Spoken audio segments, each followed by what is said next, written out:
Welcome to the Cosmo Darts Classic, event number 6 on the 2023 Championship Darts Circuit, live from Chicago, Illinois. Go, Anthony.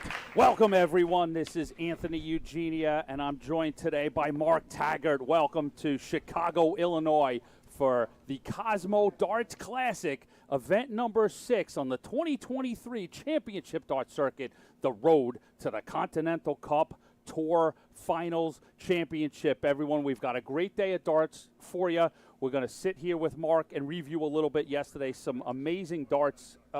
Mark, we saw Jules Van Dongen and Alex Spellman lift titles. Yeah, big day of darts. We saw Jules get his first CDC circuit event title, which was great for him. We saw Alex have a commanding display in event number 5 with really good performance against David Cameron in the final. He just took a lead in that match and never looked back. And we said it from the outset, even with his semi-final, he looked like a different player compared to event number 4, where we saw him fall to Jeff Springer on the stream. But event number 5, oh boy, between his semi-final and his final against David Cameron, what two great performances to lift that title in event number 5. What other sort of notables did we see out there on the floor yesterday? A lot of interesting stuff happened off camera. Yeah, there was a lot. So Nick Lindbergh and Ryan van der Weydt played each other twice in the draw, and I was speaking to Nick this morning. He had Ryan van der Weydt to his mind in both matches. He's actually 4-0 up in one of those matches, first to 5, and Ryan battled really hard. Nick said he missed 9 darts, double 12 to win that match. So he was wry smile this morning, if you will, and we were joking. We were like saying, "Are you ready to play Ryan again for the 3rd time today?" And he says, "Please, I would like to see someone else in the bracket." So thankfully he did not draw him. I think he drew Nick Georgeson in the bracket today. So an interesting dynamic there in a room full of different opponents. You could draw the same person twice. But lots to get into today as far as different personalities. We've had the comfort factors. Danny Lauby had a great run yesterday, getting to the final at event 4 and then the semi of event number 5. He's fresh and had a sleep, and we'll see. He'll be determined to make another big run today. So before we get to our match right here, jumping off of yesterday, we spoke a lot about the opportunities these players have, not only the top 16 move into the Continental Cup Finals to become the CDC Tour champion, they have opportunities to go to the PDC World Championship. So we'll give you a quick update on what the points list looks like. So I'll run down the top 8. Top 8 will give you a good slice of both some U.S. players and Canadian players, and the top U.S. player will go. Top Canadian player will go, and then we've got a bonus spot that'll be the next player in the rankings outside of those two. So here's a quick rundown after yesterday's action. Alex Spellman is your one, is on top of the points list, followed by Leonard Gates, Jacob Womack, Danny Lauby, Jacob Taylor, David Cameron, Jim Long, and Jason Brandon. So some interesting names in there. So a lot to play for as we continue down here on the Championship Dart Circuit. Yeah, it's a nice mix of both Canadians and North Americans there, and I just love the fact that there's that bonus spot now. If there wasn't enough to play for, now there's even more incentive to continue on the circuit, try and accrue those points and push for one of those 3 spots. So here we are. We open up with an interesting last 64 contest for Anthony Romero that you just saw throw a couple of darts there versus Gino Florian at the Aki right now. Anthony out of Southern California takes on Gino on the East Coast, Western New York, a la Syracuse region. So sunshine versus snowflakes here to open us up at the Continental Cup. Yeah, they haven't played each other on the CDC circuit. Gino's been on the tour since 2016. Lots and lots of experience and lots of matches. Has traveled all over for these events. Anthony, relatively new to the CDC circuit, but no stranger to long format darts. I'm reliably informed that he is the 2022 DPLA and DP Texas champion, holding 2 titles, first person ever to do so in a calendar year. So we know that this man 58. can get over the line. We know that he can play in the long formats, and this promises to be an interesting one. Absolutely. Gino filling it up. That's a 180 to open up today's action. Today's 180 ledger on the stream. We had Gino on the stream yesterday, and 40. he found a little hard for the scoring, but he's rectified that this morning. He has his GPS set on that treble 20 bed. 44. And this is the Cosmo Darts Classic. We are on the road to the Continental Cup. We'll get there eventually. We'll see in October. But first and foremost, we're here for event number 6. 41. Gino, you require 142. Thank you, everyone, for joining us on PDC TV and YouTube.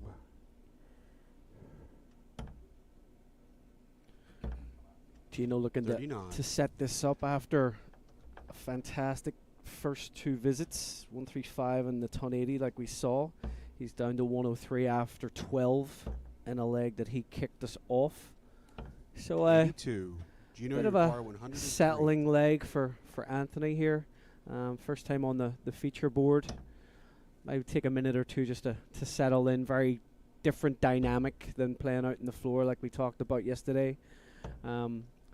55. Might take him a minute or two, although he won't get too long to rest and figure it out with these wrists of 5.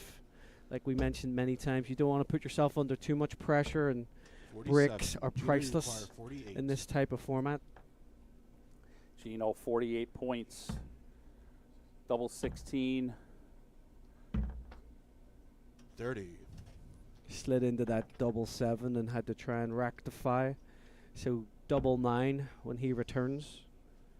All Anthony can do is just try and start 58. finding that treble, Gino, you require and 18. at least give himself some confidence in the scoring phase. Opening leg against the darts. Get comfortable and Game shot in the first leg. Nice. rectify that with Anthony Second leg is Anthony needs to throw a first. nice hold. Game on. Absolutely. Settle things down. But as you talked about, Gino struggled a little bit yesterday. So from his to his 60. camp, that'll be a nice first leg, scored well early. Yeah, especially because he went inside on the 18 and then had to clean up the 9, which he did beautifully with the last 2 darts. So 81. that'll give Gino confidence. And the longer Anthony struggles on that treble bed, the more comfortable Gino will feel. 39. So already a chance here for Gino in this leg if he can put pressure on the Anthony Romero throw, and does so with a big ton 40. He's already stolen the darts here in leg 2.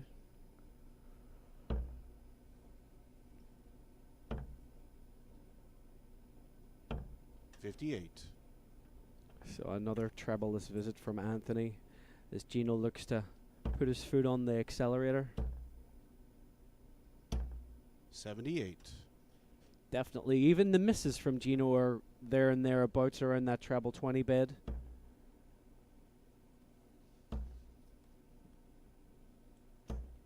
That's much better from Anthony Romero.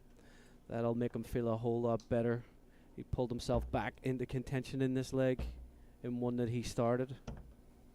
92. Good cover shot from Gino. Good counting as well. Brings him down to 110.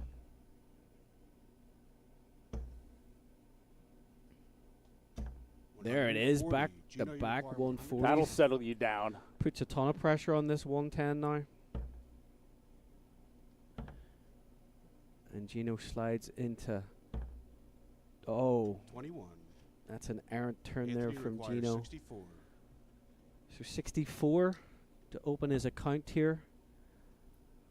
He's got 2 at tops after hitting that treble 8, 2 10s, and shot pins. second leg. Double Gino 10, that will feel a whole Third lot leg is better. He Gino to turned go it on first. in the latter stages of that leg Game on. and takes out the 64 to level us up at 1-1. One leg in the pocket for Anthony. Well, he just gave us a glimpse of 55. why he's DP Texas and DP LA champions with that back-to-back ton 40s and then that clean 64 kill. 60.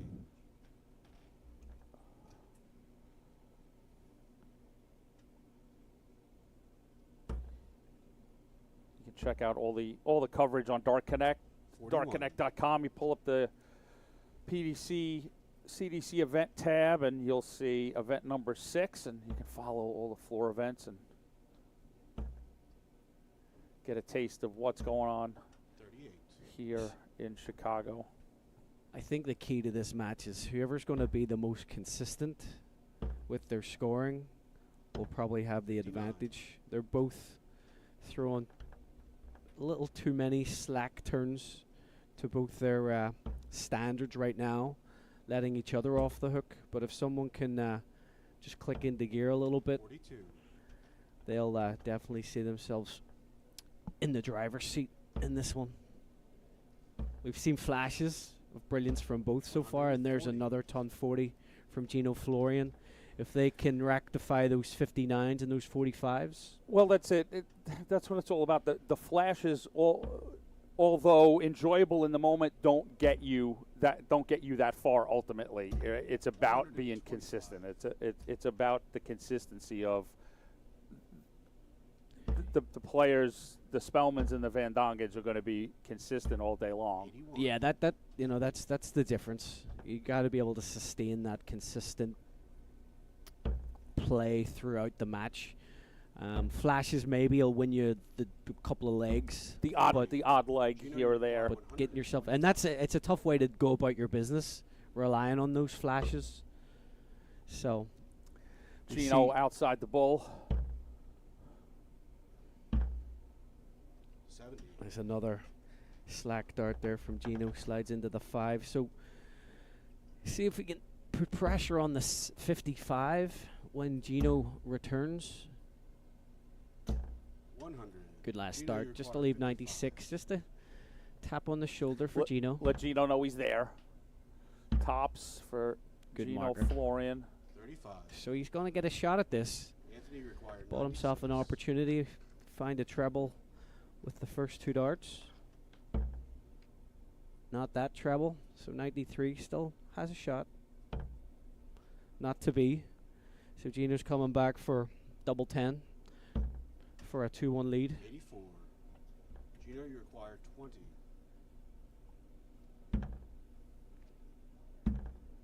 Good 2 adjustment there. 10s goes in for Gino Florian in leg 3, and we're on serve after 3 legs. Anthony to throw first. Nice little instant replay there from our production team as Gino puts that into the top right corner of the double 10 bed.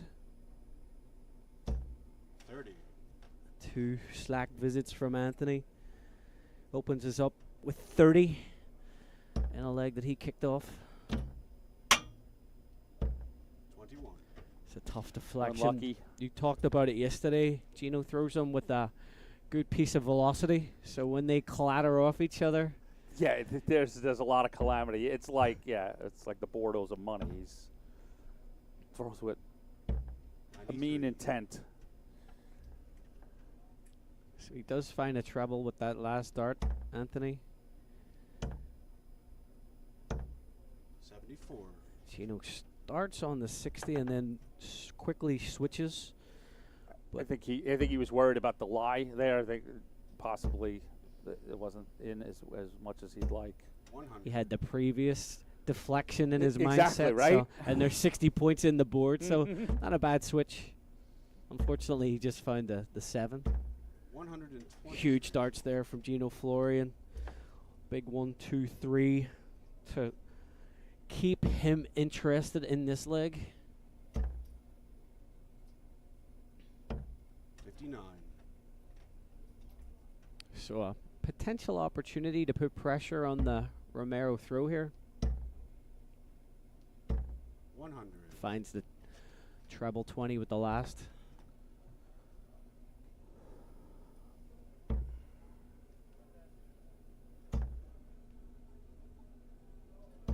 60. Just on the top wire there.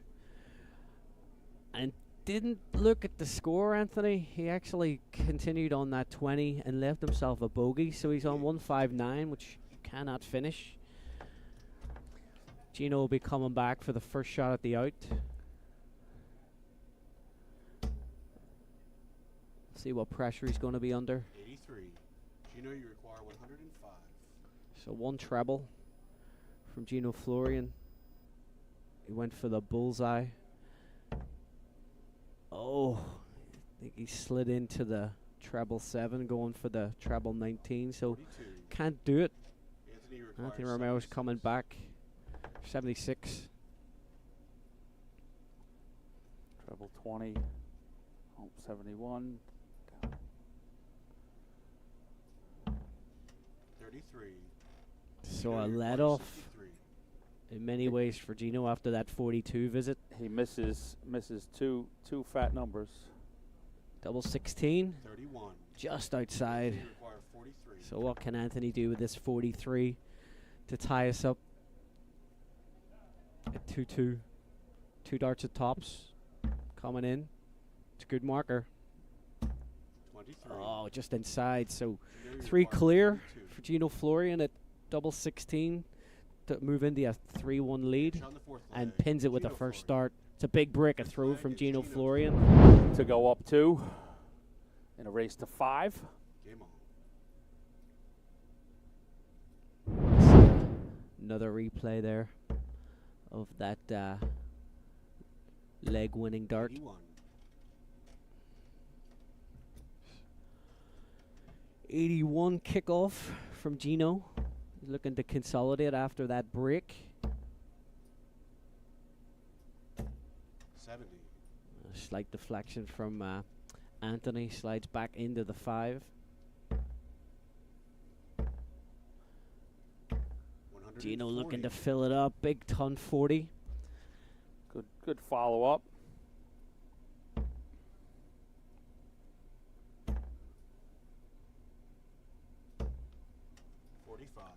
And another slide into those 5s. That's the turns that we talked about.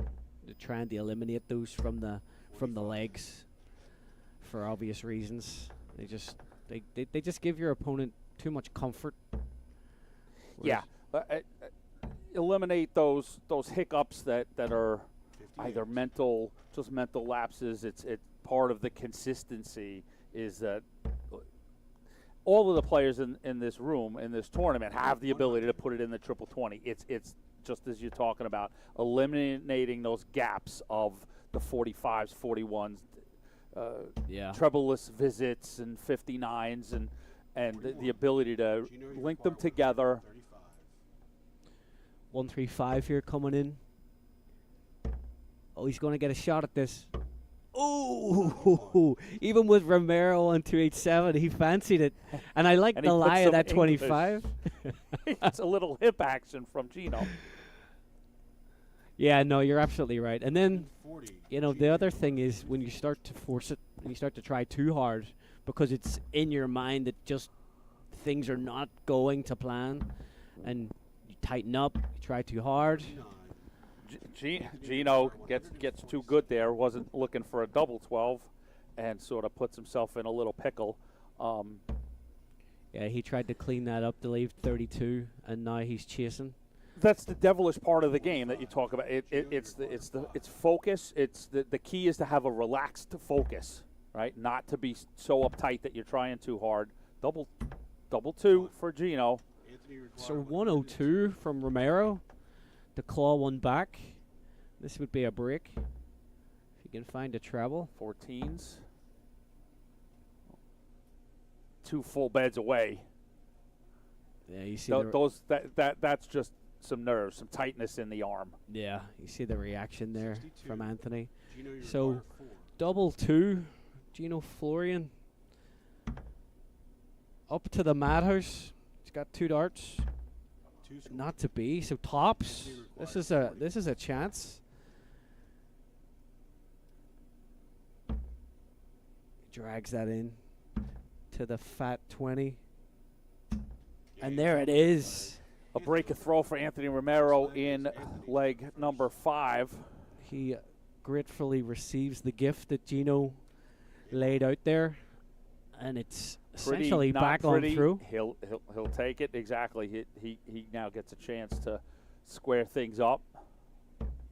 28. But only opens with 28.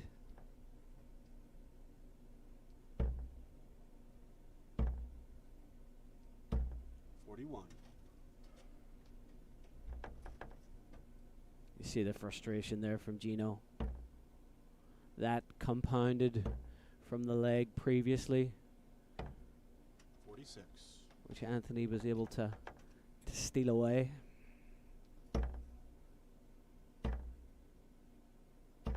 45. So follows the 41 with a 45. Both gentlemen tightening up here as we head into the latter stages of this match. The second half of this match, if you will. 81.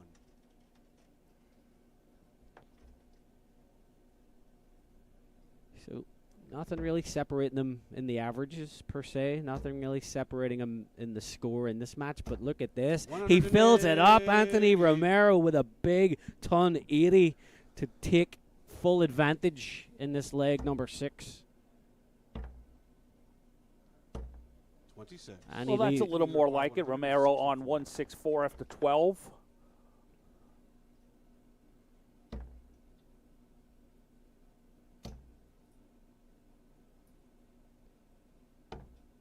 82. So one thing I've noticed with Anthony, and this maybe, I don't know if it's always like this, it might be just the occasion, he's got quite a bit of head 40. movement in his as he's setting up with his throw. If you notice it sort of goes almost like from side to side a little bit. That will have an impact on your consistency. Tops for Romero. 62. Absolutely legitimate catch in that you spoke about another. I don't want to bring a total another player in, but you talked yesterday about 54. having watched Anthony a player required 20. that worked on tightening up that movement. The little, it's such a balancing act. Game shot in the 6th leg. Romero picks up double 10, holds his 7th throw leg with is tied at 3 Gino's mark. first. It's such a balancing act of throwing just the smallest little, like we watch players with the back foot raises a little too high. 121. And just like you talked about, elbows, head movement, just the slightest thing. It's those nuances that they help. 40. You can sort of talk about a golf swing. It's the same thing. If you can minimize the 60. extraneous extra movements and just focus on that throwing arm, it really does make all the difference. And the boys have settled down here. 85. A little more straight up and down for Anthony. And Well, the match is essentially in the balance still, and we're back to the best of 3 that we talked about 31. yesterday. we keep sort of getting these best 2 out of 3s. It's ridiculous. What did you call it? 6 practice legs? We had 6 practice legs, and now it's game on. Actually, and for these gents, it seems that way. Now we're getting a little bit more scoring that we know that they're 81. capable of. So I think that ton 80 has done Anthony the world of good. Look at this from Gino. 177. Great 177 from Gino Florian. that'll do Gino a world of good. It just sort of, as a player, when you're up there and you're struggling a little bit, you're frustrating. It's a reminder. I can do this. They can 83. go where I Gino want them to required go. 100. Absolutely. So 102, Gino Florian.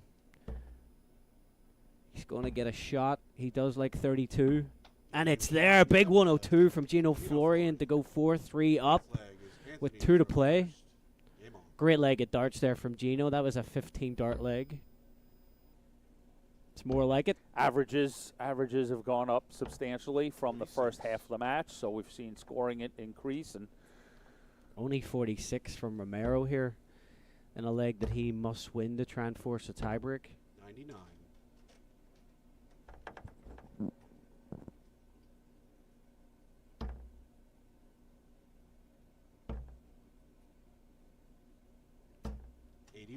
So 81. Following up the 46. So Gino, opportunity here to put pressure on the Romero throw. 85. He slides into the 5 with the last one. But it's taken a slight lead in this leg.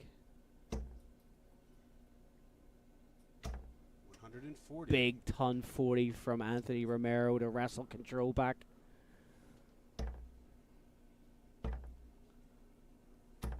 100. So this leg hangs in the balance still.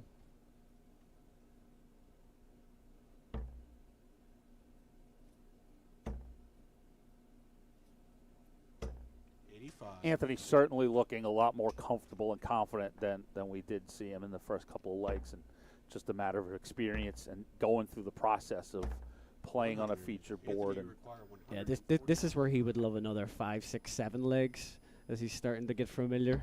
Unfortunately, absolutely, can't afford him that luxury. I'm just getting started, 59. and I want some more Gino, you require 160. more canvas to work with. So very doable. Treble 19. Not to be. So Romero's coming back for 90 to try and 47. square us up.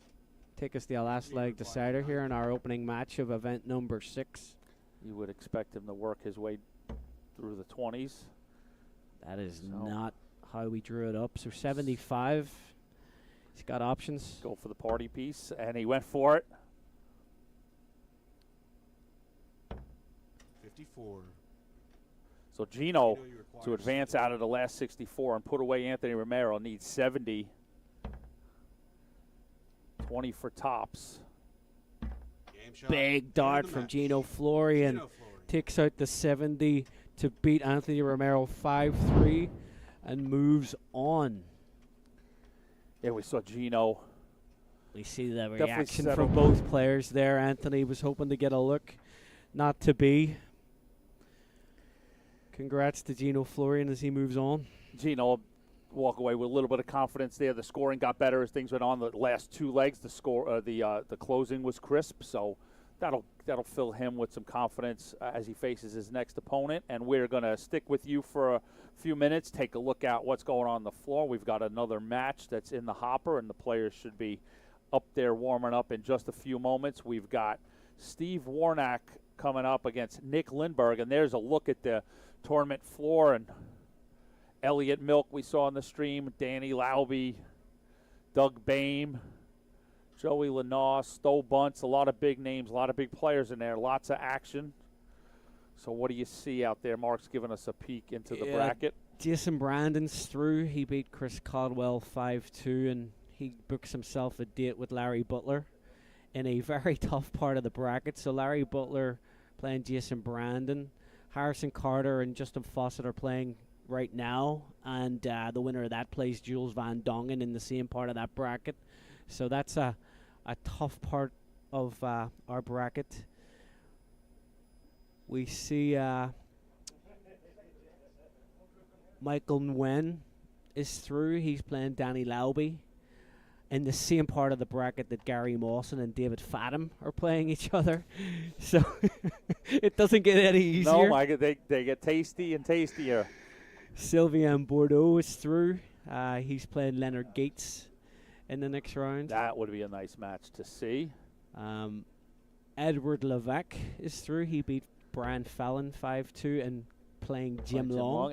Edward Levesque, a buddy and traveling partner of Gino Florian that we just saw. Roger Carter continuing his winning ways, beat John Steinhofer 5-1 and has booked a date with Alex Spellman in the next round.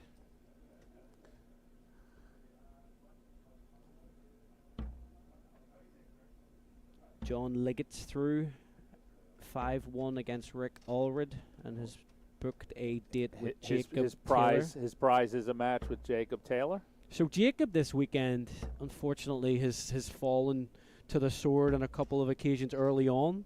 So he'd be looking to try and rectify that today Absolutely. and make a good run. Without we a know doubt. he's more than capable. Yep, yeah, He just definitely needs a player to watch, right? To see if he can sort of make it right, and he's obviously got the chops for it. You know, he's in a position, 5th in the rankings. Even though 5th in the rankings, still first on as the first Canadian. But you want to solidify that with some solid results. And Yeah, he at a minimum he would like a good points haul today, because going out early in the first 2 events yesterday, events 4 and 5, he wants to try and rectify that and have a deep run here. And I wanted to check. He certainly, last year, as it put him in a position to be that high seed as he was today. 3 wins last year. So a player that we saw multiple times lift the CDC circuit trophy. We've seen him hoist a trophy, and we've seen him throw monstrous averages. And speaking of averages, I got confirmation that Jules Van Dongen's 114 is the highest in CDC winning. Little tidbit there. I think that the person before that was 112, Danny Baggish. So he...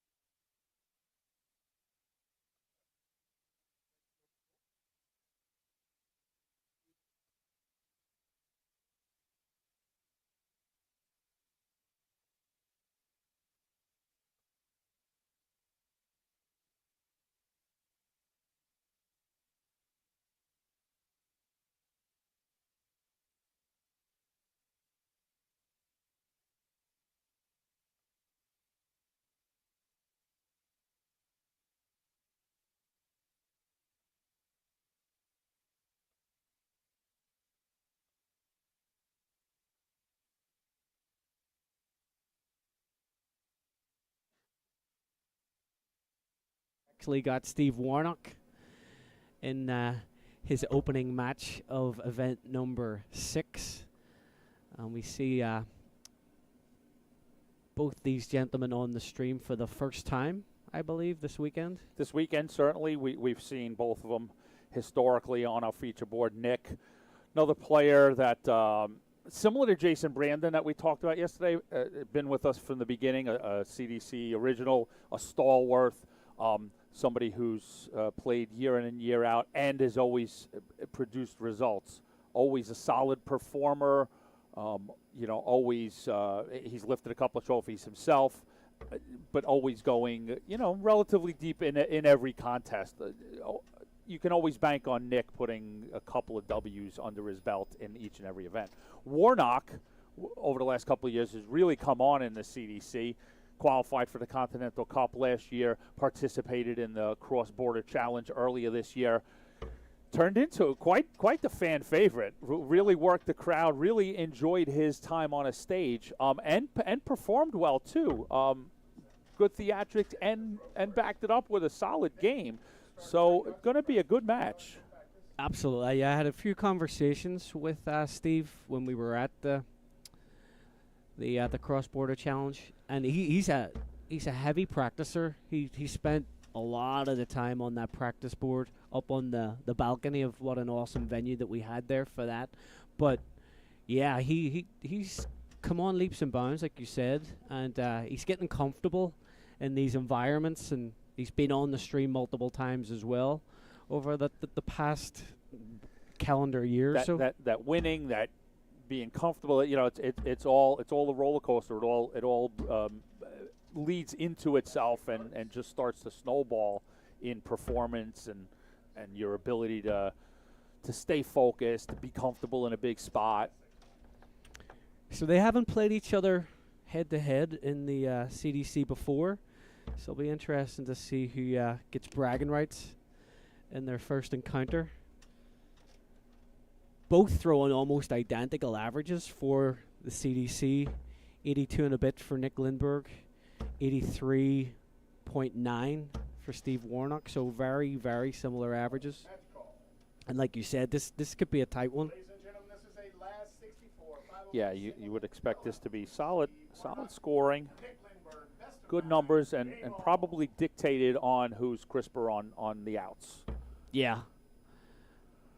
We'll see who can settle in first and try to carve out an advantage early on in this match as Nick Lindbergh opens this up with 41.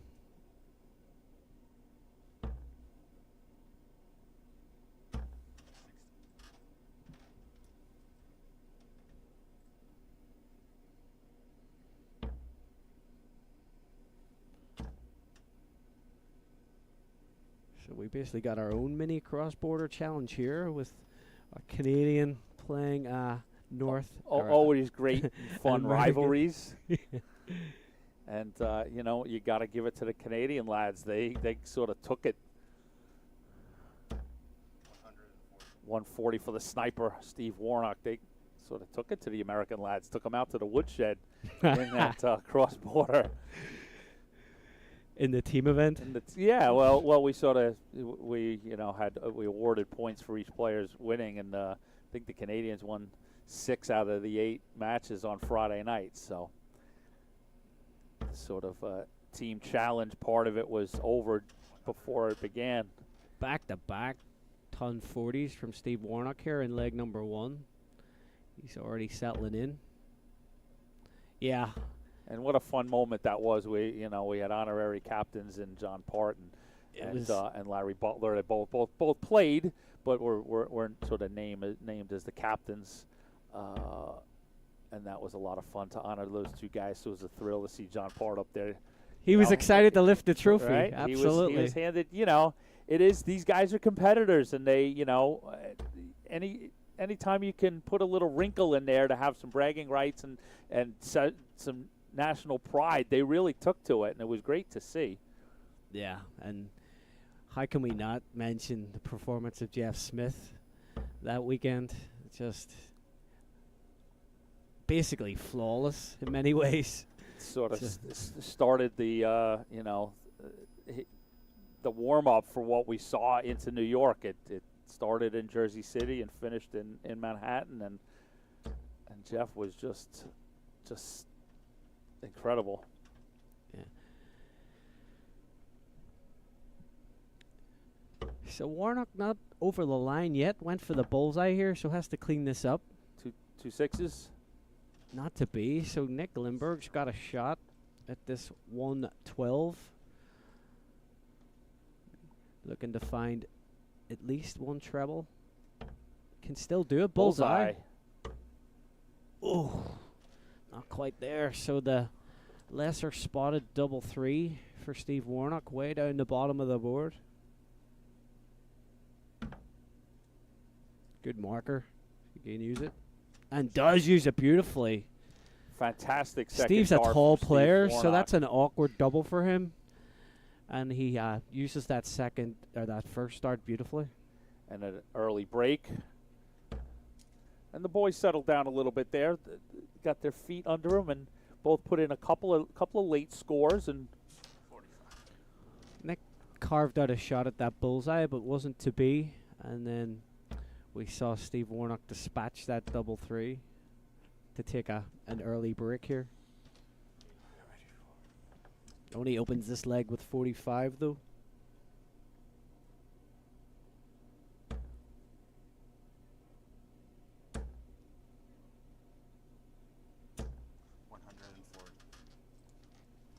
Good ton 40 from Steve Warnock.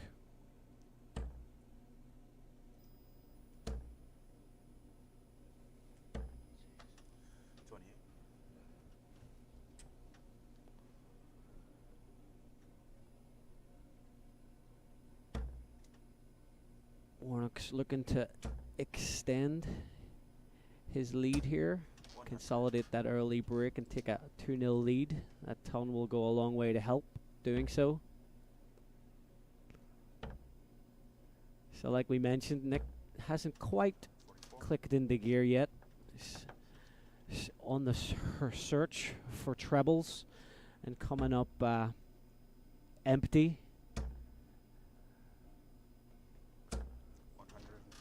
The same cannot be said from Steve Warnock.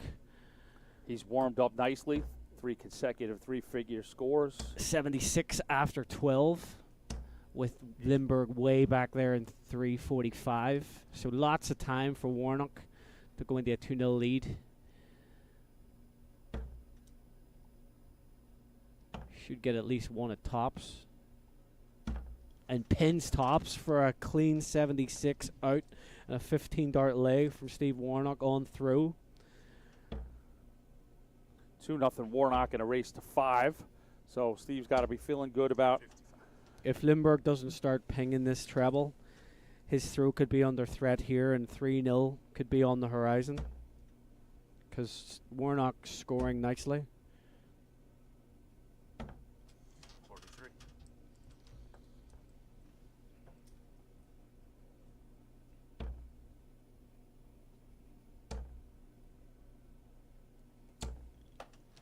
So after a good first start, comes away with a 68.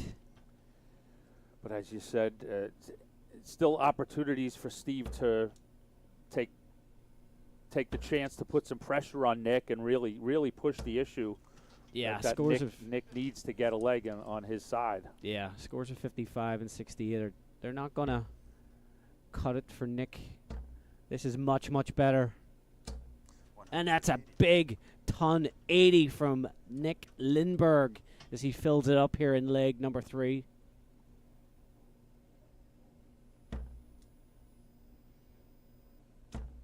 We saw the impact that had on Anthony Romero when he hit his ton 80. It spurred him on. We'll see if it can do the same for Nick. Good marker. 100. So follows up the ton 80 with a ton to leave 98 after 12.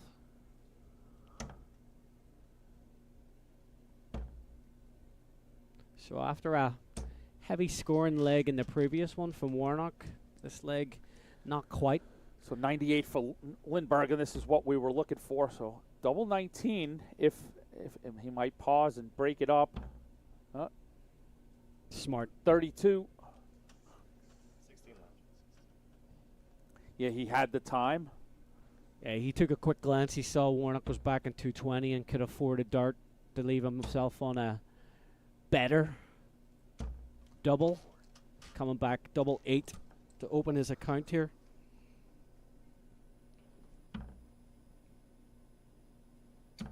He wants to hit this though. Warnock's waiting in the wings. And he's going to get a shot at 80 for a 3-0 lead. Oh, Nick Lindbergh coming up short on the double 8. And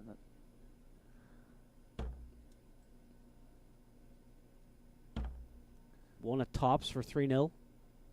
And pins tops for 3-0. Punishes Lindbergh, who had 3 clear, double 8. Big leg of darts there from Steve Warnock. two breaks, 3-0. I think Lindbergh's in a tough position. 139. 139 opening up for Warnock. Just turns the screw on Lindbergh. That was a painful 80 from Nick Lindbergh's perspective that after missing 3. That had to physically hurt Nick a little bit when that double went into the bed. Yeah, because he knew that it was one dart in hand, and he was clinical with that after the 2 single 20s.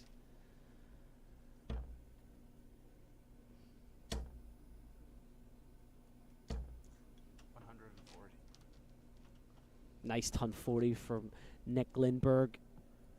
Absolutely would be hoping to win this leg. He does not want to go 4-0 down. This would be a break if he could muster it and try and reel Steve Warnock in a bit. Otherwise, he'll be on the precipice. 100. Straighter darts here from Nick, keeping them in the 20 bed. Although Warnock does have the luxury of throwing first, will be at the out first. Let's see how much Nick can take out of this 201.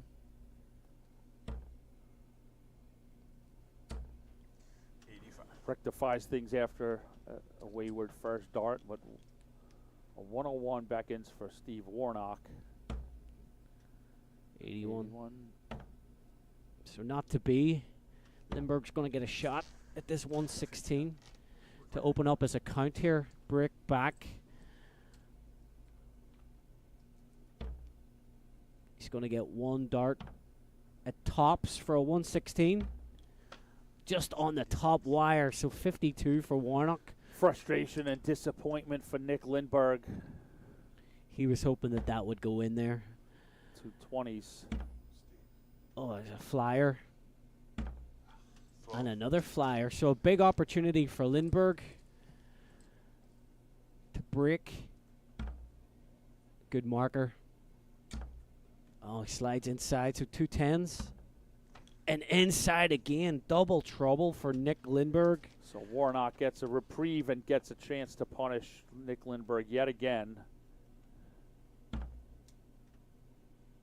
Two 10s. And there it is. So a tale of what might have been. Lindbergh had opportunities in that leg and the previous leg and could not pin the double. Warnock does so, and now he's 4-0 up.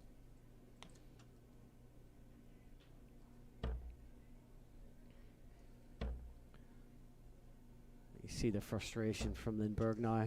This stage opens up only with 21. And already Warnock could seize an opportunity. Look at this from Steve Warnock. 140. Big ton 40 to kick us off leg number 5. He's looking for a whitewash here. And a mountain of pressure on Lindbergh after a 21 open, down 4-0, and Warnock gives you 140. Yeah, it's got to be playing on his mind that there's two legs that he could have and should have won in this match. The whole score would look very, very different. Without a doubt. So 21 followed by 41. And Warnock consolidates the ton 40 with an 80. So already stolen the darts here in leg number 5. Steve's just trying to do the solid work. Get done with this. Get out. Yeah, you see the anguish on Nick Lindbergh's face. This is a tough one. 120. Another 2 treble visits from Warnock. Just the edge ever closer. She's down to 156 after 9. Against the throw. 59. And I think Lindbergh's resigned to his fate here. Yeah, he just can't seem to put it all together. And Tough to do. Back-to-back legs where you know you had gilt-edge chances and you couldn't hit that double. He talked about it against Vanderwhite. He missed 9, he said, at double 12 to win that match and lost 5-4. So it's been a tough weekend on the outer ring for Nick. Warnock 115 to advance into the last 32. And has 6 if he needs them. 56 when he returns. 180. And there's a big ton, 80 from 180 Nick from Lindbergh. And if Warnock puts this 56 in, Nick will be absolutely disgusted with that 180. That, like, I haven't been able to put anything together. 48 scored 2 4s. Oh, big And dart. Warnock Another does it. third dart dagger. Lindbergh hit the ton 80. Was hoping for a shot at 87, but not to be. And Steve Warnock beats Nick Lindbergh 5-0. Here's your outs. All in a row. So the sniper advances into the last 32. So we are here at the Cosmo Darts Classic. And coming up next, our third match will be a last 32 contest between Leonard Gates and Sylvain Bordeaux. So Gates, Bordeaux coming up after this break, and we'll be right back with more from the Cosmo Darts Classic, event number 6 on the 2023 Championship Darts Circuit.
Hitcore is the streaming entertainment alternative.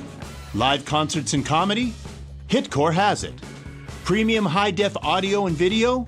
Hitcore has it. A customizable entertainment experience? Hitcore has that as well. No app? No problem. Set up an account, decide what you want to watch, buy it, then press play. It's that easy.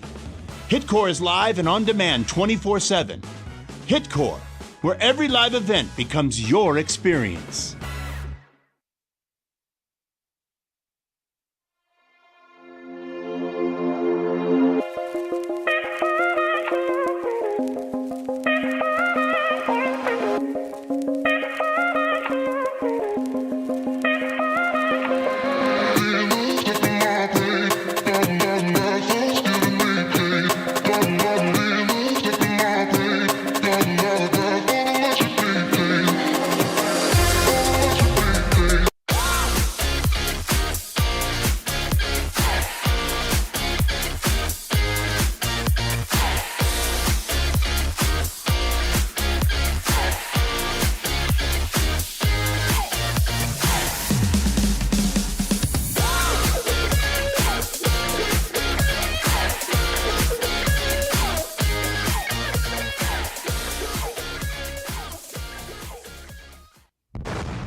So you want to get into darts, but you're not sure how. We can definitely help with that.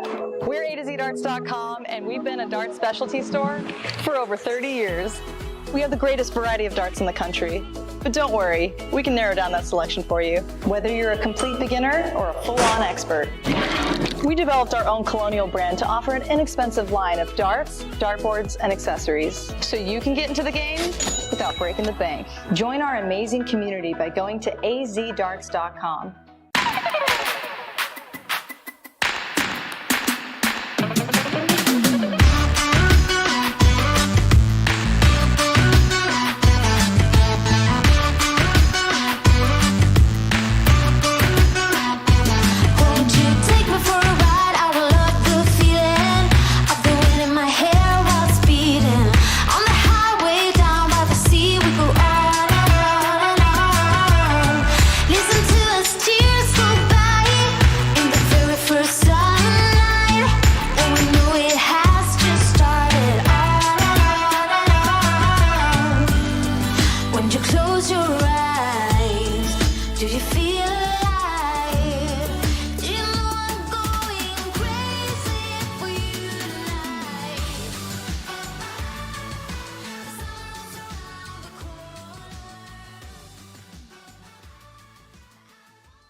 Welcome back to the Cosmo Darts Classic, live from Chicago.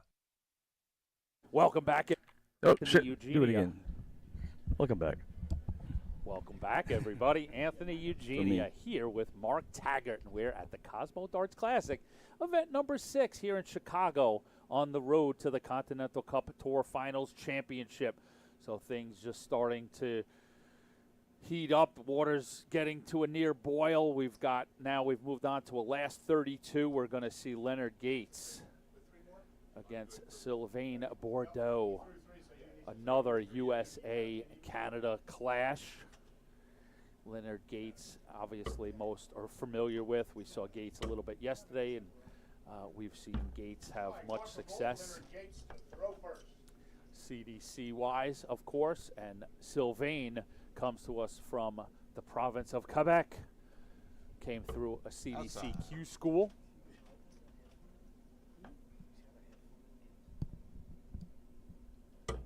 outside. So good opportunity to get our eyes on Sylvain Bordeaux. Got a chance to catch up with him this morning. Excited to be on the CDC circuit. Yeah, Leonard had a mixed bag yesterday. Was taken out early by Jules Van Dongen in event 4, and then moved to the semis in event 5, where he was beaten by an inspired David Cameron. So he's another one of those players today that will be hoping to make a deep run, try to go one step further than the semi of event number 5, and try and get over the line. He's already tasted victory this year, winning event number 3 against JT Davis. Puts him in second on the points list coming out of yesterday, but so these gentlemen, like our first 2 matches, have never played each other head to head in the CDC. So new matchups. Always good to see, you know, a new matchup and how the interplay Absolutely. goes. You know, two styles And I heard a good phrase that I'm going to steal now. Records are for DJs. That's interesting. All right. I get it. I'll push back a little bit, but I get it exactly. Right? It's completely history, right? Means in the moment means nothing.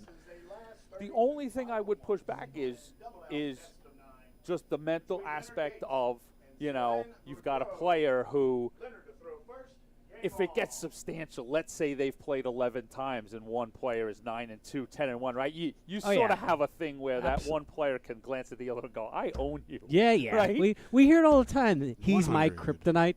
Like, absolutely, you're right. You know, and the only reason I even say that phrase, whether I agree with it or disagree with it, is just because it actually sounded fun. Absolutely. And my apologies. I didn't mean to sort of 81. poo-poo all over No, the no. sentiment. I got in theory, I completely concur that it's any match is a brand new match, and it's a new game, new darts, and 89. everything. So in theory, yes, everything should be put into the past, and it's about the player's mentality to put that in the past. Pack it up. It doesn't mean anything. Yep. Except when the player lets 60. you know. Of when, course. I was gonna pick some old PDC players and talk about how when they would play Taylor, but I'll leave that alone. As Leonard looks to fill it up here. Big ton 80 from Leonard Gates in leg number 1. Gets himself down to 132 after 9 darts. 78 or 77. Leonard, you require 132.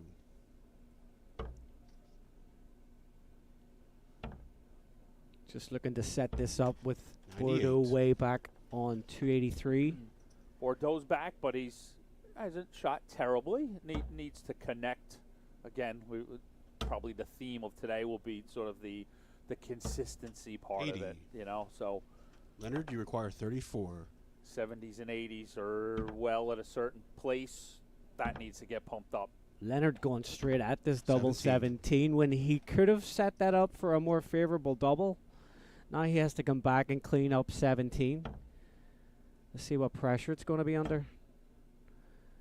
Bordeaux starts downstairs. 133. Brilliant 1-3-3 from requires Bordeaux to 17. put pressure on the 17. Which exactly could be, right? He's got to use a dart to clean it up a bit. Yep. So now little pressure on two darts Game at shot double in the eight. first leg. Leonard Gates. Pressure free from Second Gates. leg is Sylvain. Leonard smooth, cleans right? it up beautifully and doesn't give Bordeaux a sniff at the 70. But that was a nice 1-3-3 glimpse 60. from Bordeaux. That should be used, right? It only opens up with a 60, but that's something that you should be build on that. Gates filling it up.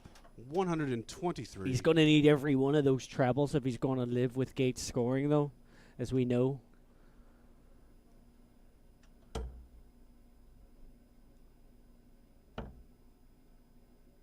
Unfortunately, 58. 70s and 80s won't get the job done against Gates if he starts pinning that red bit like we saw in leg number 1. 96.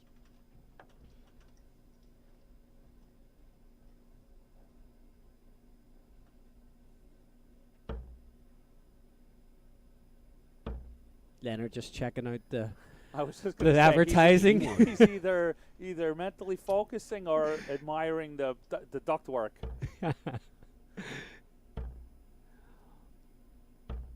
132. Set up darts from Gates. I think it's just a clear indication that he's no interest in watching what his opponent's doing in the board. He's not concerning himself with seeing good or bad darts from there. All he's Sylvain focused on is his own throw. Sylvain needed to replicate what Gates did and came up woefully short. 43. 43 from Gates, but still down to a finish. 107 in a leg that he started. 62. Leonard, you require 107. Sylvain's facial expressions look like he's trying to just will things to improve, to for that scoring to tighten up. 75. Gates just continues to pile on the pressure. 32 after 15 darts here from Gates. And this would actually be a break of throw to go 2-0 up. 100. Leonard, you require 32.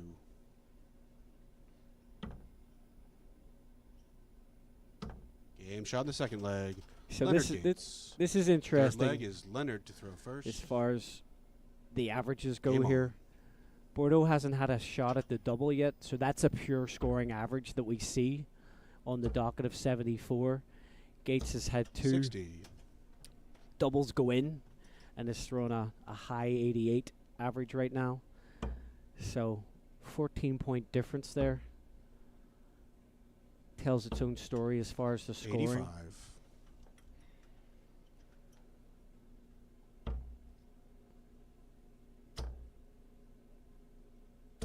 140. Leonard's looking scarily relaxed today. The arms And that's flowing when they freely. we talked about when we covered him yesterday. He just starts to get into just a mode and almost like a 100. shark. The eyes roll back and things just go on cruise control, and it can get scary for those around. Yeah, you just see treble after treble 61. hitting the target.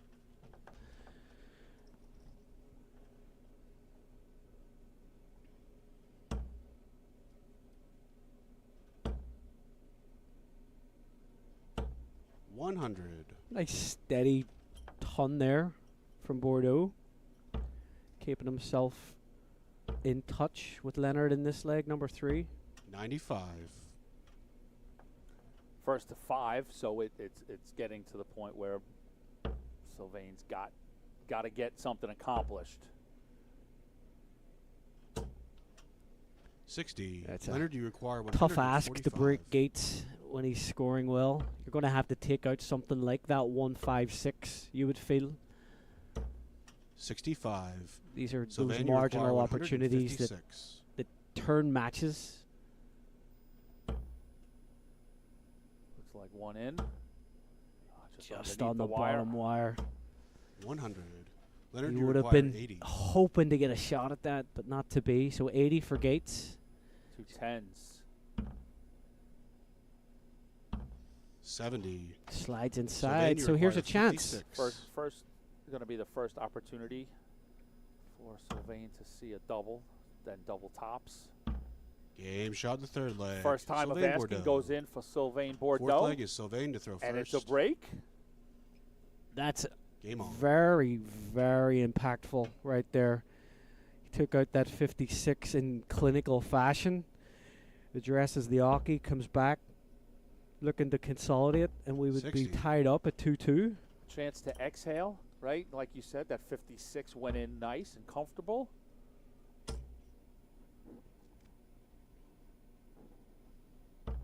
$180. And if we thought Leonard Gates was going to sit back and let him tie this up, Gates says, ton 80, sir.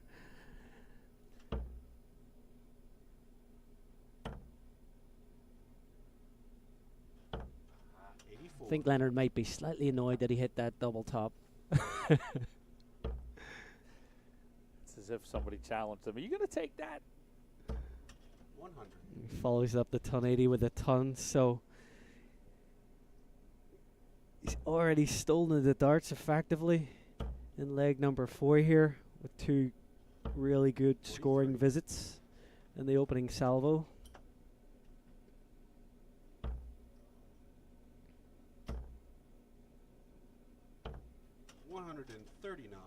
Look at this from It Leonard just Gates. continues to come. 82 after 9, and Bordeaux just has no answer for that. 53.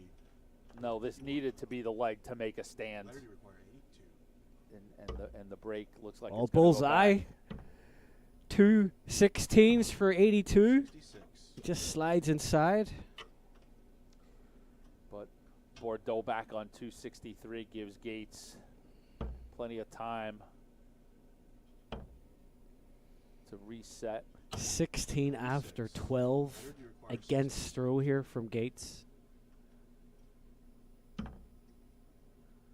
Double 8. Slides inside, so double 4 for a 3-1 lead. 60. Not to be, so Here's the opportunity for Bordeaux to turn the complete match around, right? Hold his throw, tie it at 2, and inspire himself with a 1-6-7. yeah. And that's not going to happen. 80. Leonard, you require You know you're under the cosh though when 156 and 167 are your Those are the opportunities. looks you get, right? That's when that's a casualty of that lack of scoring power. But look at this from Gates, double trouble. So 87 to tie us up in an Gonna unexpected start turn of on events. 17s. Okay, so 70 remaining, a 20 for bullseye. game shot. Big Play. dart from Bordeaux to tie us up at 2-2. He's had 2 opportunities to finish, taken both opportunities with both hands, and after a clinic on the scoring from Leonard, falls apart in the doubles, and we are tied at 2-2. Bullseye it is for Sylvain Bordeaux. We saw the fist pump, we saw the reaction, and out of nowhere, it's tied at 2 apiece. 56. Shows his medal here. The French Canadian. 60.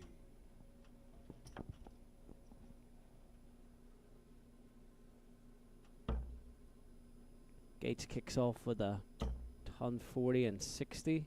Bordeaux looking for a 3-figure score of his own, and does so with a ton. It's got to be his thinking that, you know, hey, I may have there's a little chink in the armor here. Gates is struggling on his double, so I just got to get myself a puncher's chance to get a look at it. Absolutely. I don't think he would have expected to get an opportunity in that last leg based on the scoring of Gates and how far ahead he was, but you put yourself in those positions, pin the bullseye, and You're all, suddenly the you're all leg is yours. square, right? 81. So 81 from Gates brings himself down to 160 after 12. This is a leg that Gates started, so this would be a holder throw. 45. He tried to force that through, slides into the 5. So Gates has got 6 darts at 160 to regain 140. gain the lead. in Takes a this match. massive bite out of it, and he'll have a 1 dart out when he comes back. 95. Leonard, Sitting you on require 20 after 5 visits to the board. Game shot in the And fifth that's leg. better from Leonard. Gates. Sixth leg is Sylvain to throw first. Try to put the double Thinks, well, trouble yeah, out of the You memory. worried a little bit with that first start, but he rectifies it, goes in, back on hold. 3-2 Gates. Good opening 140 there from Bordeaux. Showing us a glimpse of his scoring power.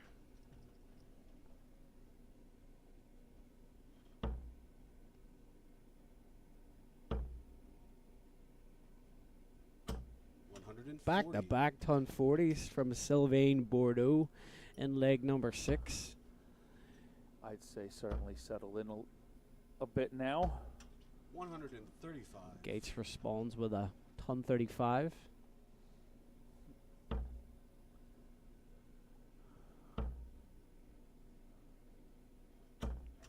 140. Three in a row from Bordeaux. Quite the little leg being put together by Sylvain Bordeaux. 59. He's following the Leonard Gates blueprint of score like a demon, get yourself down to an out within 9 darts. Takes a glance at the score. 62 remaining, so 52. A setup dart coming. 49. Leonard away back on 262. So this would notch us again at 3-3. 98. Sylvania requires 32. Double 16 coming in for Bordeaux for a possible 13 dart leg. Game shot in the 6th leg. And that's what Sylvain Bordeaux's been looking for this entire match. Game on. Beautiful. 13 darter, and we're all square. 3 apiece. 3 legs to go. Puts Gates on notice a little bit, letting them know that that's in the locker. Absolutely. Averages have gone a little bit up for Bordeaux, a little bit down for Gates. 60. And look what we've got again. A best of 3. 3. That's what it all comes down to. Not that Leonard Gates in any way is going to be worried about this match at all. He's going to do what he does and see if that brings him home. But Bordeaux, you got to feel after that leg is feeling so much more confident than he was in the first 3 to 4 legs of this match. I have to say, he's very straight. I haven't seen that many stray darts. We talked about it in some of the previous matches. 108. Big ton 80 from Leonard Gates there in a leg of 81 after 9. We've seen that scoreline before. 108. And a 180 response from Bordeaux. Bordeaux answers in kind up to the challenge. We've got quite a match now. And you see Bordeaux just hanging around.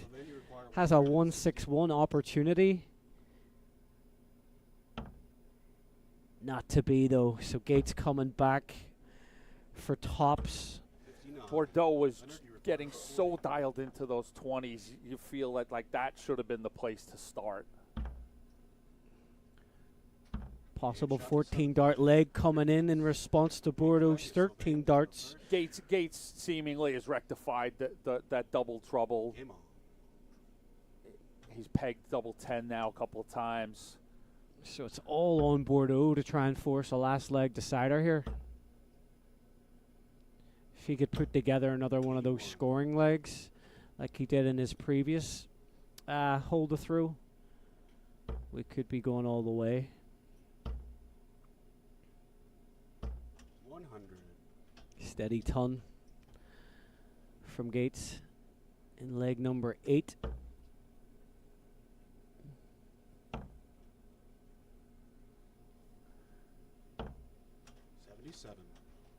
Good last start there from Bordeaux.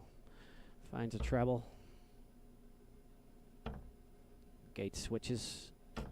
130. Great success. Finds 2 treble 19s for a 1-3-4. And already putting Bordeaux under pressure here. And a must-win leg for Bordeaux. 40. Good ton 40 response from Bordeaux. Fights back.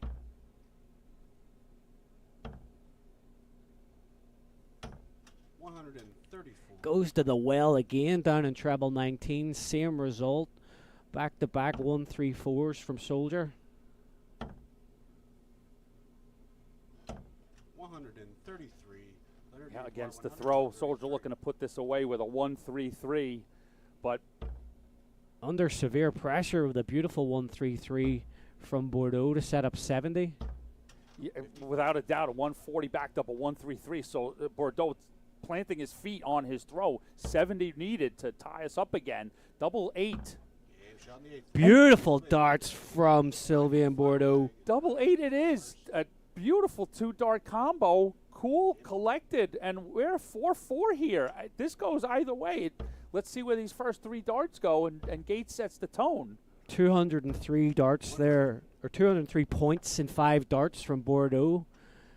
to notch us at 4-4 and take us to a last leg decider. Gates will be looking for one of those 13 dart legs to put this to bed, but they trade tons. Trade tons. You feel that Bordeaux desperately needed that third one to be a triple for a 140. He's against opening. The throw. Big opening from Gates here with only 30. Here's when the solid ton would be quite effective, and he could have more. But stay on the course there. 100 does that. He is so straight, like I mentioned, and that's going to pay dividends in these twitchy last leg deciders. So only 60 from Gates. Bordeaux's effectively stolen the throw.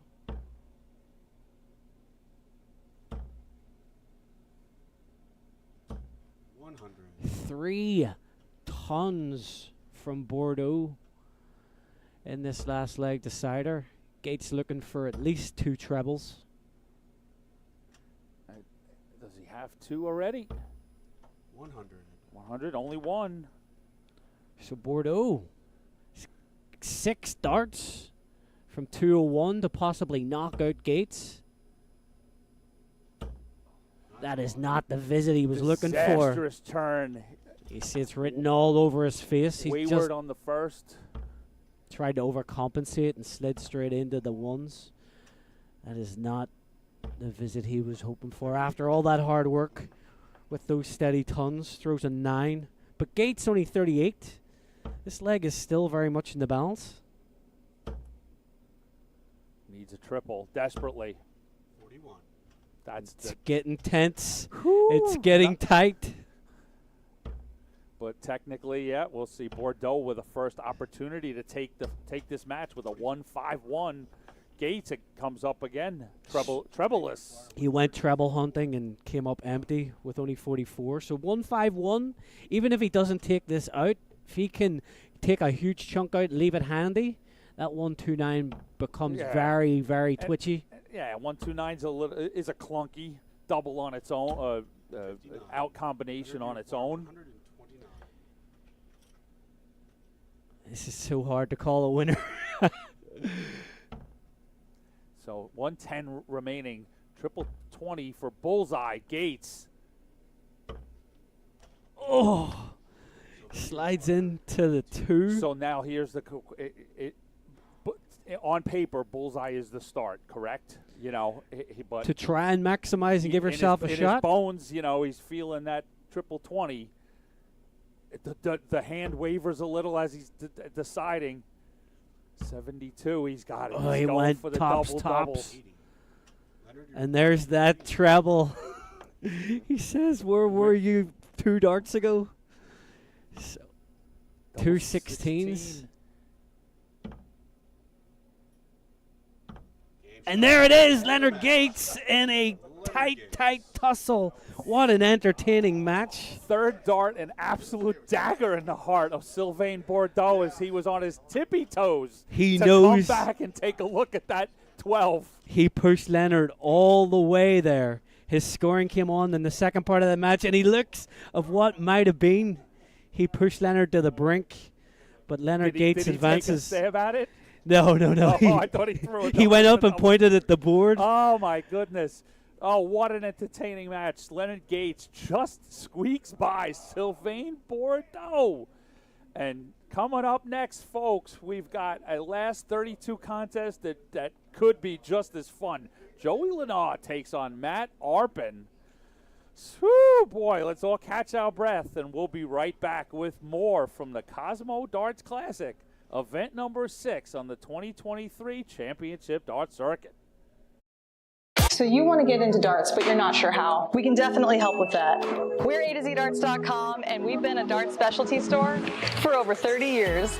We have the greatest variety of darts in the country. But don't worry, we can narrow down that selection for you, whether you're a complete beginner or a full-on expert. We developed our own Colonial brand to offer an inexpensive line of darts, dartboards, and accessories, so you can get into the game without breaking the bank. Join our amazing community by going to azdarts.com.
Hitcore is the streaming entertainment alternative.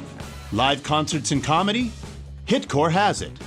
Premium high-def audio and video? Hitcore has it. A customizable entertainment experience? Hitcore has that as well. No app? No problem. Set up an account, decide what you want to watch, buy it, then press play. It's that easy. Hitcore is live and on demand 24/7. Hitcore, where every live event becomes your experience.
Welcome back to the Cosmo Darts Classic, live from Chicago. Welcome back, everybody. Anthony Eugenie and Mark Taggart, and we're here just buzzing off after that last match in the Cosmo Darts Classic. We saw Leonard Gage just squeeze by Sylvain Bordeaux 5-4. Exciting stuff. Got everybody up and moving here in the commentary booth. Got another good match in the hopper for you. Joey Lenau is going to play Matt Arpin, New York metro area versus Boston/New England. Arpin, the reigning Dart Players New England champion. Joey Lenau, multiple Dart Players New York Tour champion, looking for his first overall title. So some experienced players in long format. Yep, they've played each other once. Event number 1 in Brownsburg, where Arpin beat Joey 5-2. Arpin threw a 76 average and Joey threw a 68 in that particular match. Tail of the tape for today, Arpin beat Jason Watt 5-2 in his opening match, and Joey Lenau beat Daryl Christie 5-3 to see this date on the feature board. First time seeing both these players on the stream as well. Yep, they're both early in their CDC main event careers, if I might say. Joey Lenau, obviously experience playing CDC, but in our junior and evolution systems, multiple champion there and evolution tour champion. So just as we've wanted it to work out, Joey now has evolved onto the main circuit, tour card holder, competing at the top level now. And as we talked about, Matt coming through New England by winning that tour, also a young player. So good to see new, exciting young players on the circuit. Absolutely. And for those that are familiar with Joey, usually he travels a lot with his father, Tom, and he is not with us this weekend. So Joey's off the leash. That's actually been the case for just a little while, like year and a half. It's you know, Joey's now getting out on the road on his own. Does that mean he has to have his own credit card? No, I'm sure the old man is still monitoring the expenses, but that's it's a maturation thing. I mean, Joey's truly coming into his own in terms of, you know, being he qualified for the Continental Cup, also played in the cross border. Yep, both of those on his doorstep though. He had the luxury of sleeping in his own bed, but you're absolutely right. Well, what I mean is that just, you know, in that he's now. His youth career is put to bed. He's now part of the CDC main tour proper. You know? Absolutely. So Joey's going to kick us off here after he won the bull. Leg number 1 in this first of 5. 45.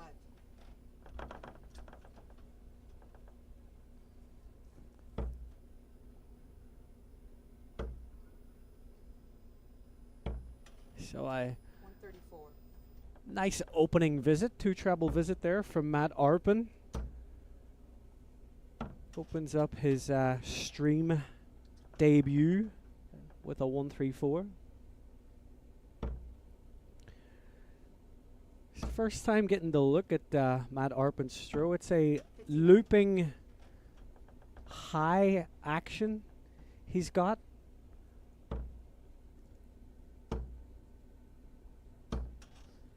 And we see just how rapid Joey Lenau can be.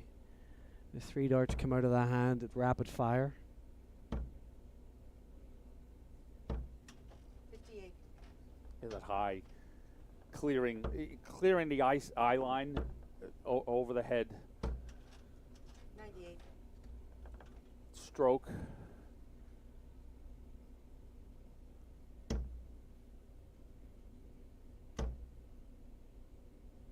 Slides off into the 5 there. Went down 54. to switch.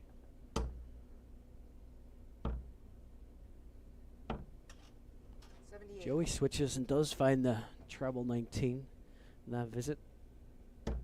Gets himself down the and out. 154. See what 100. Arpin can do to take a chunk out of the 196. Hits a ton. So he's going to return for a potential break opportunity here 82. and a shot at the 96.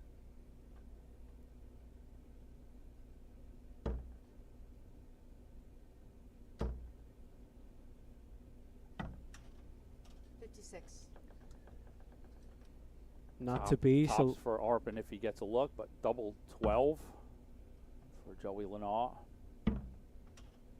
So another chance for Arpin to break here in leg number 1. Drags it inside, so 2 10s. And pins the double 10. So opening break, a throw for Matt Arpin. Joey couldn't hit that double 6. Arpin gratefully takes leg number 1. 99.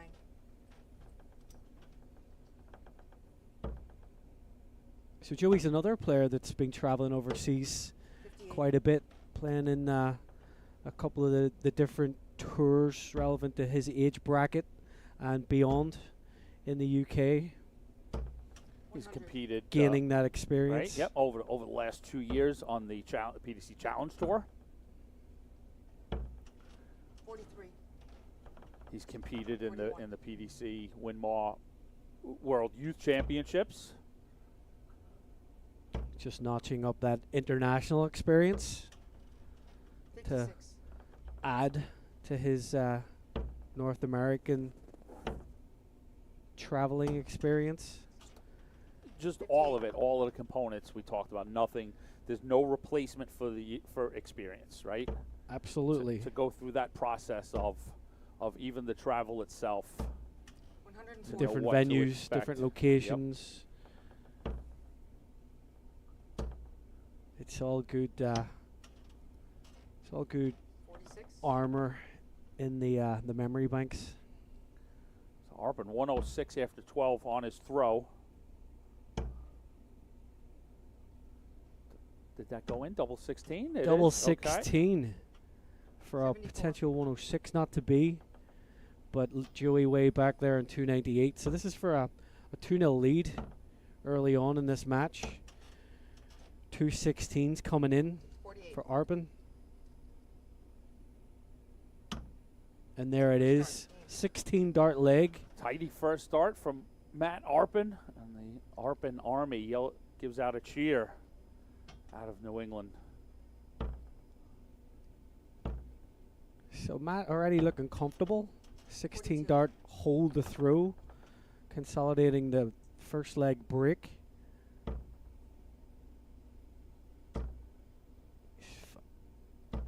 Finding that 40. treble beautifully. With the ton 40 in leg number 3. 125. Good ton 25 there from Joey. But a big disparage in the scoring averages. Arpin's been 41. doing well, but Joey's got to find his mark that he hasn't done yet. 97.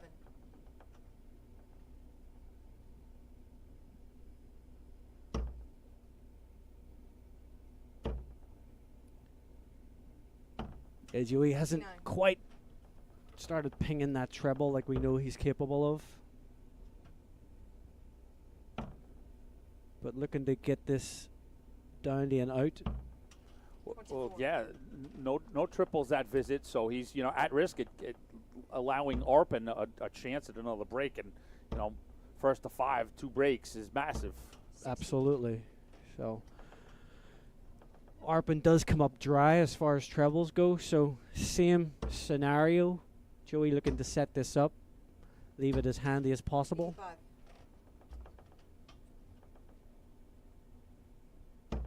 85 scored, so 128 when he returns. We'll see what Arpin can do. 105. Brings the bull into play. Good third dart. the Smart old- 105 or 105 to the leave old 96. Barney dart. I love that dart to leave a 2-darter. It was such an eye opener when it 88. was explained. When Barney was like, "It completely changes my next turn." There you go, double 18. Good marker for Arpin. Doesn't use it, so tops for Lenau to hold his throw and open up his account. Slides over to the left. Can he use the barrel? Does not, unfortunately. So a chance for Arpin to go 3-0 up here.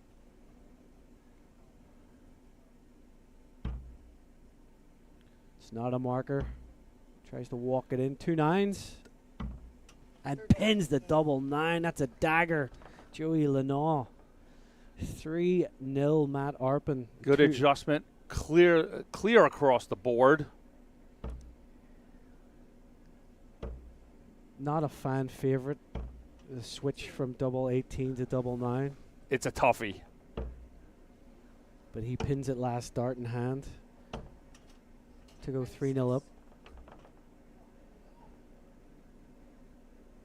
And you see so many players who struggle on that secondary double after their double of choice. Like if you're an 18s man, then you need to be just as versed on that double 9. And if you're tops, that double 10. Like you need to be James Wade. Be deadly on that double 10 in the event when you don't hit your primary double. And you see too many players struggle on that secondary one. Yeah. Yeah. Don't hate double 9 if you're going to go down the double 18 route. Yeah. It's a balancing act with 18s, like you said. 40. the pitfall you have there as well. 9 then doesn't break down if you fall inside, and you're in cleanup territory. 59. So Even though Arpin on a bogey, it's just flat out time for Lenau to get something done. yeah, he's got 6 darts here minimum, Arpin, to clean this up.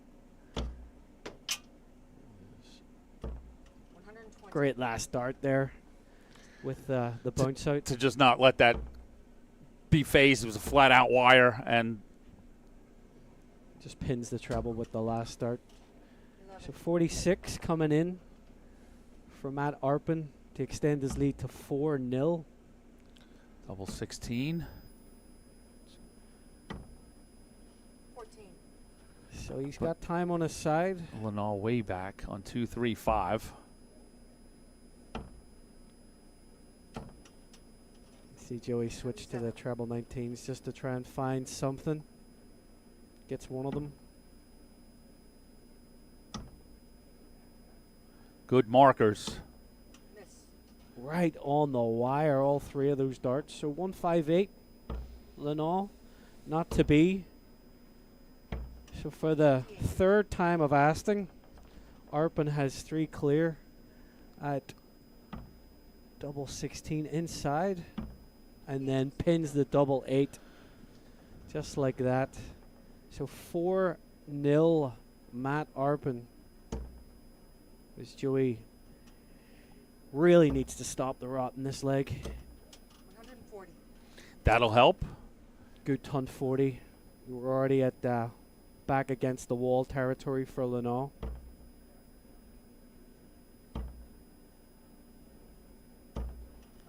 Now, Great response from now Matt it's got to Arpin. be a string. It's got to be a string of tons and ton 40s for Lenau.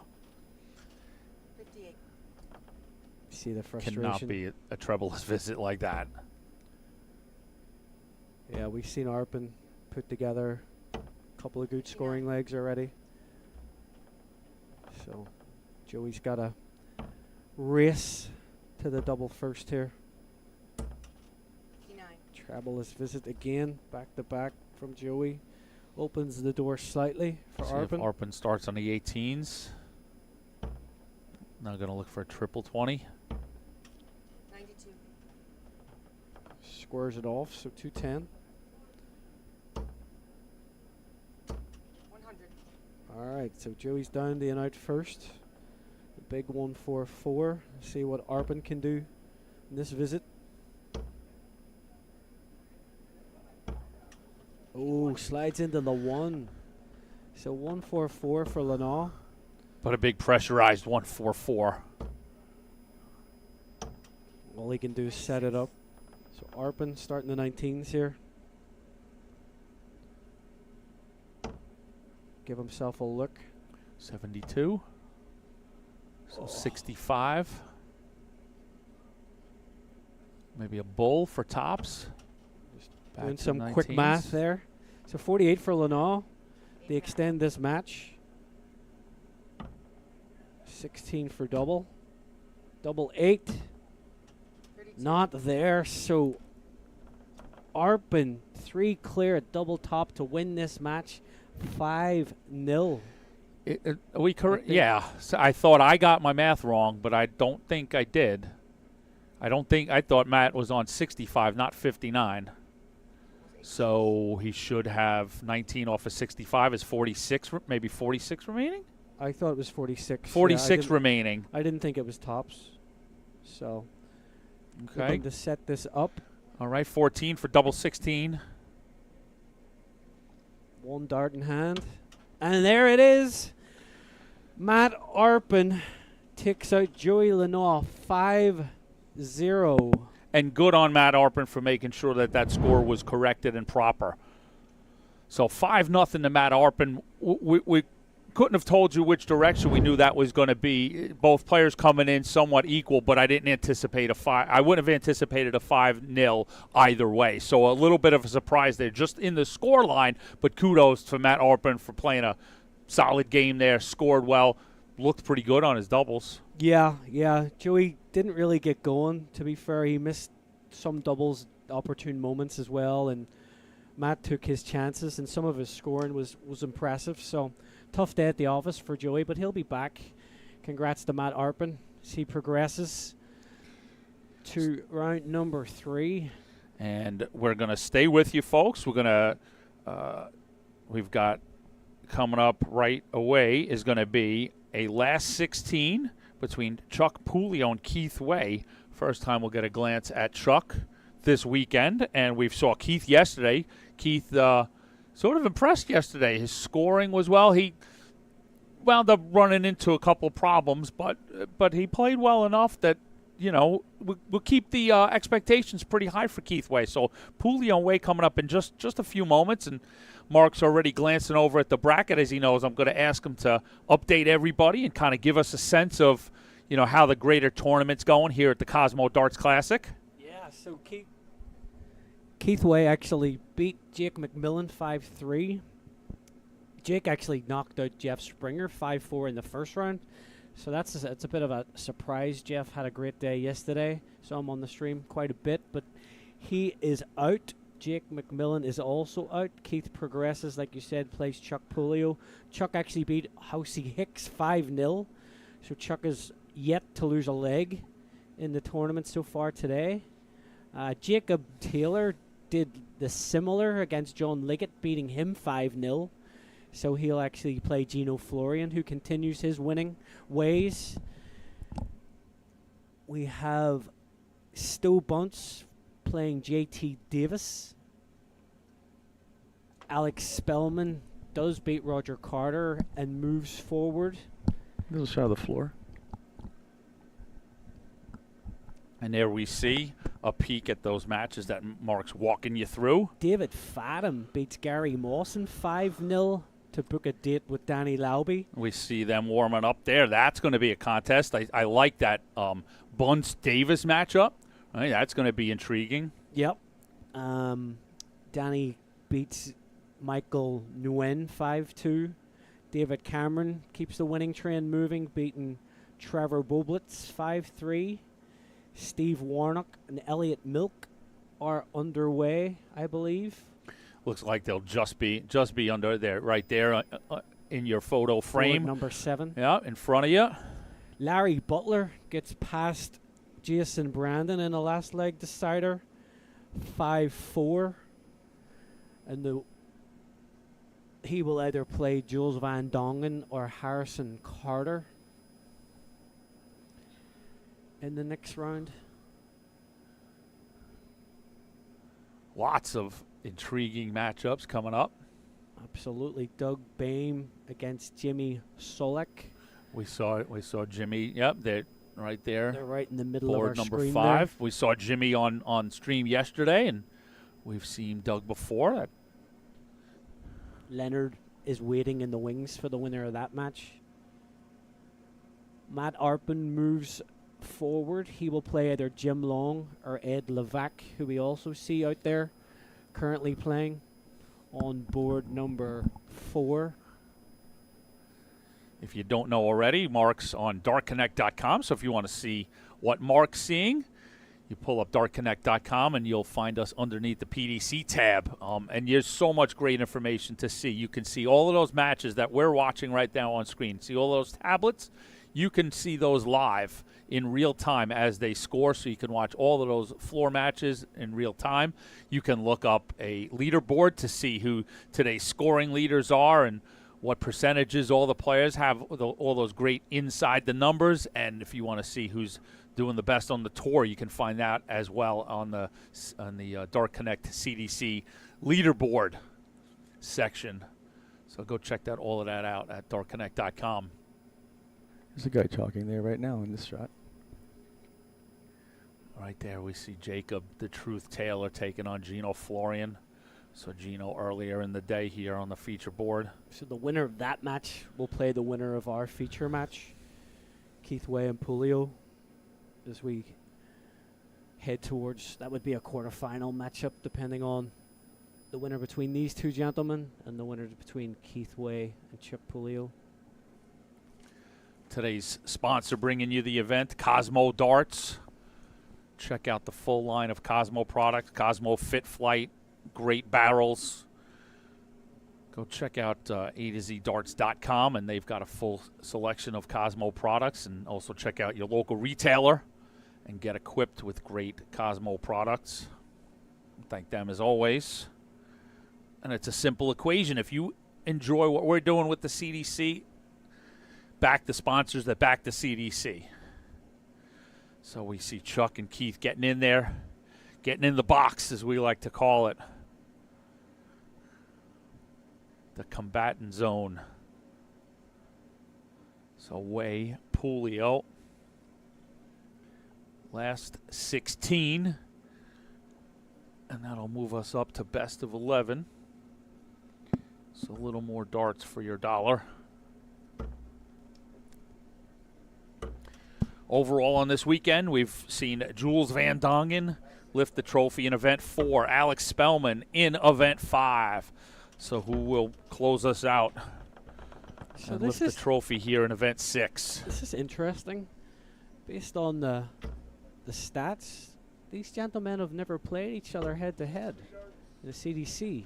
For all of their experience and all the events that they've attended, this is their first time playing each other in an event. It's funny how that works. You pull up some players and they've got an extensive history. They seem to get drawn against each other. Some of it, in fairness, is seeding. You get players that are 4-5s and get matched up because they're both making lots of quarterfinals and things like that. But, you got players that just seem to run into each other, and then others that, like you just pointed out, haven't played each other in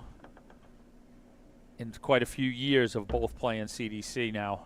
Yeah, and their averages for CDC historically, Chuck steady 85, and Keith more or less 83.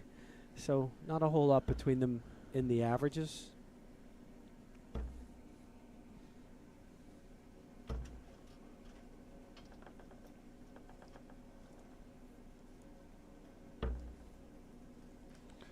Pulio, a multiple circuit event winner, so he's crossed the finish line in the past, and Keith still looking for his first CDC circuit win. Chuck's lifted 5 titles in the CDC historically.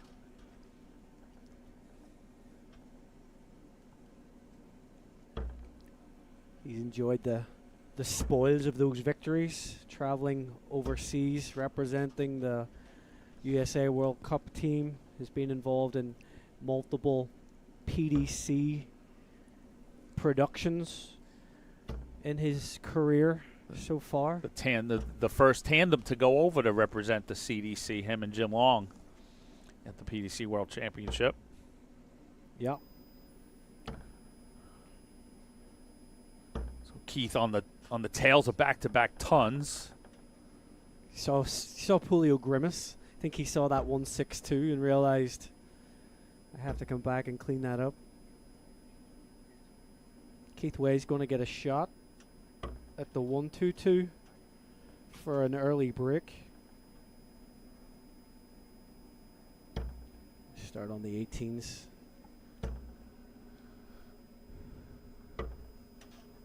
One of those was in, so had a shot at the bullseye. Not to be. So 69 for Chuck. Do we start on 15s or 19s? 15s it was, but wayward. So bullseye. And there it is. Chuck Pulio cleans up the 69. After a wayward first start, he pins the bullseye, holds us through, and we move on to leg number 2. Good opening here from Keith Way. Solid ton 40 to get us underway in leg number 2.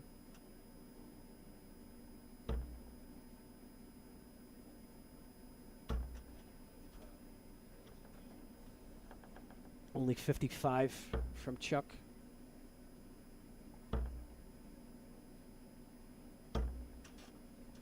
Punishing darts. Oh, I thought that was the 125 from Keith.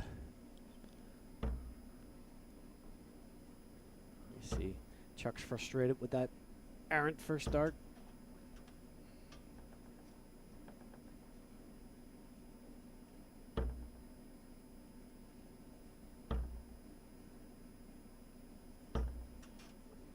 Only 41 from Keith. So big round here from Chuck would pull him back into this leg. Chuck pulling on his scoring boots. Finally putting a couple of darts together.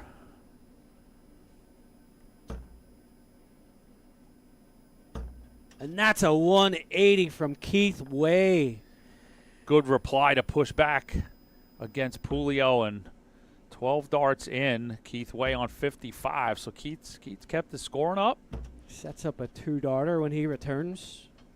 Chuck back on 180, so plenty of time here if he needs it. Doesn't need it at all. 14-dart leg. Keith Way backs up the 180 with a 55 and 2 darts. 1-1. Shoots his average up to nearly 100 after 2 legs.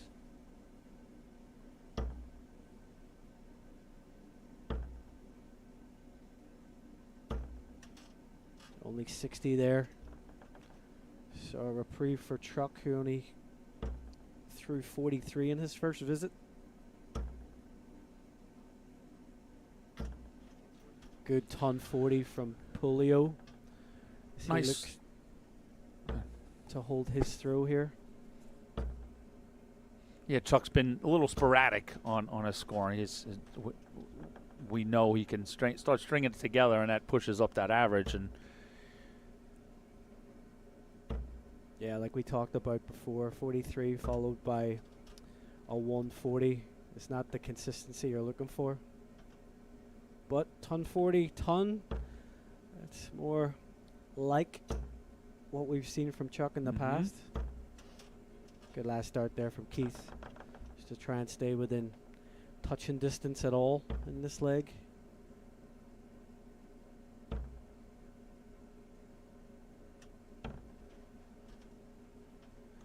So that's sort of what we mean. Back to 54, so 164 when he returns. We'll see what Keith can do. just a nice ton. I was going to say a small rough patch on his scoring. There we go. Pulio. First one in, 107. Another one in for Bullseye. And pins a Bullseye with a 164. Huge, huge out there from Chuck Pulio. 2 doubles, both on Bullseye. If that doesn't get you pumped up, nothing will. Beautiful finish from Chuck Pulio. You know it's going to pump Chuck up. You saw a little fist pump from Keith Way in acknowledgement of a beautiful big 3-figure out there. Big weapon to have in the arsenal. You know, Keith is still outscoring him a bit, but if you can have that in the 6-shooter, that Bullseye, it's a nice weapon to have. 2 for 2 in doubles, and oh, by the way, 2 for 2 in Bullseyes. That gotta make you feel good, right? Absolutely.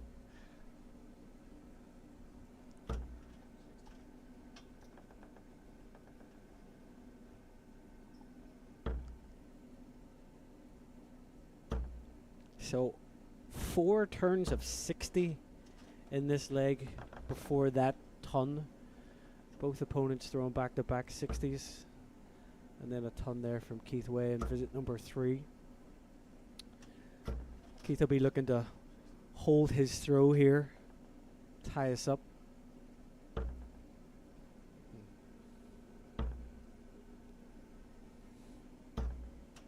Good last start. Finds the treble.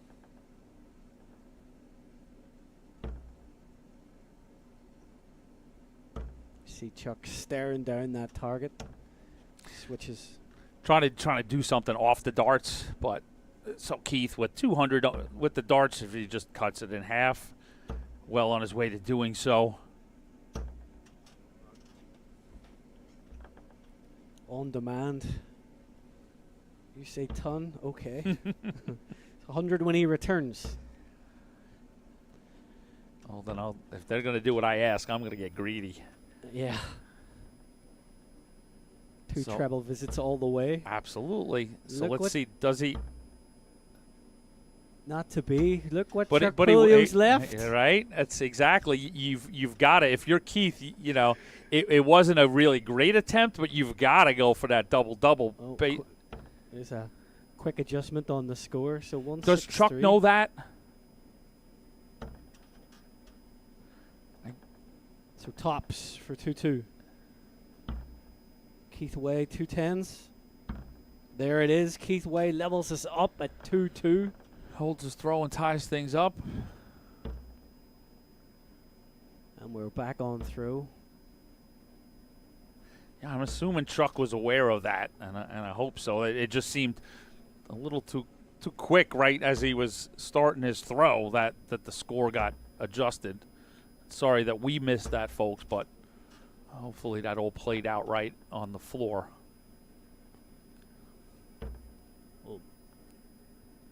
Didn't seem to phase him. Well, but he didn't pull back at all as he was coming to the line. Normally you would see a player, just as we saw Matt Arpin say, hold on a second, there needs to be a score adjustment and everything. So I don't know if he quietly got, Joey Lenau is up there scoring, if he quietly got his eye line and, off that we couldn't see, there was sort of an agreement that needs to be adjusted. So Chuck knew coming to the line it was a 1-6-3 score line. Finds the treble with that last start. He moves down to treble 19. Still an opportunity for Keith Way here. Putting pressure on the throw. Chuck here in leg number 5. Stolen the darts effectively. You see him geeing himself up in the background, Keith. He knows there's a break opportunity on the horizon. He's got 6 darts. Potentially to break Chuck Pulio here. Doesn't find the treble, so Comes up a little short. Chuck will be looking to try and leave this as handy as possible. Get himself an out at bare minimum. Finds that treble 19 with the last dart.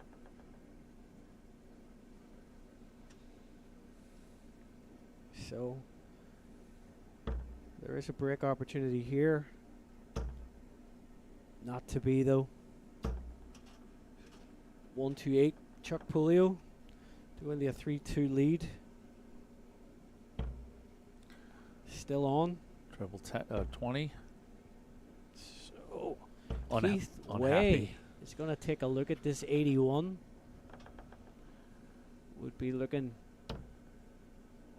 60 left. 60 left. Fortunate Happy miss. accident. Happy accident.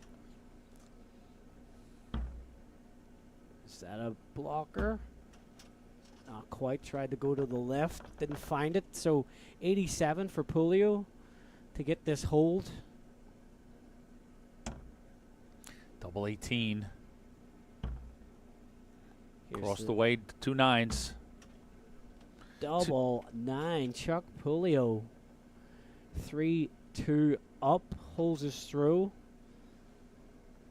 Halfway home for Chuck Pulio. Keith was breathing down his neck there. Couldn't pull off the break. Chuck cleans up on double 9. So last 16 here at the Cosmo Darts Classic.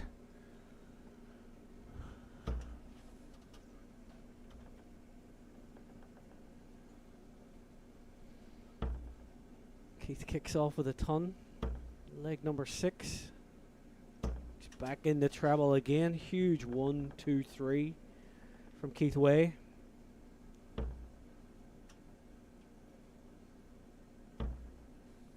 She's looking to notch us again at 3-3. This is a tight affair with these two gents.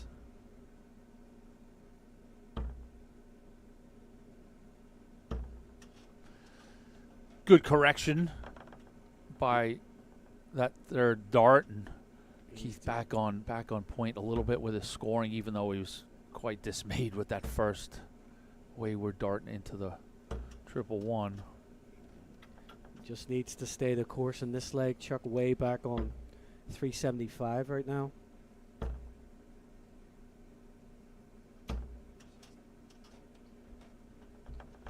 60, 135 when he comes back.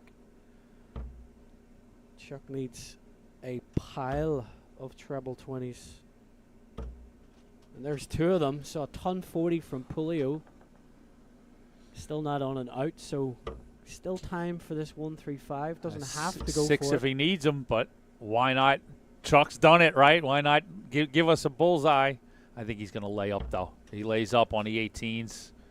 He took a step back. He looked at the score. He knows the gravity. Why mess around?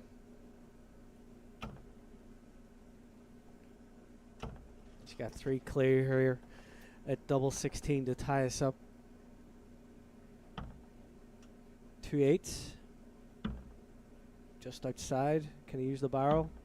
Does not. So a chance for Pulio. Pulio punches chance at with a 140. First one's in. Ooh. Set up dart. You see Keith G'ing himself up, saying, okay, no more messing around. I got to hit this double 4. Not quite. Can he slide in? Last dart in hand, not there. So Pulio, an opportunity to break and move 4-2 ahead. Two Double 10s. 10. Shuffles across. And there it is. That's a big break from Chuck Pulio after Keith runs into double trouble. So instead of 3-3, we are now 4-2 advantage Pulio and him kicking off leg number 7. Third dart, he gets that break. Massive break for Chuck. He gives him a little acknowledgement there. Yeah, Keith has to try and clear the memory and go for the gusto here. If he wants to try and stay in this match, he's going to have to break Pulio twice. But it starts here in this leg number 7. Only 60 to get started from Keith. He's got to find that treble bed. So it doesn't punish the 43 from Pulio.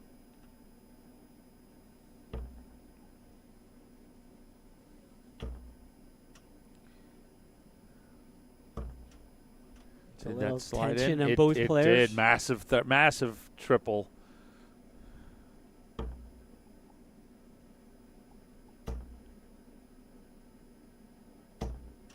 Big ton 40 from Keith Way. Just keeps him in this leg.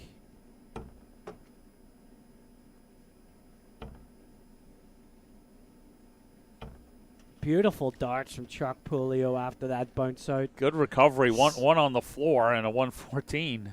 And gets himself to an out after 12. See if Keith can take a chunk out of this 2-4-1. Only a ton. So Chuck Pulio's already had a 1-6-4. Can he follow it with a 1-6-1? Not to be.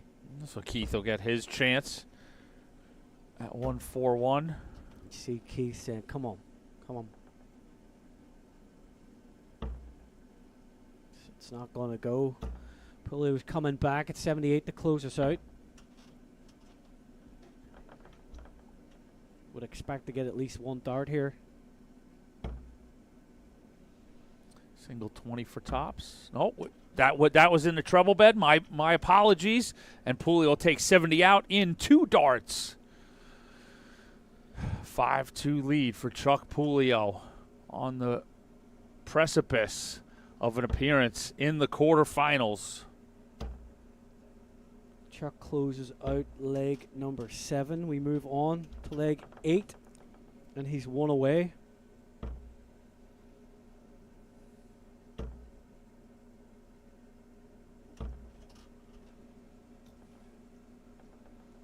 Good ton off the darts for Chuck. So So, Keith's got to push things a little bit to stay in this match. That's a great start. Needs a second one.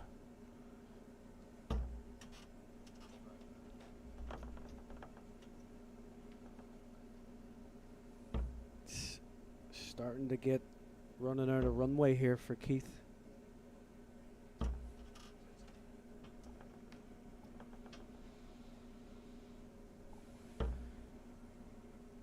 See if he can hold us through, extend this match, make Chuck serve it out. Good 1-2-1. Force the issue. Keith's still battling hard. He's geeing himself up in the background, fighting for every leg, every visit. But a great ton 40 from Pulio.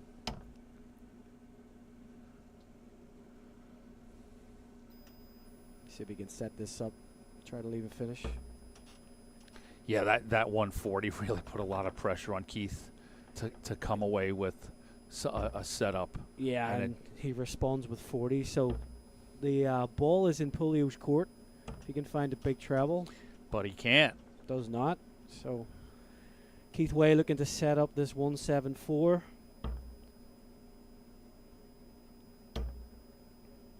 Slide down to the 19s. Only 44. Right, doesn't really capitalize, so, See what Pulio can do. in a way, right, it's sort of gone over the Keith side. So, Chuck's side. We saw the 142 go yesterday with Jules Van Dongen. So 130 for Way. Not to be. Pulio's got Bullseye. Oh.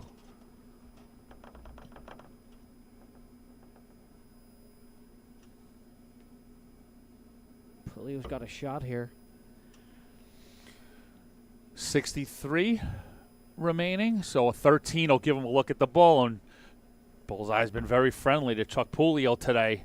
Bullseye to win this match. He just move slightly, take that dart out of the play. Oh, not quite to close us out. That would have been his third of the match. Chuck almost knocked himself sideways. Keith says unlucky. So 42 for Keith Way to stay alive. 2 18s. Keith Way, 42 and 2 darts. Makes it 5-3. And a little smile from Keith Way saying, I'm still here. Still alive. And as long as you're alive, that's it. You've got a chance. Yeah. Till the referee says game shot match.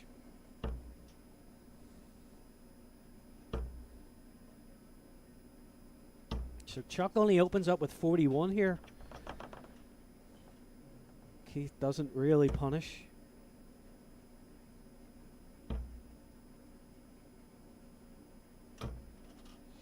Continued opportunities for Keith. 41 followed by 43 from Pulio.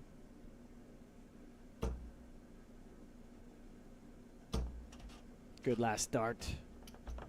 Try to force an advantage. This must win leg.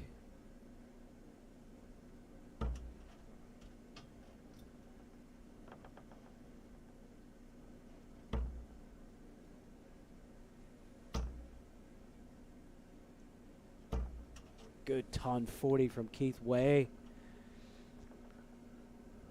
Stolen the darts.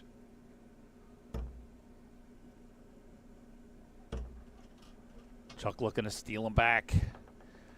But Keith will have 6 at the 201 if he can put a little dent in it. And he's not really going to, nope, he's not going to take a big bite out of it. So now all the way back in Chuck's favor. He's got 6 here because Keith's on a bogey. So Chuck looking to set this up. Knows he'll be back. Beautiful setup. 137 to leave tops. And you see Keith not happy with that 36 nose. 40 for the match for Chuck Pulio. He sets himself. Tops coming in, and there it is, 16 dart leg to finish off Keith Way, 6-3 Chuck Pulio. And he just had a little too much for Keith in the end. Keith tried to fight back, but good clean kill there from Chuck Pulio. Yeah, we saw Keith score pretty well, and Chuck, those early bullseyes really sort of gave us some firm footing that he kind of saw all the way through. So Chuck Pulio is now in the quarterfinals. He'll book a place against Jacob Taylor, who just beat Gino Florian 6-3 also. We'll take another quick look, and then we'll let you know what's coming up next. What do you got out there? Danny Lauby dispatches David Fathom 6-2. And he awaits who? Gates or Bame. Oh, that's easy. All right, so Van Dongen did beat Harry Carter, so Butler and Van Dongen. Can I have some clarification? Okay, that's the next match I was given, was Butler and Van Dongen coming up next. Can you scroll up? And I was told it was a quarterfinal. It is. It is definitely, Larry. Okay, but it's not a quarterfinal. It's a last 16. Okay, so folks, coming up next is Larry Butler and Jules Van Dongen, a last 16 match.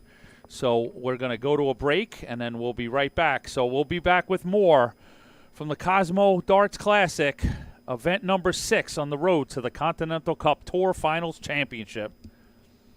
So you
Hitcore is the streaming entertainment alternative.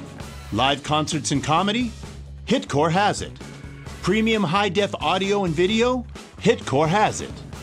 A customizable entertainment experience? Hitcore has that as well. No app? No problem. Set up an account, decide what you want to watch, buy it, then press play. It's that easy. Hitcore is live and on demand 24/7. Hitcore, where every live event becomes your experience.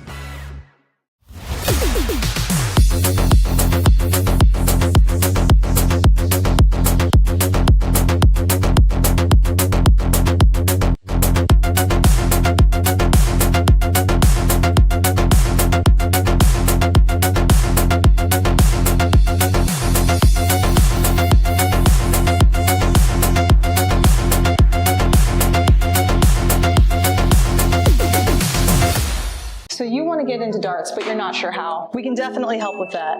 We're A to Z Darts.com, and we've been a darts specialty store for over 30 years.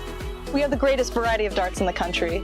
But don't worry, we can narrow down that selection for you, whether you're a complete beginner or a full-on expert.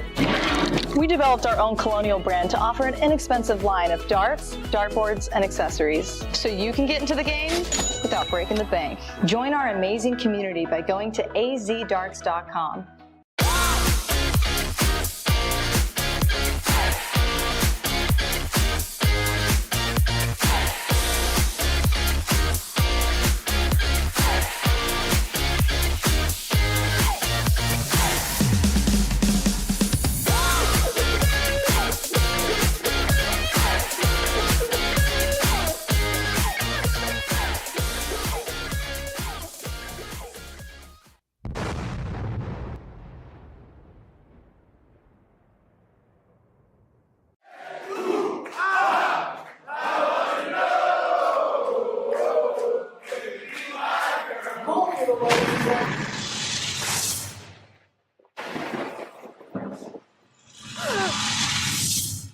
Welcome back to the Cosmo Darts Classic, live from Chicago.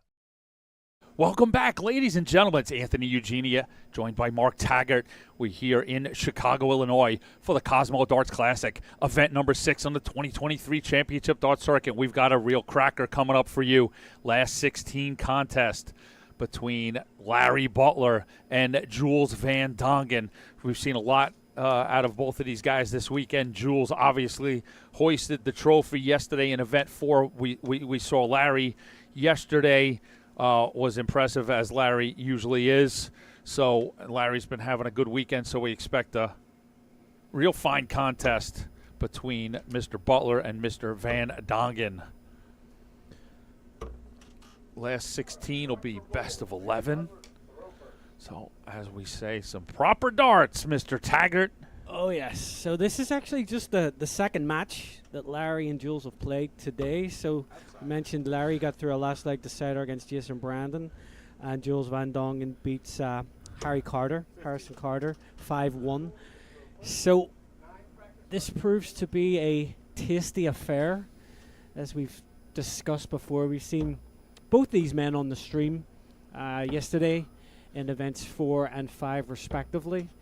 And they've played each other twice on the CDC before. One in Cambridge, where it looks like Van Dongen beat Larry 6-5. And it looks like Van Dongen also beat Larry in Philadelphia 5-1. And I will give you a bonus match that they, because our database here is about the tour proper. We keep it to the circuit events. But in a special event that we hold the match play, Jules Van Dongen beat Larry Butler in a last leg decider, I think it was 3 years ago, to take the match play title. So another little wrinkle in their CDC history. Excellent. So Larry's got lots to play for then. Couple of right, to get back on his... To clean up the ledger a little bit against Jules.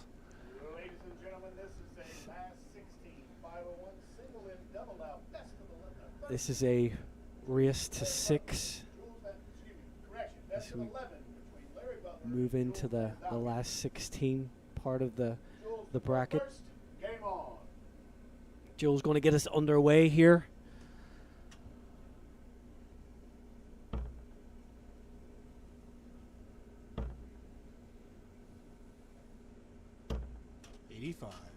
So 85.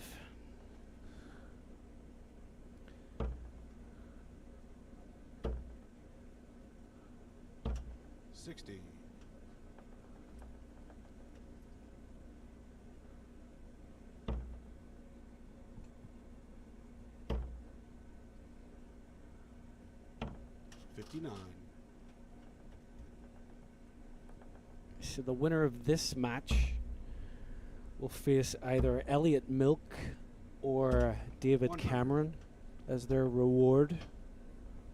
Doesn't it get nicer and nicer in these CDC events? Like, wow, I just worked my tail off, and oh, look who I get. Congratulations, do it all over again.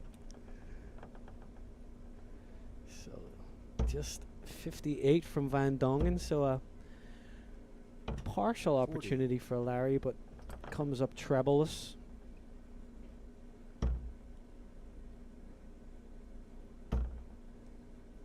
We both know the pedigree and the firepower that these men bring to the board. Might take a minute or two to settle in. Oh, but it won't take long. 58. They won't afford each other the opportunity for it to take long. No, not at all. They maybe a little feeling out process, but they'll get right to it. 59.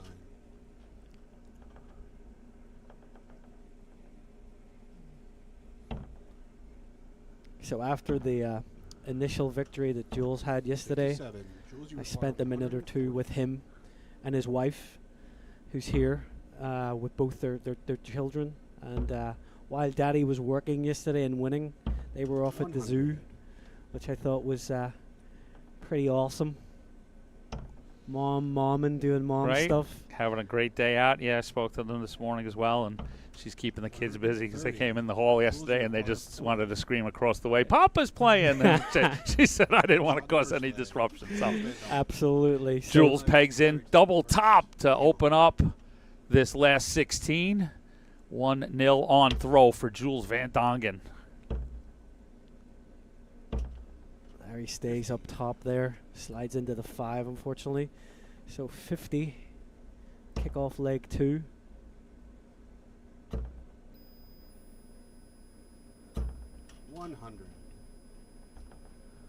Steady ton from Van Dongen.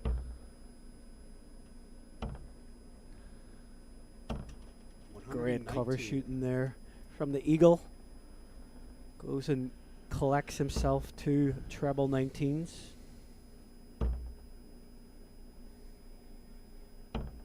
99.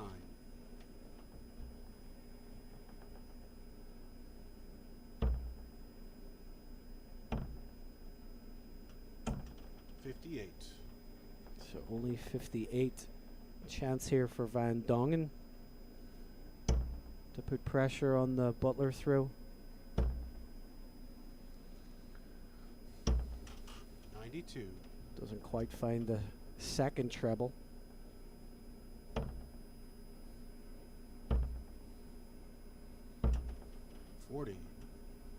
Only 40 for Butler, so definitely advantage Van Dongen and a potential break opportunity coming in. 90. Good last start there from Yeah, Jules. that was the dart he needed to, as you Cleans say, it up, set it up, right? Clean it up and set it up to essentially take the throw from Larry, so he'll have 60. Jules, you require 100. So he's got 6 darts from this Shanghai if he needs them.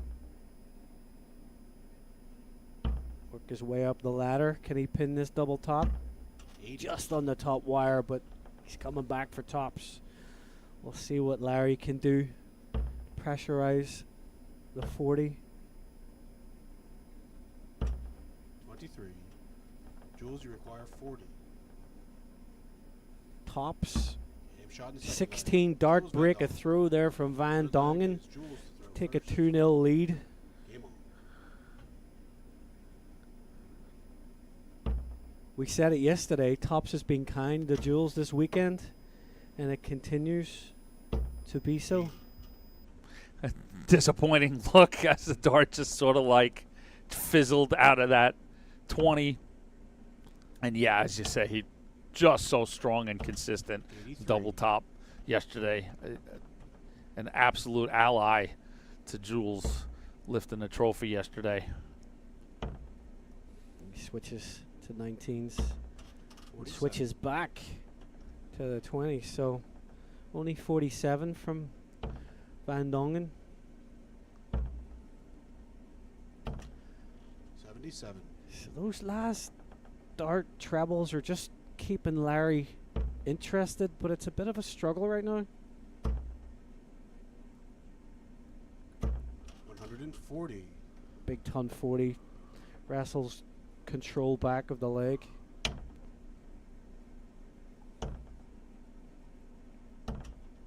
35. Yeah, Larry. definitely struggling. Has not hit that Larry patch that we know he's got. And Van Dongen is just, you just feel it. There's a big ton 80 from Van Dongen just to put a punctuation mark on leg number 3 here. And Butler hits back the big 2 treble visit. 54 though, Van Dongen. Right on the wire. Good guide. And there it is for a 3-0 lead. 15 darts hold the throw. Van Dongen moves into a 3-0 lead. And it was too little, too late there from Larry.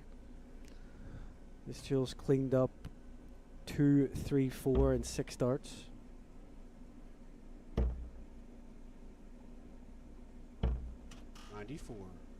Finds that treble.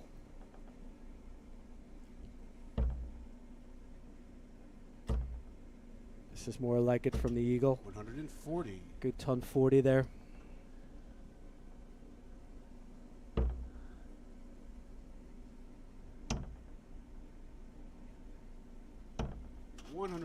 Good reply from Van Dongen. Now the key is to see if Butler can string those together.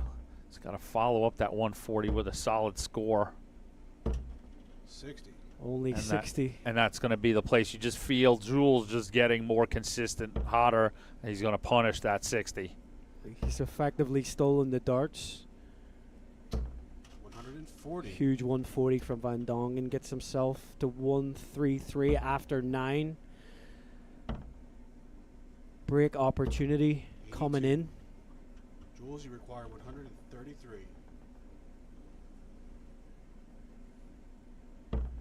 He's going to start on the 20s. So 73 remaining. He's just going to set it up. 62. 86. On 176. We remarked on Jules playing the percentages yesterday as well. Didn't need to force the issue. 42. Jules, you require 47. So 15. Oh, tops. His friend and ally. There it is again. Jules Van Dongen. 14 dart leg. Van Dongen breaks the throw of Butler, and Larry it said just it all. sort of turned around in disgust. He didn't want us. He didn't want us to see that, and we found him anyway. 140. And Van Dongen starting to turn it on here.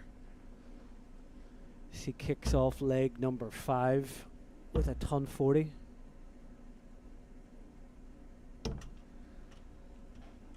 They're just not going where Larry wants them to go. It's frustrating because a lot of it's the width of a wire. It's just on the wrong side. It's a little high. It's a little low. Yeah.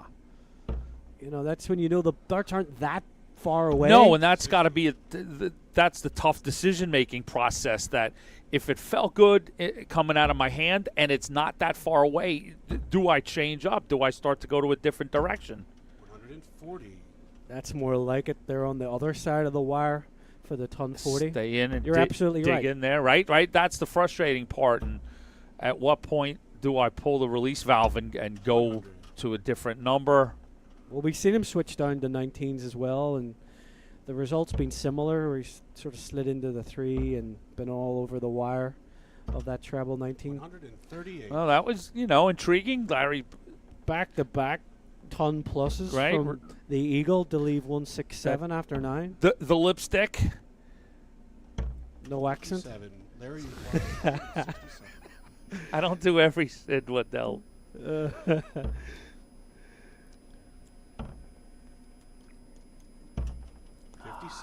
57. Right, you got to think this 144 is in play for Jules. Well, we saw him hit a 142 yesterday. 90 left. Looking to set up, right? Comes back to look at 36, possibly. Beautiful If setup shot. If I got that right. Puts a ton of pressure on this 110. 96. So 96. Van Dongen, opportunity 16 darter.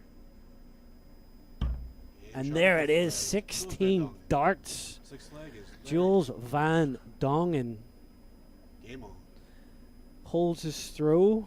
Larry breathing down his neck.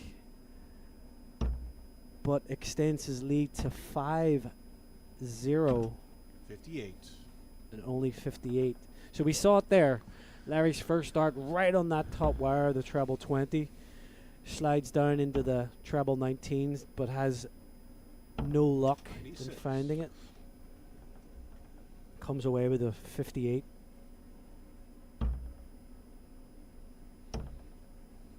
That's better cover shooting. 130. Great darts from the Beautiful eagle. cover shooting. I mean, that's sort of to his class. It's always going to sort of be in there, but it's a matter of how many of those consistent bullets are there.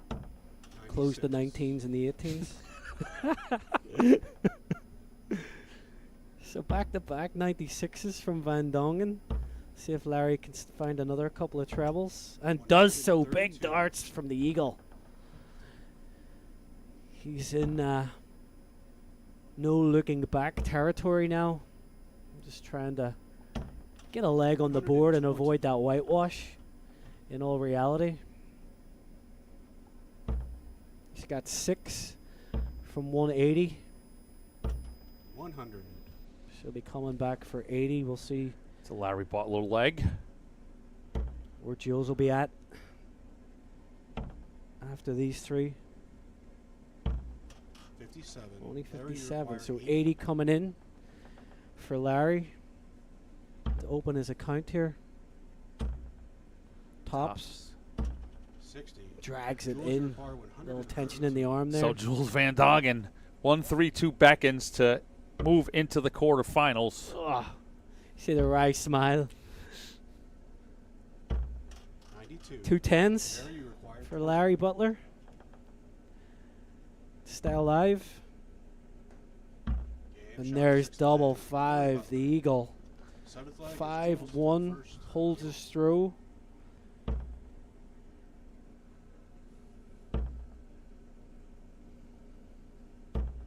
Making Jules play another leg. Only 43 though. 99. So 99. Kickoff leg number 7 for the eagle. 85. Both these players are deadly at finding that last dart treble. If it's not with the first, 140. big ton 40 from Larry Butler. Steals away the Larry's darts. looking for a fight. He's stolen the darts here. 58.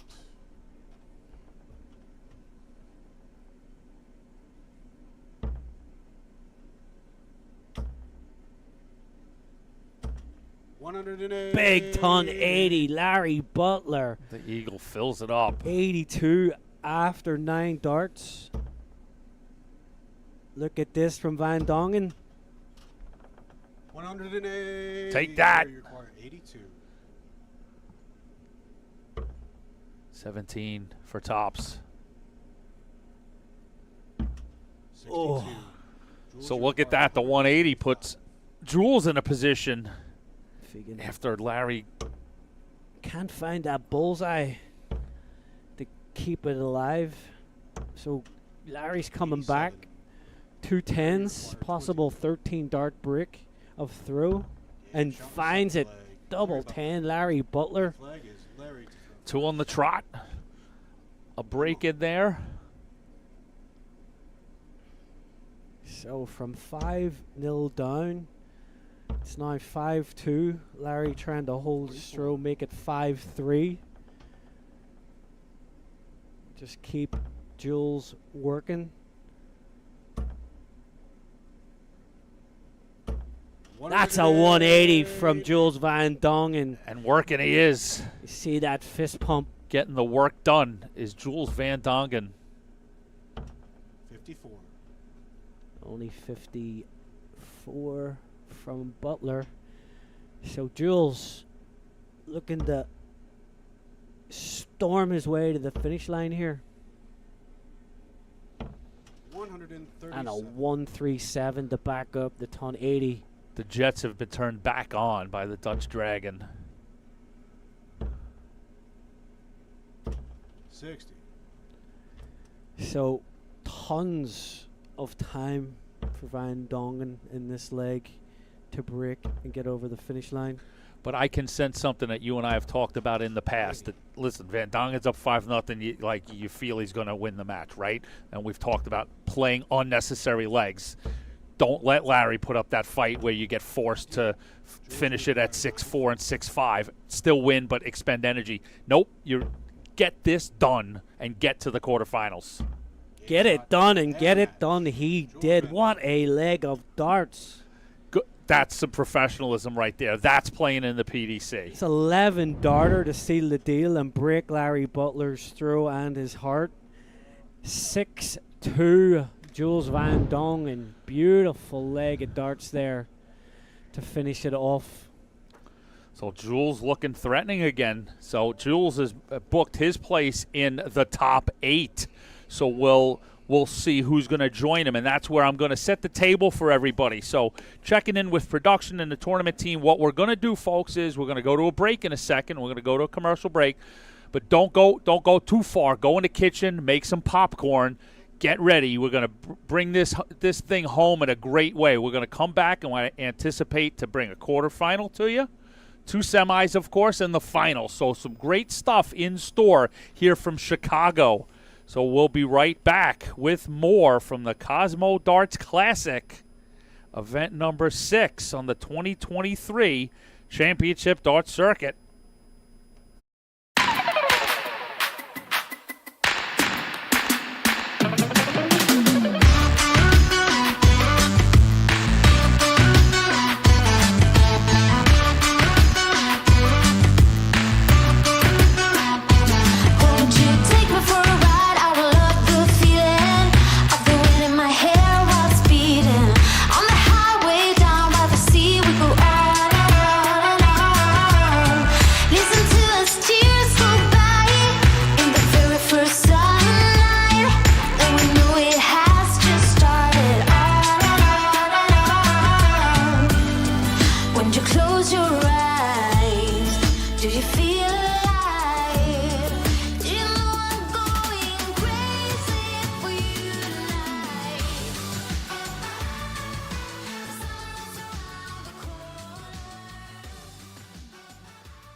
Hitcore is the streaming entertainment alternative.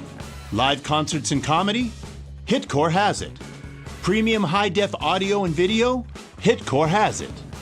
A customizable entertainment experience? Hitcore has that as well. No app? No problem. Set up an account, decide what you want to watch, buy it, then press play. It's that easy. Hitcore is live and on demand 24/7. Hitcore, where every live event becomes your experience.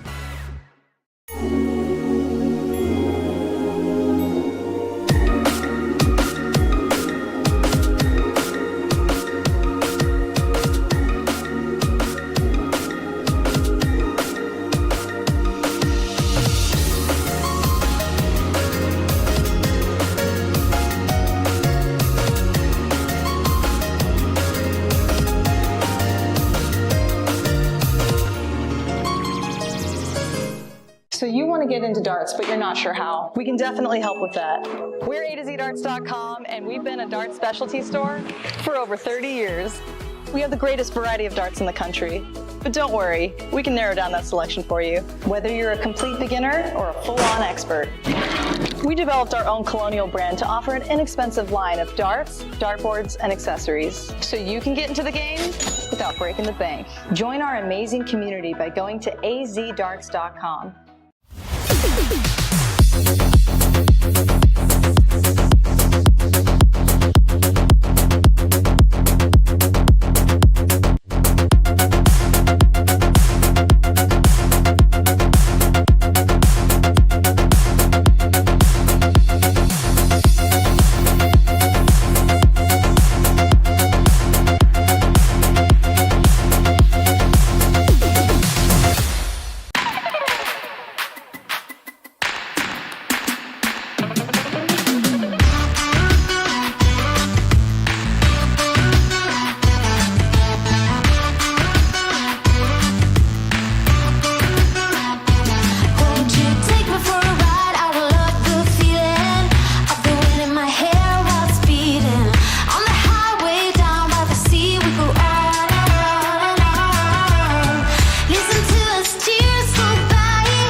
Hitcore is the streaming entertainment alternative.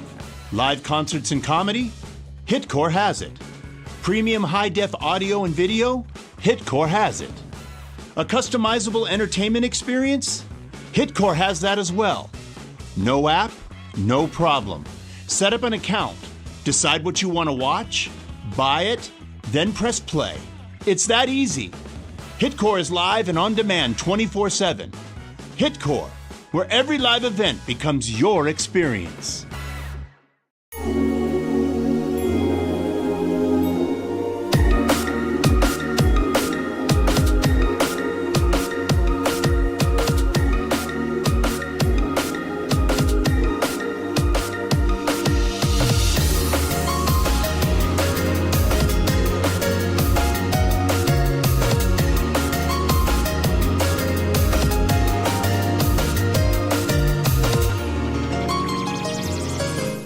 So you want to get into darts, but you're not sure how. We can definitely help with that. We're A to Z Darts.com, and we've been a darts specialty store for over 30 years. We have the greatest variety of darts in the country. But don't worry, we can narrow down that selection for you, whether you're a complete beginner or a full-on expert. We developed our own Colonial brand to offer an inexpensive line of darts, dartboards, and accessories, so you can get into the game without breaking the bank. Join our amazing community by going to azdarts.com.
Hitcore is the streaming entertainment alternative. Live concerts and comedy? Hitcore has it. Premium high-def audio and video? Hitcore has it. A customizable entertainment experience? Hitcore has that as well. No app? No problem. Set up an account, decide what you want to watch, buy it, then press play. It's that easy. Hitcore is live and on demand 24/7. Hitcore, where every live event becomes your experience.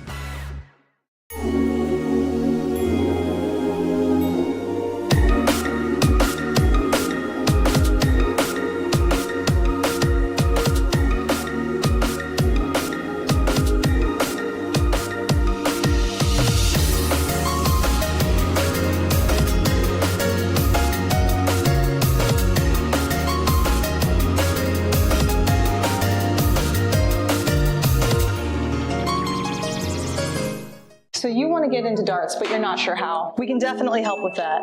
We're A to Z Darts.com, and we've been a darts specialty store for over 30 years. We have the greatest variety of darts in the country. But don't worry, we can narrow down that selection for you, whether you're a complete beginner or a full-on expert. We developed our own Colonial brand to offer an inexpensive line of darts, dartboards, and accessories, so you can get into the game without breaking the bank. Join our amazing community by going to azdarts.com.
Hitcore is the streaming entertainment alternative. Live concerts and comedy? Hitcore has it. Premium high-def audio and video? Hitcore has it. A customizable entertainment experience? Hitcore has that as well. No app?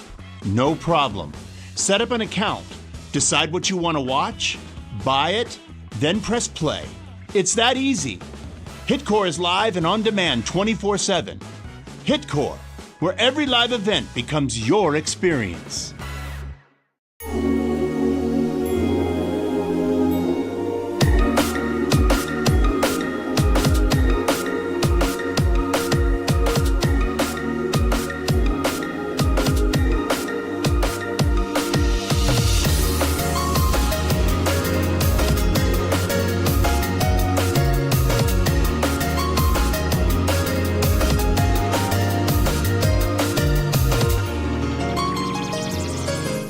So you want to get into darts, but you're not sure how. We can definitely help with that. We're A2ZDarts.com, and we've been a darts specialty store for over 30 years. We have the greatest variety of darts in the country. But don't worry, we can narrow down that selection for you, whether you're a complete beginner or a full-on expert. We developed our own Colonial brand to offer an inexpensive line of darts, dartboards, and accessories, so you can get into the game without breaking the bank. Join our amazing community by going to azdarts.com.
you close your eyes? Do you feel alive? Do you know I'm going crazy for you tonight? The sun's around the corner.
Welcome back to the Cosmo Darts Classic, live from Chicago.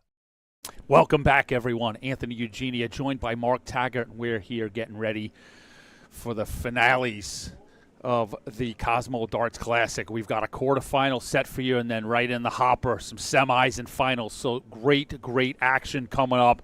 Big time players, some hot darts, and we're going to kick it off with a quarterfinal here. Bunts versus Jim Long. So what do we got, Mark Taggart? Yeah, so Stowe we saw once yesterday. He lost 5-3 against Jason Brandon. We haven't seen Jim on the stream yet this weekend. Both are having quite the day. Listen to this. Stowe Bunts beat Jacob Womack 5-1, beat JT Davis 5-3, and then beat yesterday's champion Alex Spellman 6-4 That's impressive. Yeah, to book his quarterfinal place. Jim beat Ed Levac 5-0 and beat Matt Arpin, who we saw on the stream, 6-1. So Jim has been very consistent so far today, and a couple of scalps on his roster also.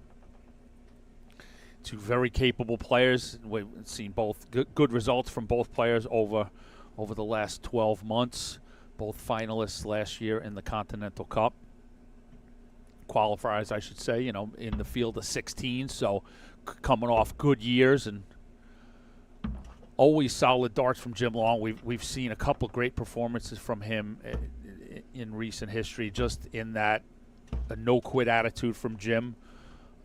Jim's going to stay consistent. A lot of people really love his unflappable action and demeanor, highly respected. And I talk about Jim's temperament a lot when it comes to this game. He doesn't get too high, he doesn't get too low.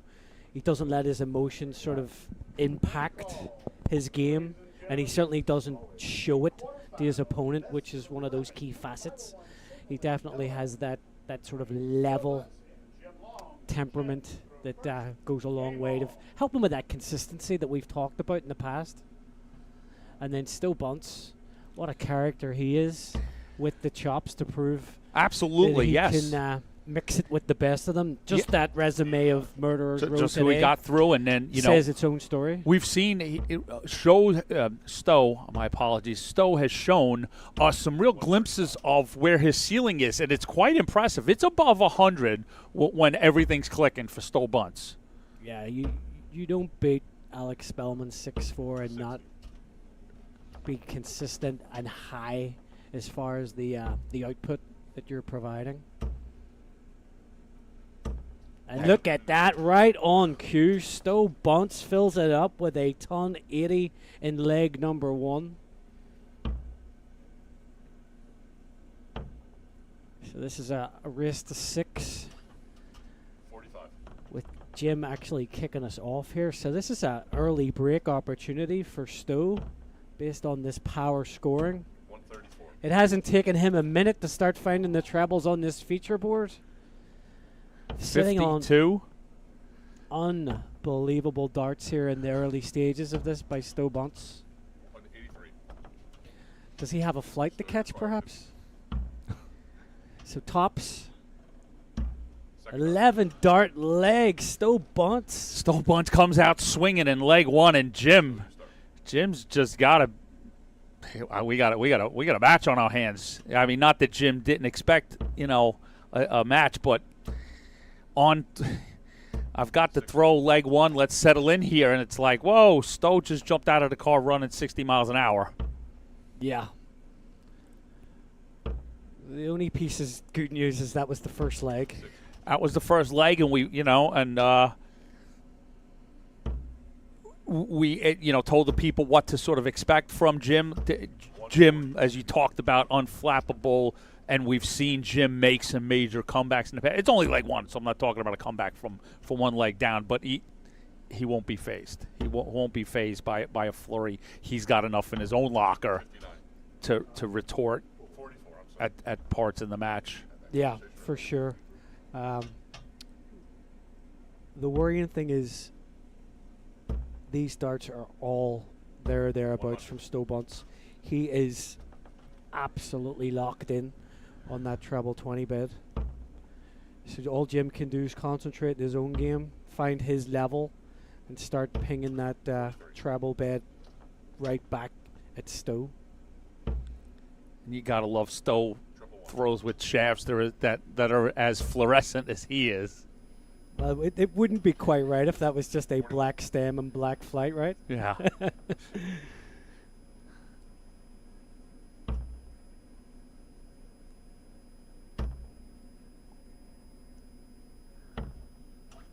Good cover there from Jim. He goes downstairs. So 160 coming in. Stowe Bunts. Doable. Oh. Just slides off into that treble 5. So tidying it up. Jim back on 257. This is a hold throw for Stowe Bunts after that early break. So 70 here in leg number 2. Double 8. Second dart. Whoo! Stowe Bunts about as crisp and clean as you can get. 17 dart hold to throw there from Stowe Bunts. Takes out 70 in 2 darts. Let's see what response Jim Long can have on his own throw here. 85.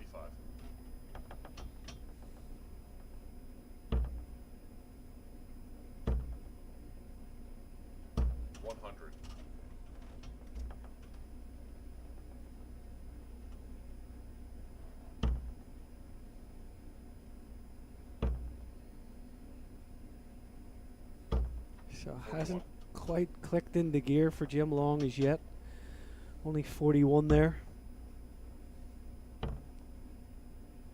And 43. Stowe goes hunting for a treble.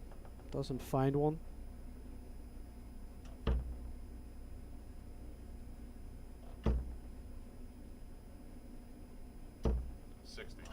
Only 60 from Jim Long.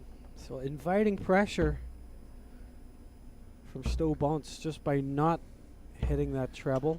Just leaving things open just enough, right? Just Jim's got to start to put together his own array of 100s followed by 140s, and yeah, the 60s and the 85s will not going to cut it for very much longer if Stowe continues in this mood. And he's eking out an opportunity in this leg. Depending on this score, he knows that's a blocker. He's going to move downstairs. Finds the treble 17. And the bullseye. Another 3-figure score there from Stowe Bunts. Great board management. So he's stolen the darts. He's given himself an opportunity for a 3-0 advantage early in this match. Still Bunts is up for this. He's geeing himself up in the background there. Seems focused. He seems content with his game right now, and why wouldn't he be? Still you require 143. He's got 6 darts. He's going to 6 need scored. all 6 of them. Painfully on the other side of the wire. 26. Yep. So 26 just allows Jim to pressurize the 117. Good recovery dart there from Jim. 81. Can't find the third one. Still So require 117.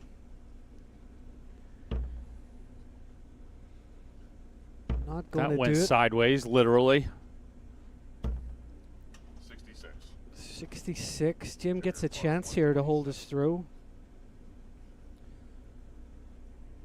Still Bunts sitting on 51, waiting in the wings. If this doesn't go, it's treble 17. Try and keep this alive. Treble 19, sorry. 55. So Not to Stowe be. Bunts for a second break in this match and a 3-0 lead. Double tops. Not there, so Jim Long Jimmy requires looking at 72. 72. One of the rare errors we've seen from Bunts So early in the match. Jim Long has not had a 3-figure visit in this leg, but yet has a shot to win it, but does not get there. So 3 clear. Stowe Bunts. 40. Opportunity to go 3-0 up and takes it. First start. Stowe Bunts moves into Halfway home. 3-0 lead. Semifinals for Stowe Bunts. So Double break of throw already in this match. and that's 140. the real concerning thing for Jim Long. If it was the other way around, one break is not as daunting as the two. Absolutely. And Stowe opens up with the 140. Jim matches him, but just Stowe's not giving an inch. 100. Yeah, he's unflappable right now. He's just in a really good place. Will Jim stay there? He does. Finds the left-hand side of the bed. And another great darts from Jim Long. Back-to-back ton 40s.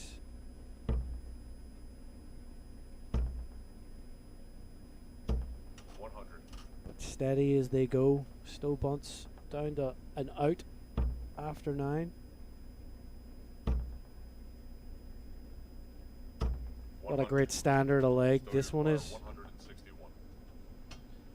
Jim Long sitting on 1-2-1 after 9.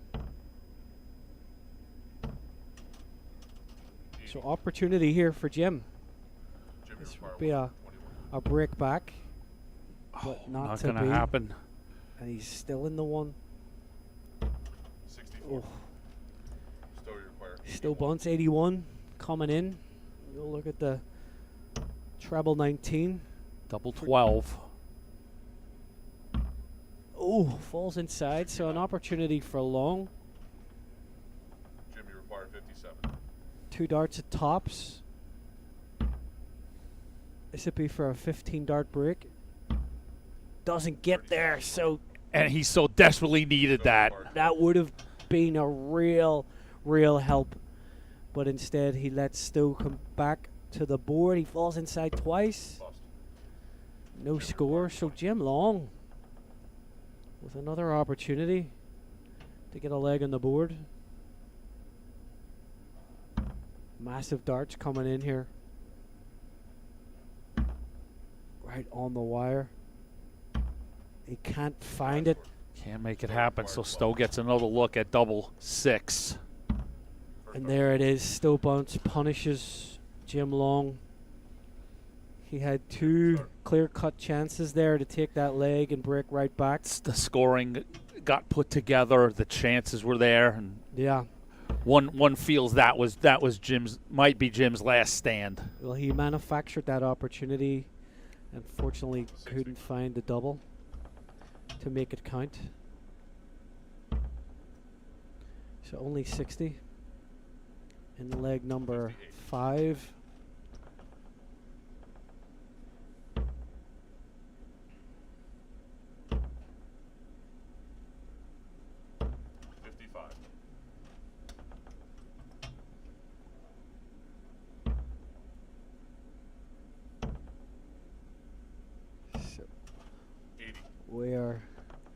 definitely at the point of no real wiggle room. None for at the all. gentleman. No. And it almost feels like for him to get kick-started, he needs just a leg out of nowhere, an 11 dart or something just magical to turn it completely around. And Still just keeps the pressure on. Piles in a ton 40. now could the 170 be at least that little bit of spice Oh, yeah. to get Jim moving? Get the adrenaline pumping, but look at this from Stu Bunts. 139. Big Jim, you require 139. So 170. Jim Long. Not to be for the 170 attempt. And slides into the treble 5 So yet require again. 84. Bunts with 84. Sitting on 84 after 12 darts. 57. Clean it up a little bit and he- hope to see it again. He refused the bull opportunity. Jim, you require Didn't want to hit 14s for bullseye with Jim sitting on Shanghai. Maybe a miscount. Either a miscount or a sort of a, there you go, Jim, for tops. There it is. Jim Long punishes. Takes Stu the Bunts. 120. Maybe also sort of a statement on how he feels Jim's playing. But it didn't work out. To leave any professional in this room with an opportunity at Shanghai, 85. that's a very steep gamble. And Jim Long actually made him pay the penalty.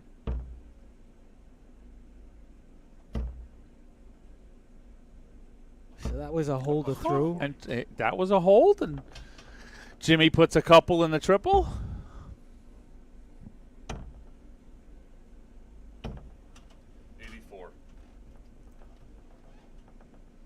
Jim Long starting to find a little bit more consistency with the scoring.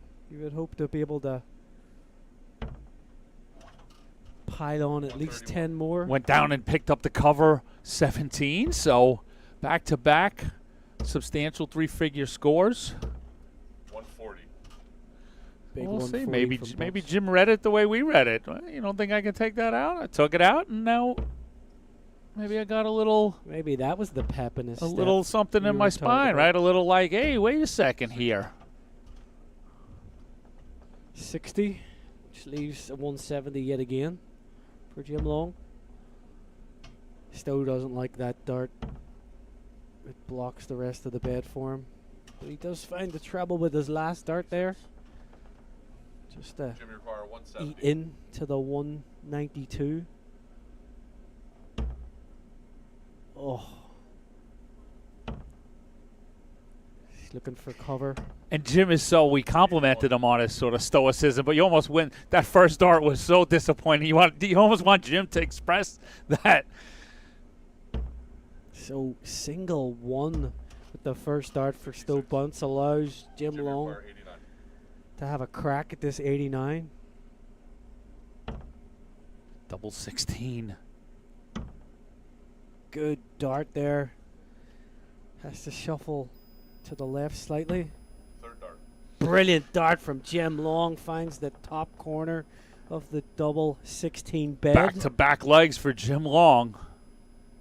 Really nice 82 there from Jim Long. Picked up a break. And this is that leg we talked about. He's got to pile it in there. 140. And there's the scoring coming to Jim's aid as he's looking to put lots of pressure 135. on Stowe Bunts here, who was in autopilot there for a couple of legs. Now he's in the thick of it.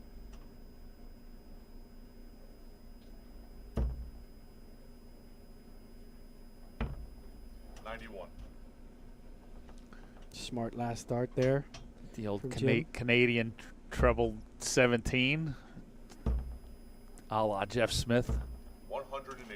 Fills it up. Big 1080 there from Bunts. Wrestle control back in the leg. And a ton would leave him. Yet again. 100. 100. Oh, The he's going to keep 170. going to the well. It's good professional board management. Earliest possible opportunity to get yourself to a finish. 60. Jim, you require 170. Only 60 from Stowe Bunts. So another crack with the fishing pole. Can't land that big fish. The elusive big fish. So Bunts gets a try at 126. He'll start down in the treble 19s. Got it. 114 shot, double six. Big 126. Stowe Bunts gives the fist pump and a 5-2 lead. Massive moment. Gets that break back. Puts in a 126 checkout. When he hit that second treble, 19, he didn't even flinch. The third dart was over at double six in the blink of an eye and pins it. That was squarely grabbing this match back by the throat. Yeah. You saw Jim acknowledge it too. 57. Knows that was huge. Because Jim was having a good leg. Oh, absolutely. Jim was putting together some of the pieces that you needed to. 180. And a big ton 80 from Stowe Bunts here in leg number 8.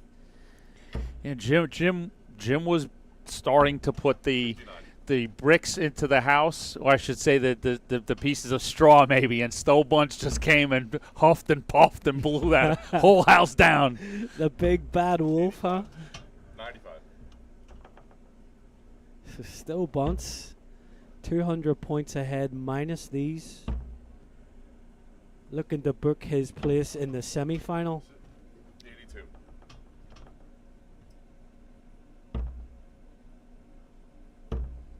Where he would play Jacob Taylor, who's 105. already advanced.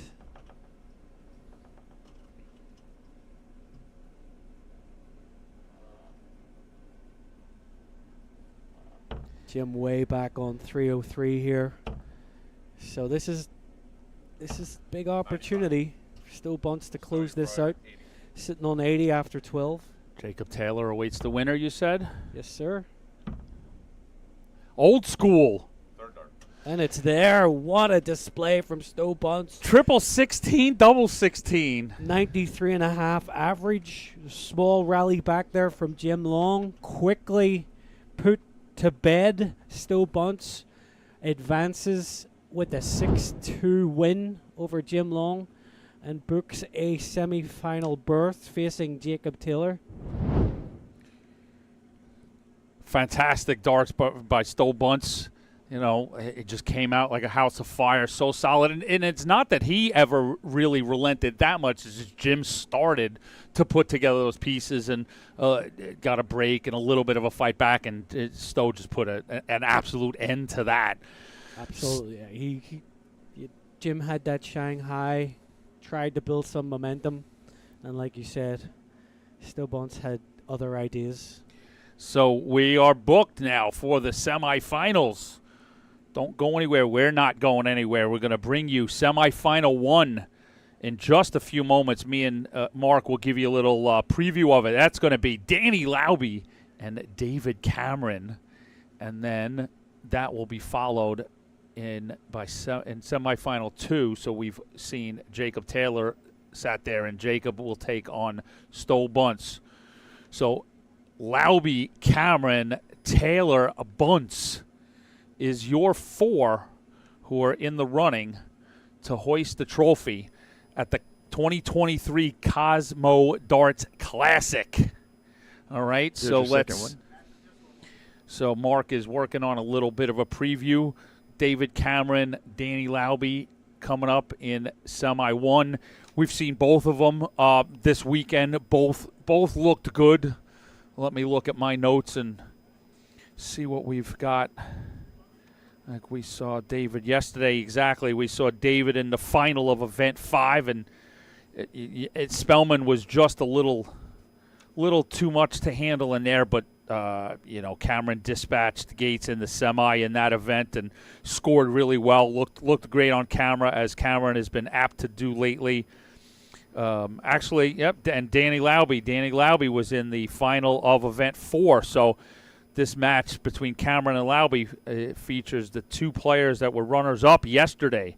So both having good weekends. So both very desirable to get a trophy of their own. Lauby we saw on camera yesterday looking that good, rat-a-tat-tat of Lauby. So I think Mark's ready to give us a sort of picture of what's today looked like for these two guys. Yeah, so you alluded to it. They both had runs yesterday for sure, both runners-up in different events, looking to go one better today.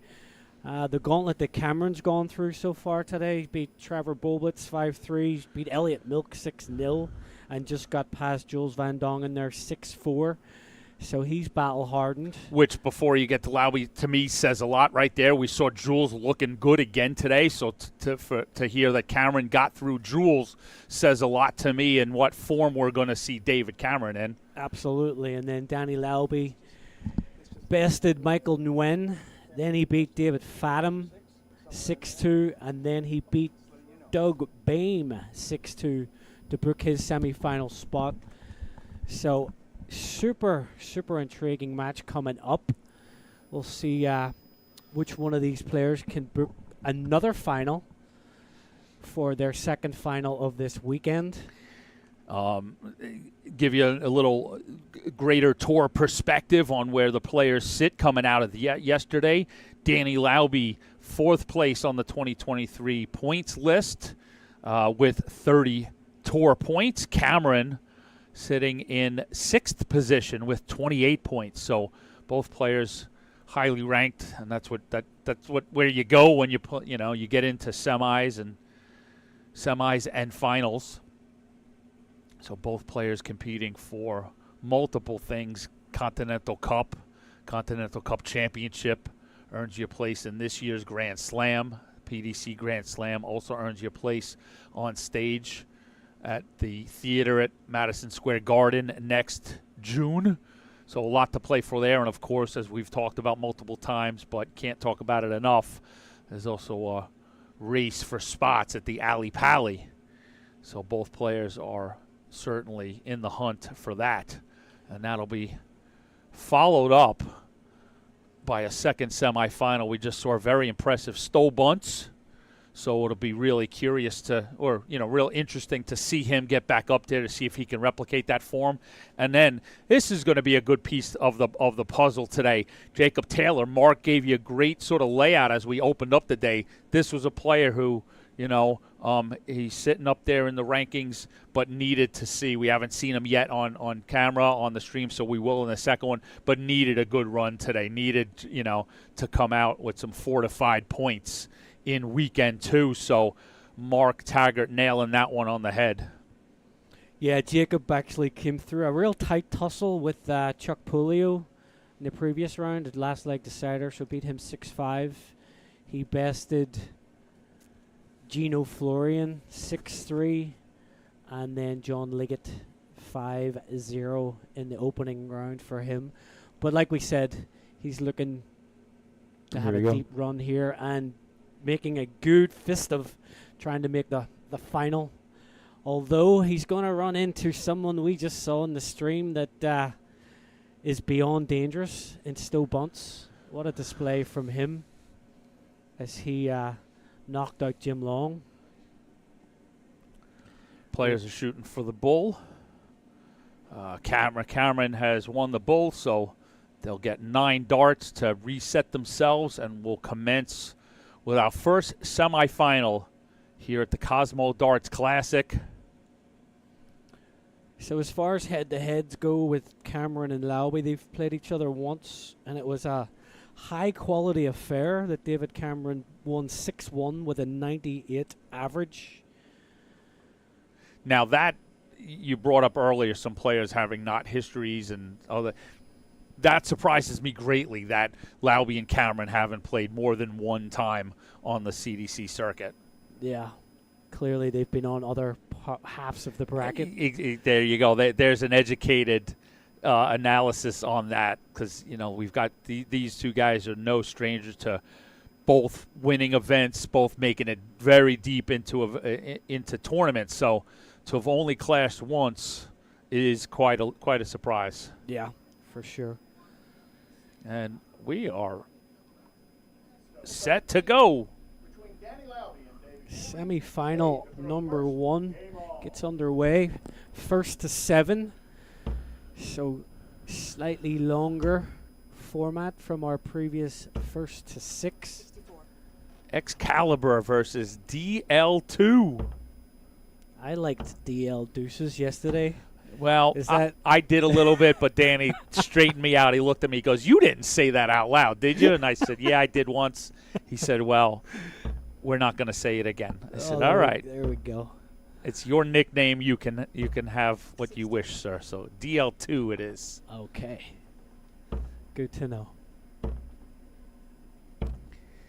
98. We'll wait for the international events, and when I can get him down to Costa Rica, and I'll call him DL Dos. There you go. That actually works. I think that works nice. Tightening up the equipment. David Cameron just threw a 4 in his 3rd visit. We've seen. Or did he? Yeah, well, exactly. Let's He's- get the scoreboard corrected. I said, "Oh boy, did he throw His a puzzle Luke look Gehrig." told me that wasn't quite right. However, it was still only 43. This 100. Lauby's already attacking the throw here in the first leg. We have seen lots of opening leg breaks on the stream today, where the player going second has come out of the gate trying to break right away. Well, I think you've touched on it. It is quite searching for the proper word. The opposite feeling of what they're out on the floor playing come into the box. So like now we've got a nickname now. They're in the box, and it's quieter, lights, and you know it's where we want them to get to be comfortable with. Oh, not quite an opportunity there for Cameron with the 153. So 60 coming in from Lauby for a break. Pins double top second dart. He does break the throw of David Cameron. Lauby jumps out 1-0, And you're absolutely right. You know, these gentlemen haven't been in the stream yet today. 100. So, well, even what I bring to that is is even the experienced players that have been in with us. Just it may sometimes take a leg, couple of turns to get reacquainted again. Okay, you know, I just played outside, back in here. Lighting's a little different, so on and so forth. Now, they'll quickly get acclimated. 40. Big ton 40 there from Lauby. They trade ton 40s in the opening salvo of leg number 2.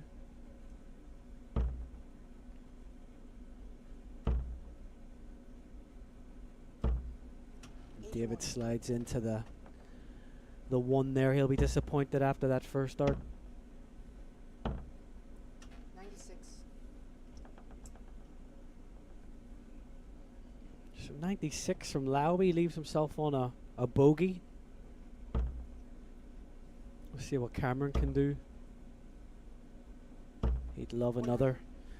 Doesn't get there. So so Lauby's got 6 from 165. Maybe bull or 19s 95. or a 15. All Cameron can do is try to leave this handy. Put pressure on the 70.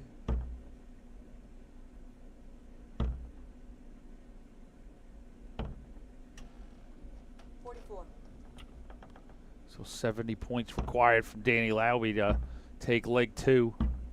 Oh, doesn't find tops.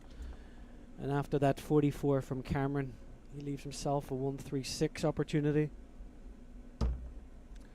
It's on.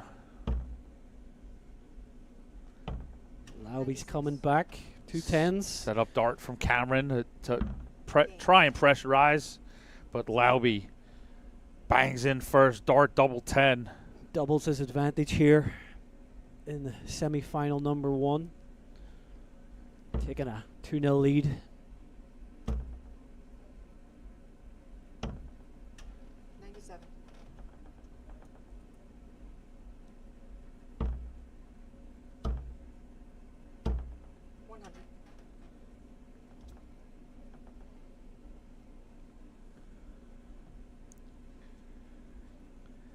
David Cameron with an opportunity to peg one back here with a hold of through.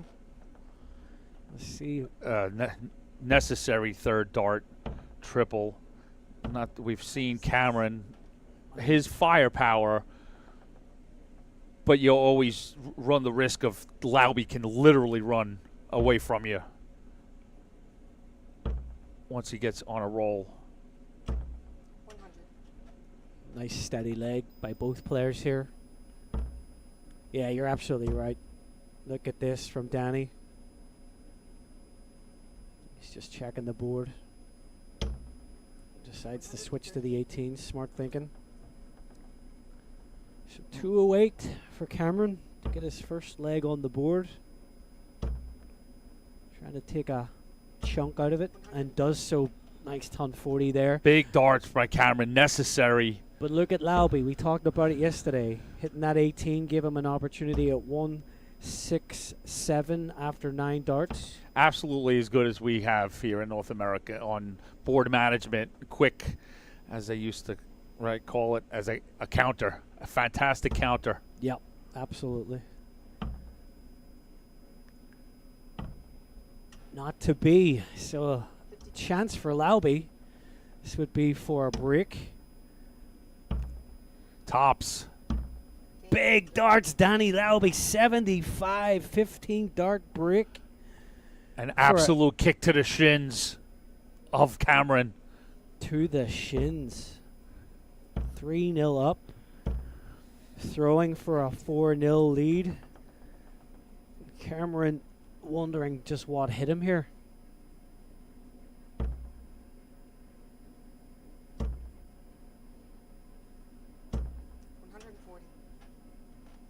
Big ton 40 to kick off leg 4 from Cameron. But look at this. Lauby fills it up with a ton 80. That's a 180 for DL2. Unrelenting. See what Cameron's got in the locker. 100. Follows the ton 40 with a ton. 100. Danny down to 129 after 9. Cameron looking. 100. Leaves himself 161 if he gets a sniff at it. Oh. So outside chance for Cameron. Right, and one for a 12 darter and 161 almost feels like a must. It's on. Oh. Nearly a 161 brick. But 2 18s. Possible 14 darter. Nope. 2 9s. There it is. 15 darts. Extends his lead to 4-0. And Cameron is under the cosh here. Albeit Lauby's throw, but just absolutely crushing to Cameron. 4 turns, all ton plus scores, left with nothing to show for it. Well, we talk about those marginal opportunities. You know, Cameron's basically having to manufacture 161 attempts just to try and stay with Lauby right now. And Lauby kicks off with a 134 against a throw. Great response from Cameron, though. Just trying to stick in this match. Danny's in autopilot. He's absolutely galloping.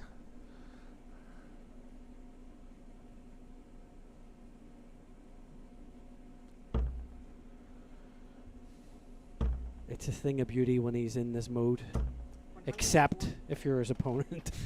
It's the only one in the building who doesn't appreciate it.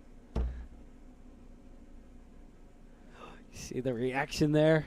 17. He fancied that. So another 1-6-1 attempt after 9 for Cameron. He is trying everything in his power. Absolutely. But Danny's throwing the kitchen sink He's at him trying here. to pick up a boulder and 170 attempt coming in. Oh. Not to be. Pins the bullseye for good measure anyway. So 101 for Cameron. Does find treble. Tops for a 101. 15 darts, David Cameron. see if that's the spark that lights a fire. Lauby breathing down his neck. 55 after 12. Looking for yet another break, but Cameron holds his nerve and pins the 101. That was just a hold to throw for Cameron, but vital that he did so. He was looking down the barrel of 5-0. 96. But does get a leg on the board. 100. Credit to David Cameron, because Lauby has been throwing haymakers here. Absolutely. 95 average has done a lot right. Just hasn't been able to get that get a break in a way, right? As you said, his opportunities have been these big number outs, and it's sort of a testament to the professionalism that we talked about, though. He's been there. He's seen this. He's had these barrages thrown at him before. He knows that he can withstand them. He's just got to try and trust in his own game and hopefully stay the course and look for a couple of opportunities that aren't 161, 164. Something a bit more doable. Absolutely. Beautiful assessment. Spot on. That comes from the experience of having been there, done that, stayed in matches, sometimes getting the better of it, sometimes not, but knowing enough, like you said, trusting in your ability to that just keep playing my game, and I may get those opportunities that I can cash in on. Tough last start there for him to leave himself a bogey at a bounce out. So Lauby had a free opportunity to set up 93.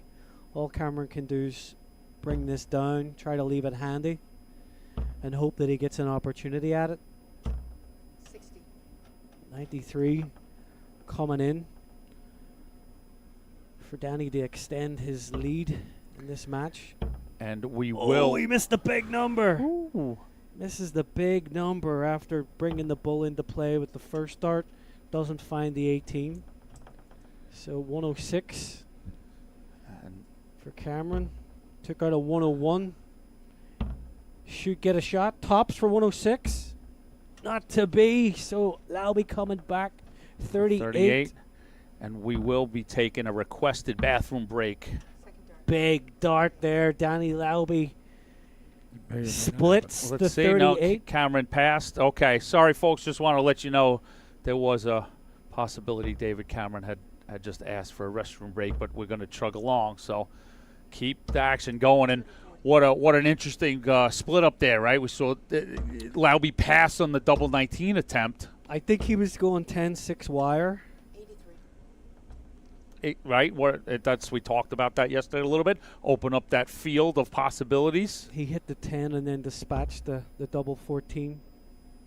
He does like the top portion of the board when it comes to doubles, so it may even have been by design that he wanted to leave the double 14 versus the double Yeah, six 16. possibly being the desired, but you've got that fall literally with the 10 underneath as a safety net, and that's what occurred. So David Cameron looking to fill it up. Not quite, but big 139. Needs to hold his throw here. Beautiful cover shooting from Danny Lauby. Finds 2 treble 19s. Both of them on bogey numbers here. 41. One on 162, one on 163. Cameron only gets 41. Lauby's looking to take a bigger chunk out of his remainder, but still trebleless. So Cameron, 1-2-1 attempt after 12. Doesn't find that treble 17. Pins the bullseye. So 104. Good setup there from Cameron. On the 16s and pins tops. 104. Danny Lauby. 15 dart break a throw, and now he's throwing for the match. 100. That was a kick to the knee. We're getting higher. Danny Lauby just unkind to David Cameron. Ruthless. Danny Lauby. So as I look over at our 4, Lauby obviously in control of this match, but either way, Lauby, Cameron, Taylor, Bunts are your 4 names. We'll have a new winner, at least for this weekend. No repeats. Van Dongen Spellman was yesterday's news. Someone else is taking the trophy home. So we're guaranteed to have 3 events and 3 winners here in weekend number 2. 100. So beautiful leg of darts from both here. Must win leg for Cameron just to stay alive. Lauby looking to 177. close out this semi-final and book a place in the final.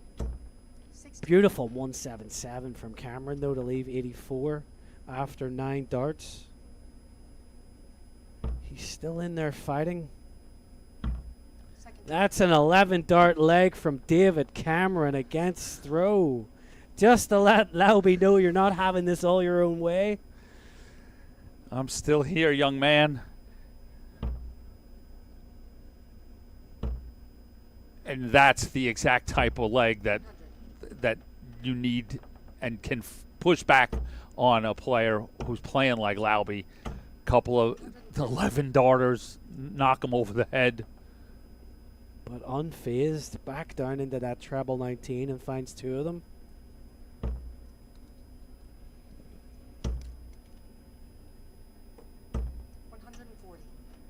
Big ton 40. David Cameron is not letting this go, as you would expect. 57.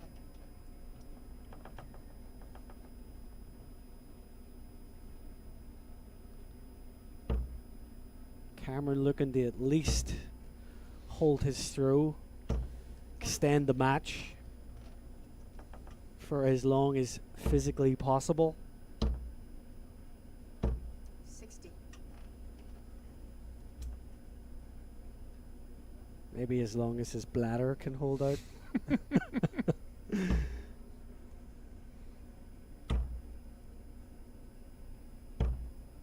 94.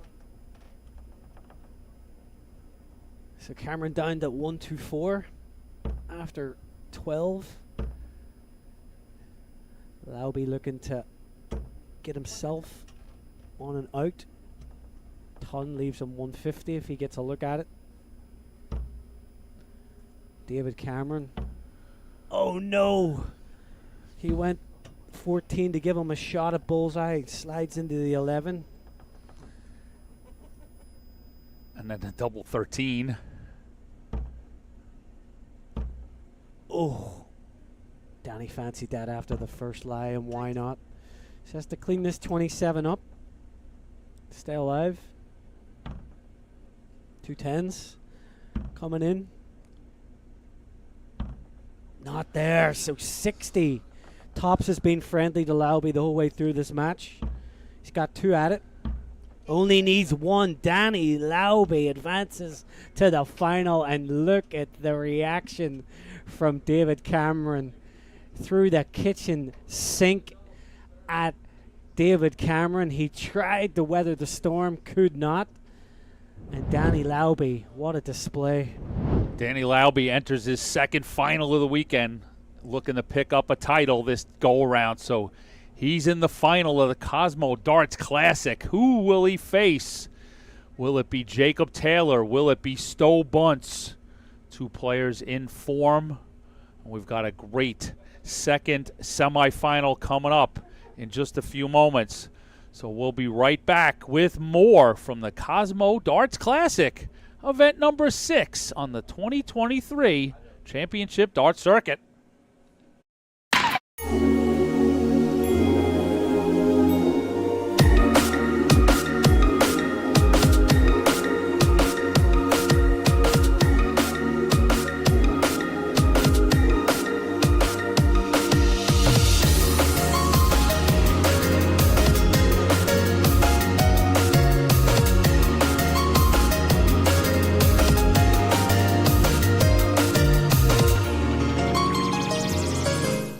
So you want to get into darts, but you're not sure how. We can definitely help with that.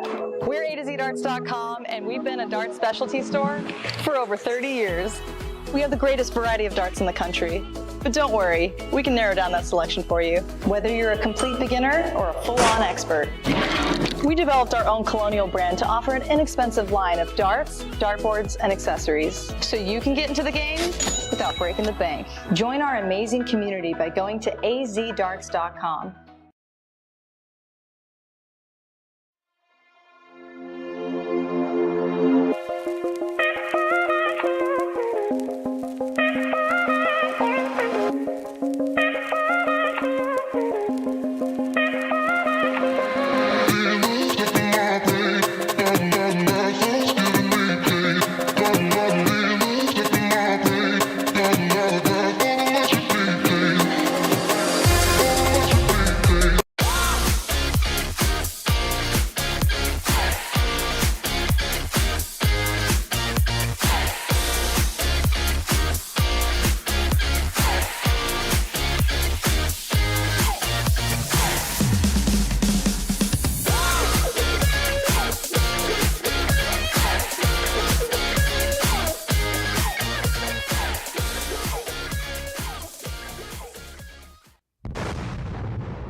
Hitcore is the streaming entertainment alternative.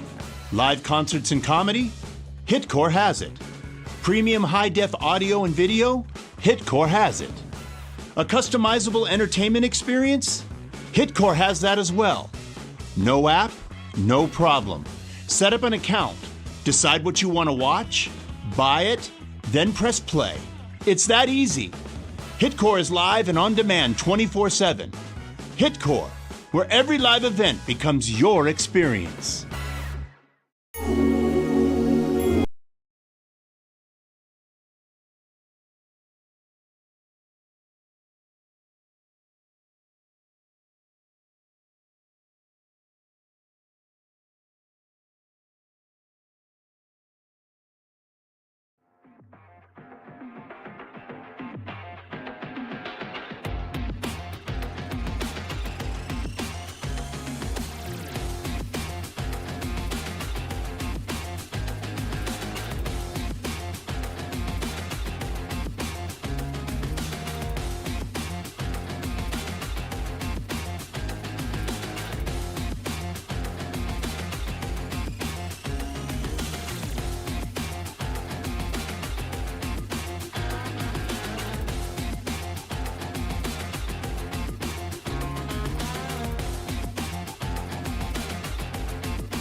Welcome back to the Cosmo Darts Classic, live from Chicago.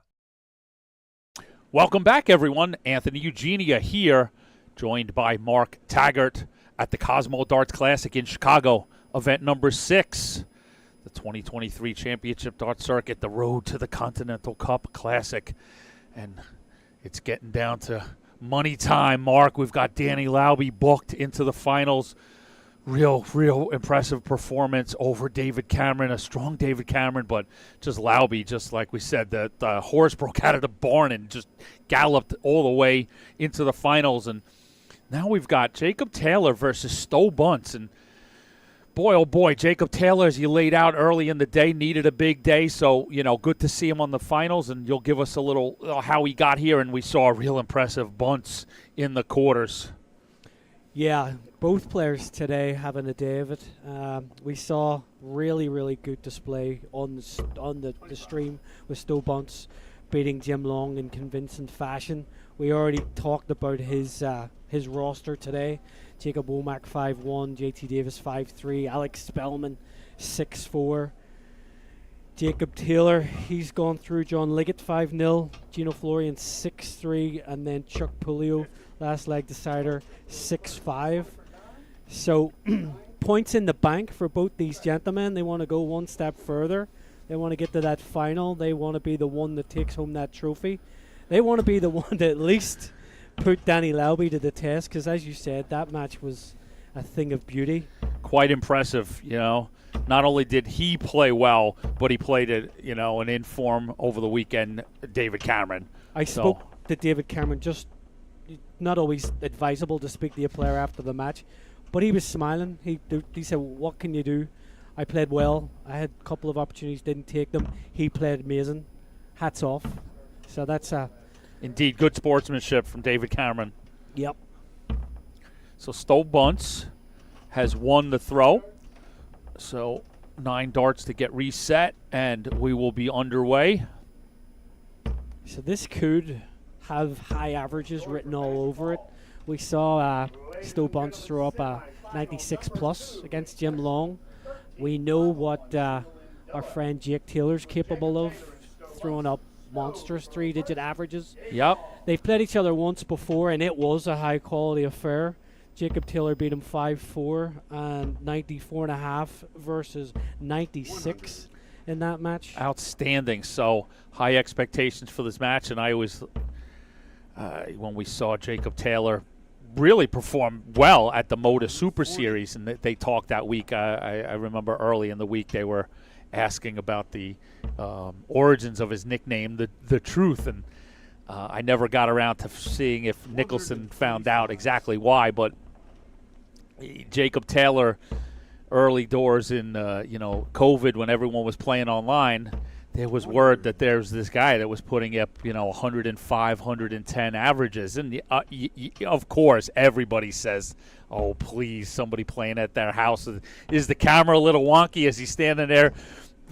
Is the kid on a stool putting him in the board for him and stuff?" And when everybody got to so the question was asked, is it true? Is it true? And when people got to see Jacob Taylor actually play, it's true. He's the truth. There you go. Yeah, I remember.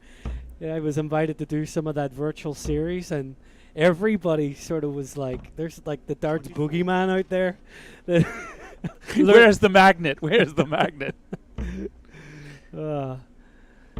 But he puts himself on a bogey here in the first leg, so all he can do is 34. Stowe, you require cut it down, and he does in a big fashion. So although it's Bunts' throw, that's a lot of 146 to ask.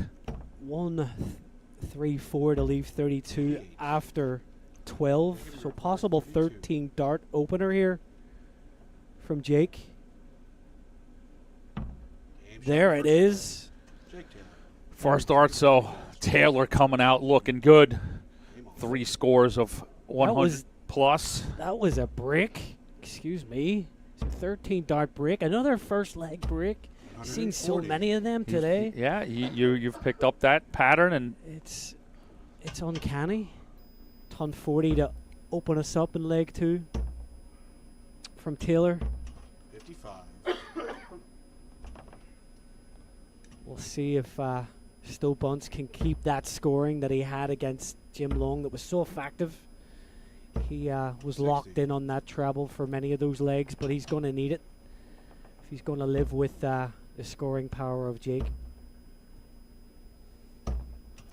45.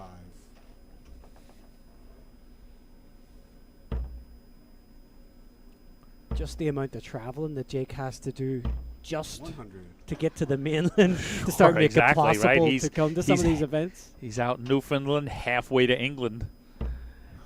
It's a testament to his dedication, 55. to his craft. And I was absolutely blown away.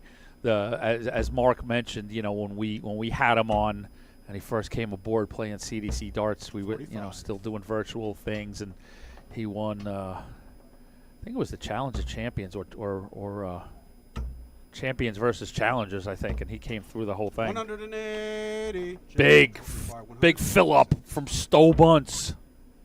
But he wins it all, and I ask him about, competing against other major, Canadian players that I assume that, he's might have mixed it up and stuff. He's like, no, I've never played anybody off the rock, meaning Newfoundland. I was like amazed. Just unbelievable. What a talent. 48. But he went from that to now playing over in England in the Modus, playing CDC. 2 6s Jake Taylor. Jacob Taylor, Third leg is 2-0 up here. Sto Bunts has got it all to do. Needs to find some of 40. that elusive scoring. The only place we haven't seen Jacob Taylor yet is a PDC stage, and he's been tantalizingly close in a couple of 100. opportunities. And He went to Q School this year and put a really good showing in there in his attempt to acquire a card. 85. but coming into the semifinal and coming out of yesterday, so a lot of subtext going on as we're trying to set the table. Taylor and Cameron both coming in 40. with 28 points. Tied for that top Canadian spot to go to the World Championship. So with Cameron falling, if Taylor can get through the semi, those are points earned over David Cameron. Another layer to the drama. I love it. 125. Look at the scoring from Jacob Taylor here. 3 ton-plus visits. Sets up 136 after 9. 100. Jake, you require 100. And he's got 6 starts at this too, with Sto Bunts back on 176. The shot's on. Now set up down to 16s. 96.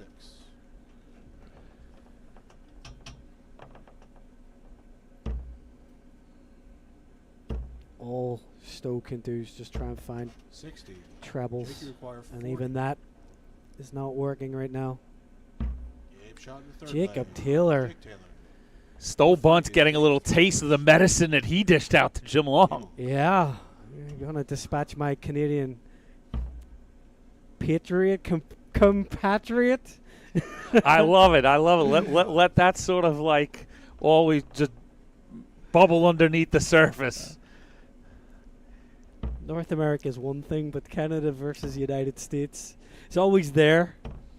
Absolutely, it's two brothers living under the same roof. We'll fight you if you're from across the pond and want to say something, but in house we're going to have a tussle. I love it. 137. He slides down into the treble 19, getting success on that bed too.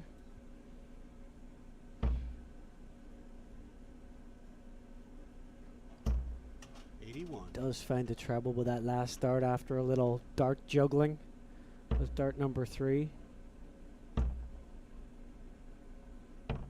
And back into that treble 19 again. That's even scarier. We to know what he have can that do. secondary tool, right? We know what he can do on that treble 20 bid, and 58. if he's got that treble 19 on autopilot too, it's just unfair.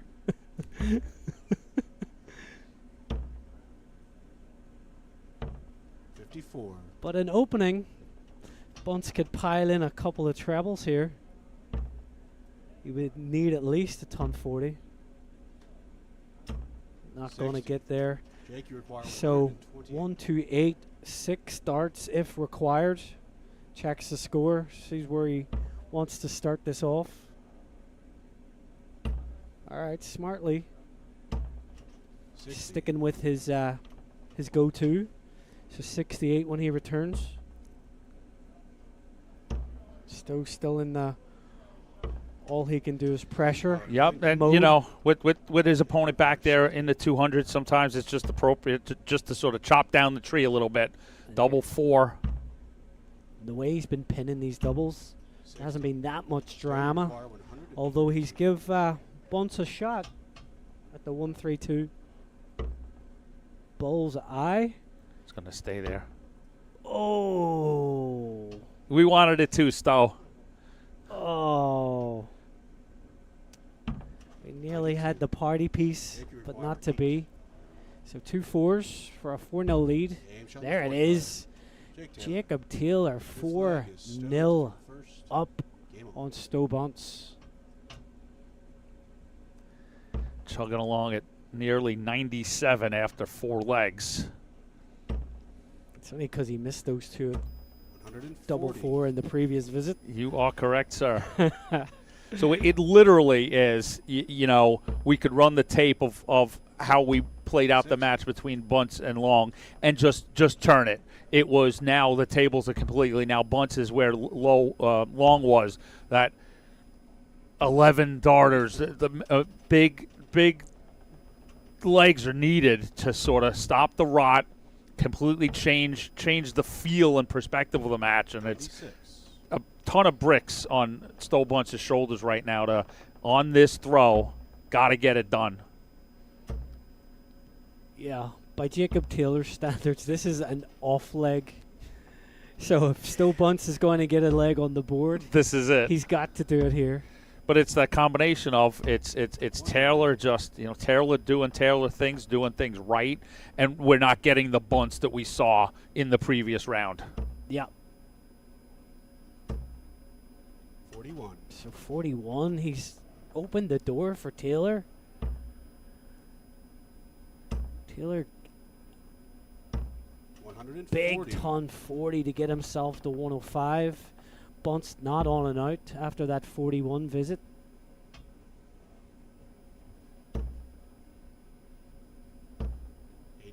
Slides into the 5. So Taylor looking for one treble to give himself a shot. 97. Gets the treble, Still but you require after the 91. fact. So 91 from Bunts to open up his account here. He tried to bring the bull into play. That was the textbook tactical way to go, and it just didn't play out for Bunts. So 2 4s. Jake, you require 8. No score. Oh boy. Stowe, you require 60. Drags that into 13. So opportunity for Bunts here. It was the fingers. Double top coming in to get his first leg on the board. 2 10s. Gets there. 2 10s, and you see the reaction Yep. from Stowe Bunts. Sigh of relief and a sarcastic thumbs up from Stowe Bunts, but you know what? It's a leg in the books. So that was a 21 dart hole to throw. So when I said an off leg by Taylor, Bunts can gratefully accept legs like that. I don't know if he'll get too many, where he'll get the opportunity for 7 visits to the board. 85. But it's got to be, even though it wasn't the nicest leg, it's still it's one in the books, one less that your opponent needs. 108. That's a ton. 80 from Jacob Taylor. He don't lie. Leg number 6, 4-1 lead for Jacob Taylor. Turning the screw on Stowe Bunts here.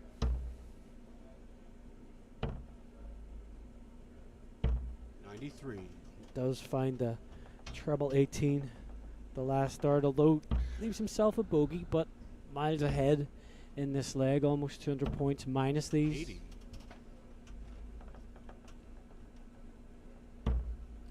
Taylor just looking to set this up.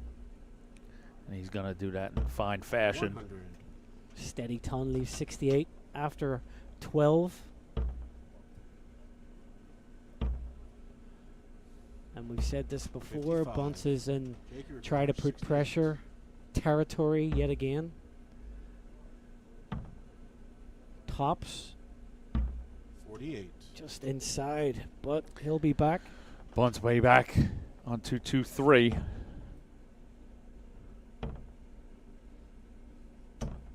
79. Jake, you require Looking for the 133 there to leave 90. So Jacob Taylor trying to pin these doubles and Stowe, you require having a little difficulty. If there's been a soft underbelly in his game in this match, it's been the doubling. Yep, he had a little trouble on the double 4. Having trouble here in the double 10. Stowe Bunts. Double 12 for a 144. Beautiful darts. Stowe Bunts. We can hear everybody out on the tournament floor give that a round of applause. What a way to punish your opponent not taking their opportunity. Jacob struggled on the double 10, and Stowe Bunts seizes an opportunity. That was a brick Massive throw. break. 100. And you could see Stowe kind of urging himself on with that opening opening 3 darts of this leg to sort of say, come on, that's the moment I need. Let's kick start this thing. Yeah, he wants to try and build that momentum. The last thing And he might be want. trying too hard. Sorry, Mark. Nope, you're good. 100. Yeah, to your point, you know, he doesn't want to overthink this. Just try and let it flow a little bit. Like you said earlier, comfortable focus. Relaxed focus. concentration. Love it. But it's, you know, like, look at those scores. 144, buzzing, adrenaline's running through, gritting his teeth, and then 59, 45, and even 84 is just a little too short. He's inviting a brick back Taylor. immediately here. Absolutely. Taylor's Absolutely. That's what I'm saying. But he almost was willing it too hard. He wanted to score 240 points in that opening 3 darts. Like, it just was too much of a push. Yep, for sure. And Jake Taylor, steady away, ton. 85. Does slide into the 5, but is at an out. A very doable 116 after 12. Still Bunts back on 250.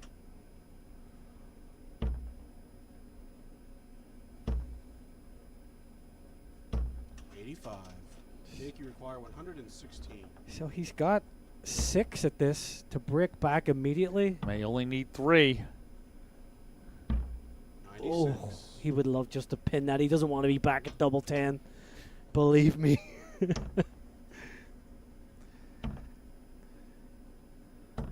133. 133 puts an absolute ton of pressure on this now. But look at that, Jacob Taylor. Rectifies that. No dramas there. Bricks right back. Extends his lead to 5-2. Stowe just came up just too little too late. 60. Well, the 133 was beautiful to put pressure on the 10s, but he didn't even give him a sniff at that double 16. 133. He's pinning the treble 19 right now. Back to back 133 visits from Stowe Bunts. And he's looking down there again. Why not? 35. The 19s are going to work for you. Stay there. I can only imagine that was a blocker dart for him. He slides left and then slides right, aiming at the treble 20 bed.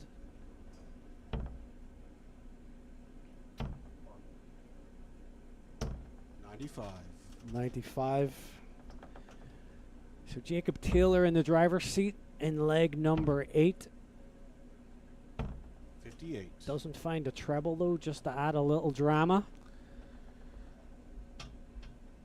So Bunts, if all goes correctly for him, and it may not now, can he get himself to an out? And he doesn't. 169, I think. Good math. That hurts. Oh, I get lucky sometimes.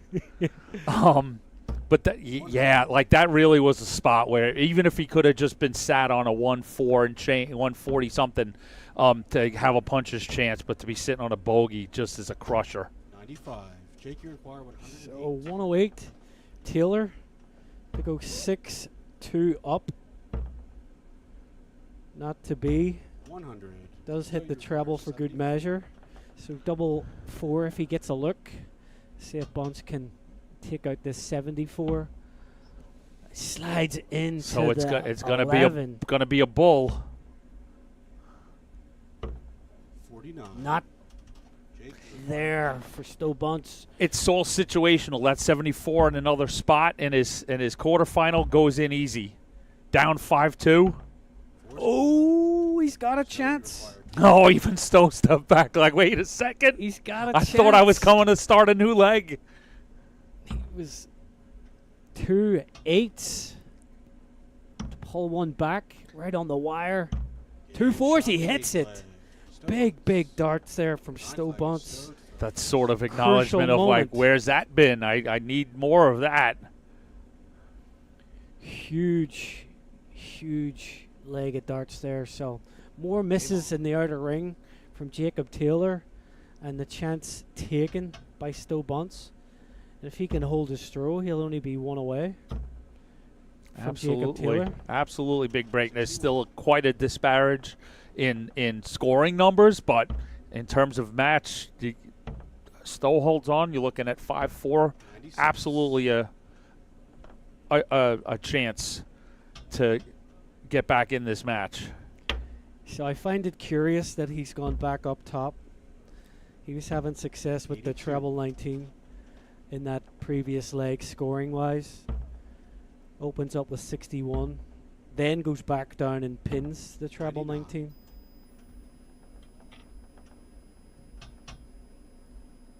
So And there he's going to go back down. It takes Mark's advice.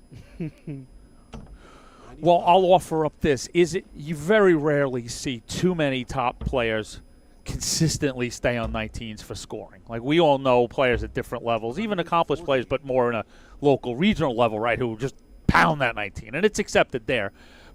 So is there a slight sense of what am I looking for? Defeat, or to mainly go 19s at this level? Is there a subtext to that? My response to that is he's trying any way to guarantee himself at least one treble per visit. And if he thinks that 57 is the way to do it, what's 3 points between 57 and 60? He was pinning 1-3-3s there in back-to-back legs. I'm completely with you on the results. I'm sort of like, what's the mindset of sort of continuing to go back to a spot that's not working? Taylor misses his target. So, tops. 26. So I'm just trying to understand, like you said, exactly. Like if it's just a point of frustration and not working on the 20s, then go to something that you're getting some value out of, right? I mean, what was the math on? Well, 114 would have given you what, 34? I'm just saying the math on a 156. He almost was forced to go that way. He has to stay up top. Yeah. For that, two treble 20s to leave him double 18, and that one wouldn't have been an option. But I'm really talking around the scoring phase. Well, so am I. So am I. But you also then big ton 80. Jacob Taylor opens up leg number 10. Let's with see a a perfect 9-darter to put us into the final. Mark, what do you say? You on board with that? Absolutely, and not to belabor the fact, but he goes back up, opens up this leg with 26 because he wants to try and get back into the treble 20. 100. Taylor doesn't oblige us with 6 perfect. I guess we'll have to settle for a ton in his second visit. 140. So ton 40 tries to keep him in the hunt. Taylor looks to slam the door shut here. Jacob Taylor's having none of it. Yeah, beautiful leg of darts here from Taylor. Backs up that ton 80 with 66. back-to-back tons. You require 100. And now we're into 26 again. There's 66, sorry. Doesn't need to go 17 right if he didn't need to, it didn't want to. Some quick math. What do you fancy, Jake? 57. So 269 for Bunts. He's on the precipice of going out here. And look where he goes. 171. Hello, trebles, my old friend. 177. 171 from Stowe Bunts. 2 16s to go to the final. 32. Stowe, you require 98.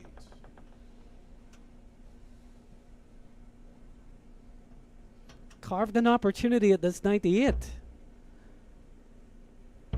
Still got a shot, but not going to go. 58. Don't throw it away. 32 left for the match. Good shot. Can he use it inside? 2 8s. 24. So The drama continues. Stowe Bunts rides again. Looking for double 20 to stay alive in this semifinal. Peg's first dart. What happened? Is that below? Game shot in the 10th. I can't see it. Yeah, it is. I just can't see it. That's a great blind spot. I believe that first dart was in, but Game shot in the 10th leg, Stowe Bunts. let's see if he marks it as 1 or 2 from the score. It was. The scorekeeper, and I concur, scorekeeper didn't want to stick his head in in case it was a single 20 and the scorekeeper says game shot. Like, just when in doubt, stay neutral. Let the player stop and ask, hey, I think that's in, sort of thing. So that's how that played out, and I concur with Kevin Wilkerson, who was up there keeping score, you know? Spoken like a man that's been around the game once. Absolutely, because I've seen more than once. I've seen a head get stuck into a board when the player was like, "Oh, wait a second, I knew what I had, and I was about to throw my next dart. I was perfectly fine. You didn't need to jump in and check the score." So Jacob Taylor playing extra innings that he didn't necessarily think he was going to, but misses those doubles. And still Bunts yet again. The tail of this match takes an opportunity.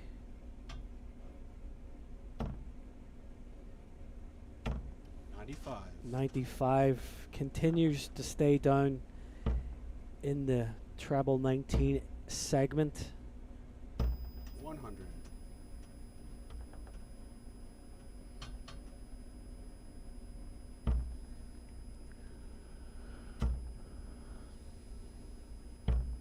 So that's smart darts, because he's looking for at least a ton to leave 164.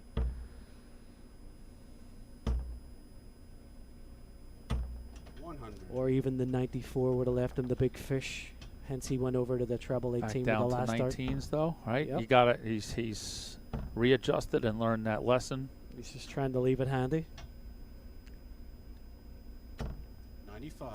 And another 95. That's his third in this leg. See if Taylor can take a chunk out of this, and he is.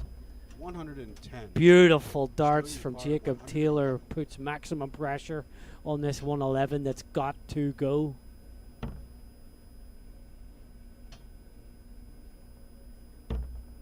Does find the treble. He's going to get a shot. Oh, opportunity missed. It's a flyer by his standards, Jacob. Double 16 to get into the final. 24.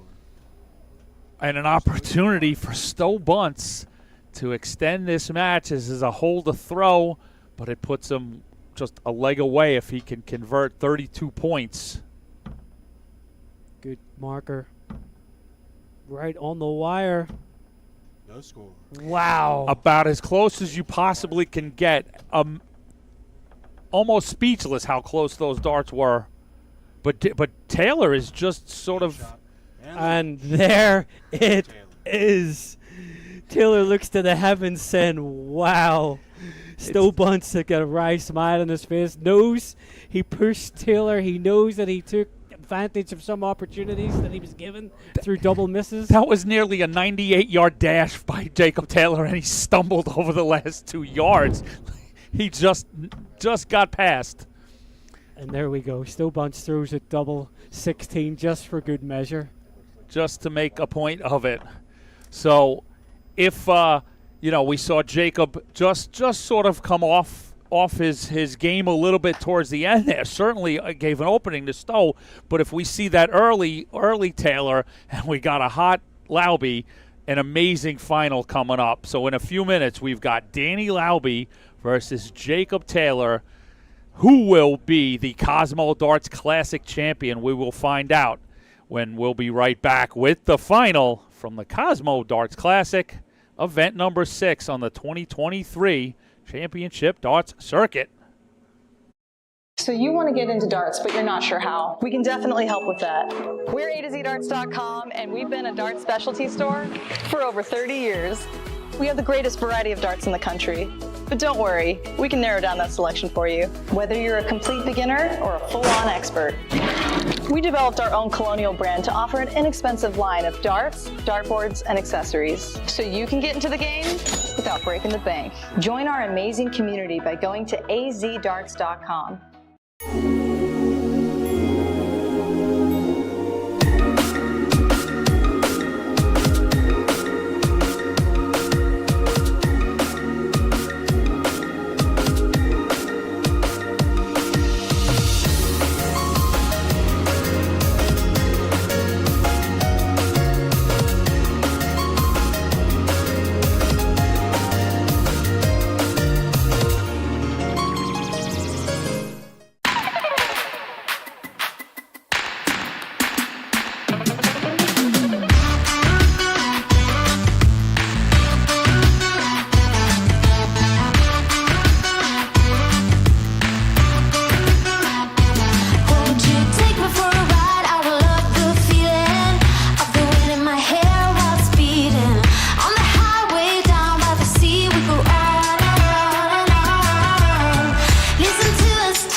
Hitcore is the streaming entertainment alternative. Live concerts and comedy? Hitcore has it. Premium high-def audio and video? Hitcore has it. A customizable entertainment experience? Hitcore has that as well. No app? No problem. Set up an account, decide what you want to watch, buy it, then press play. It's that easy. Hitcore is live and on demand 24/7. Hitcore, where every live event becomes your experience.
Welcome back to the Cosmo Darts Classic, live from Chicago.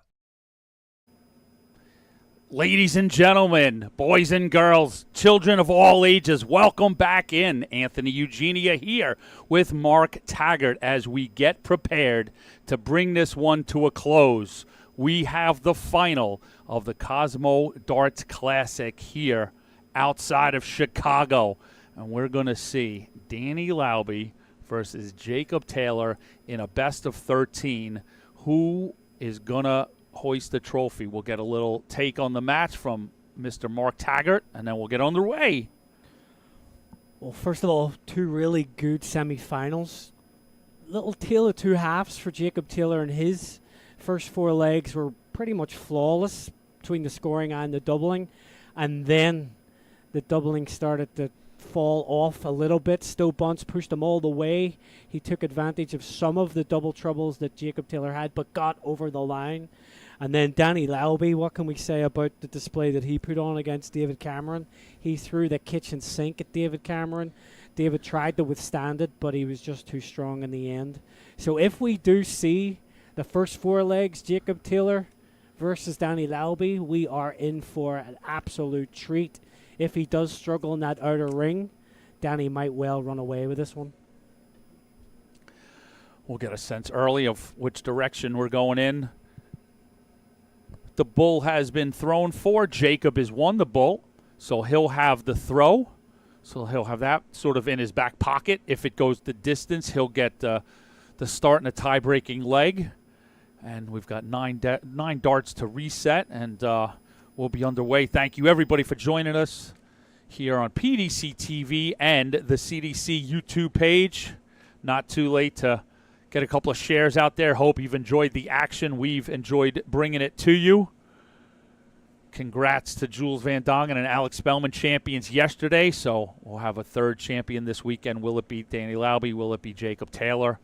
So a lot of good stuff here this weekend, Mark. Absolutely. So we've been talking a little bit about the rewards beyond obviously the title and the trophy and the prize money for the event win, the points. Danny has had three really, really deep runs this weekend, making two finals and a semi.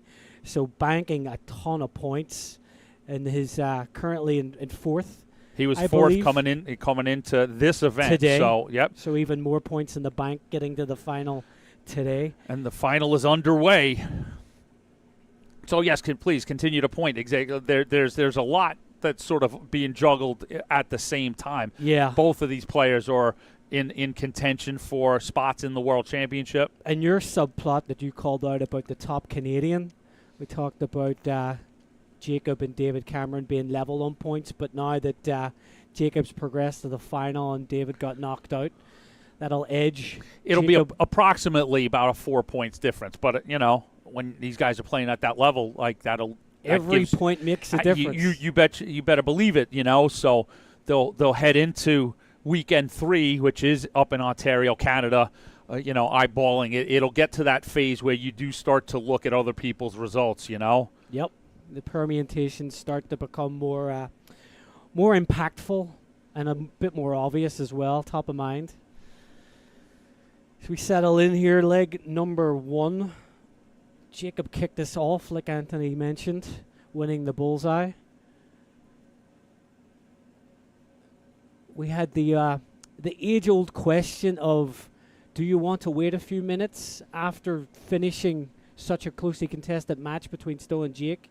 And Jake said, absolutely, let's just get going. Brushed it right off. He said, I'm ready to go. And so we couple of warm-ups, and here we go. Right back at it. 1-3-4 for Taylor to hold his throw. Lauby threatening with a 44 to break, as my partner Mark has laid out. It's been a storyline throughout the weekend. Breaks in opening legs. There it is, right on cue. Danny Lauby, just like we've seen for most of the weekend. First leg break. 3 ton-plus scores in the last part of the leg, and then clinically takes out the 44. It brings me to mind of an old Dart fan and stuff, and I'm not comparing anybody this weekend to the great Phil Taylor, but it used to be his MO. He would literally give people the start. He would win the bull and choose not to start. To do that scenario, to break, hammer in an own throw, win in leg 2, and before you know it, easy peasy, he's up 2-0, and in his prime, it was just deadly. Yeah, that's the thing of legend right there. Absolutely, right? Just that he had the nerve. And you've got to what confidence to continually do that. Yeah, but even just your opponent probably get irked by the fact that you're saying, here you go, have a free start. Thank you, because it just, the bells went off in my head. Big ton 80 there from Danny Lauby in leg number 2. 28 after 12. DL2 fills it up. 13 dart leg coming in and pins that double 14. We talked about him leaving double 14 intentionally in his semifinal match, and it looks like that's absolutely Yep, he broke down a 38. Correct. Sorry, you were saying about Phil? Well, if we all recall who, not his mentor, like he showed him everything, but he showed him a lot of how to be a winner.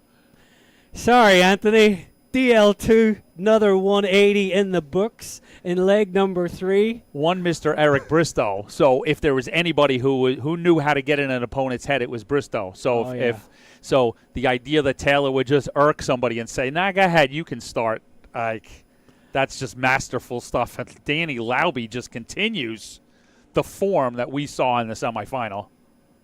He's just on autopilot here.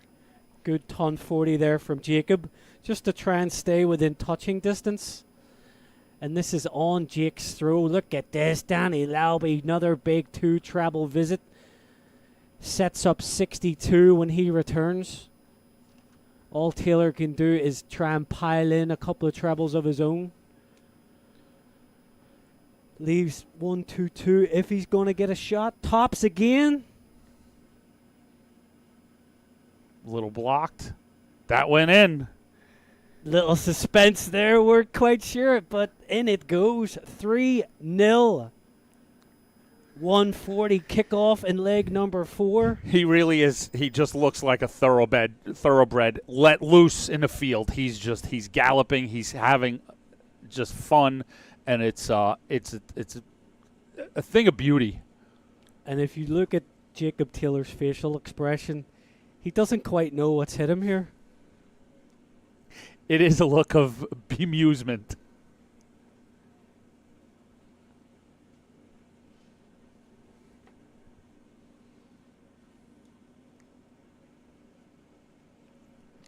He tried to bring the bull into play. Didn't succeed, but still 130 points ahead minus these. Good cover shots there from Jacob. Again, just to stay within touching distance, but Here he comes again. Danny opens the valves once again. Down to 1-2-4 after 12. And this is what Jacob's going to need to do. He's going to need to hit these big visits, give himself a chance at things like this 88. He's quickly been put in that position. You are correct. This would have been for a break, but 68 for Lauby to extend his lead to 4-zip. 2 4s. 2 2s. Oh, not to be. So Taylor has to do a little cleanup work. 2 16s to get off the mark. And there it is, Jacob Taylor. Off the schneid. Breaks Danny Lauby in leg number 4 and is throwing to make it 3-2. Hold throw here would have him one leg away from Lauby. It would help right the ship a little bit. Still clearly early enough in the overall contest that it would buy Jacob some time to find that scoring power that you rightly pointed out was way more effective in the first half of that semifinal. Danny sitting on 100 flush average here, 4 legs in. And not really a surprise. So all levels in leg number 5 here so far. Taylor switches. Doesn't find a treble, so leaves the door ajar a little bit. See what Lauby can do. Kicks it open. Wrestles advantage in this leg.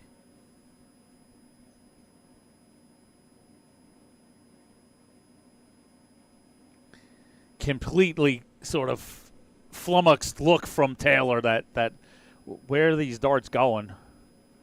And he doesn't get a second to think about it because Danny's already been gone, retrieved his darts, and Taylor's back to the line. Little deflection there, but a ton. Stead up 101 if he's going to get a shot. If he's going to get Tops. a shot, he will get a shot. Danny misses tops on the outside. And this right now is, Taylor's not scoring enough to get better opportunities. This is what he's going to get, 100 to 130 range, and Danny Lauby breaks right back. Pins that tops for a 16 dart leg. More than halfway home to the title in the Cosmo Darts Classic. Switching down the board, so 99 open in leg number 6. Look at this from Jacob Taylor, though. Fills it up for a ton 80.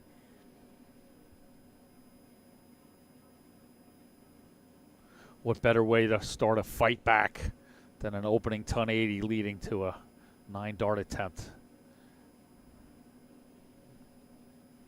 Good darts. That 140. Stringing them together, as you would say.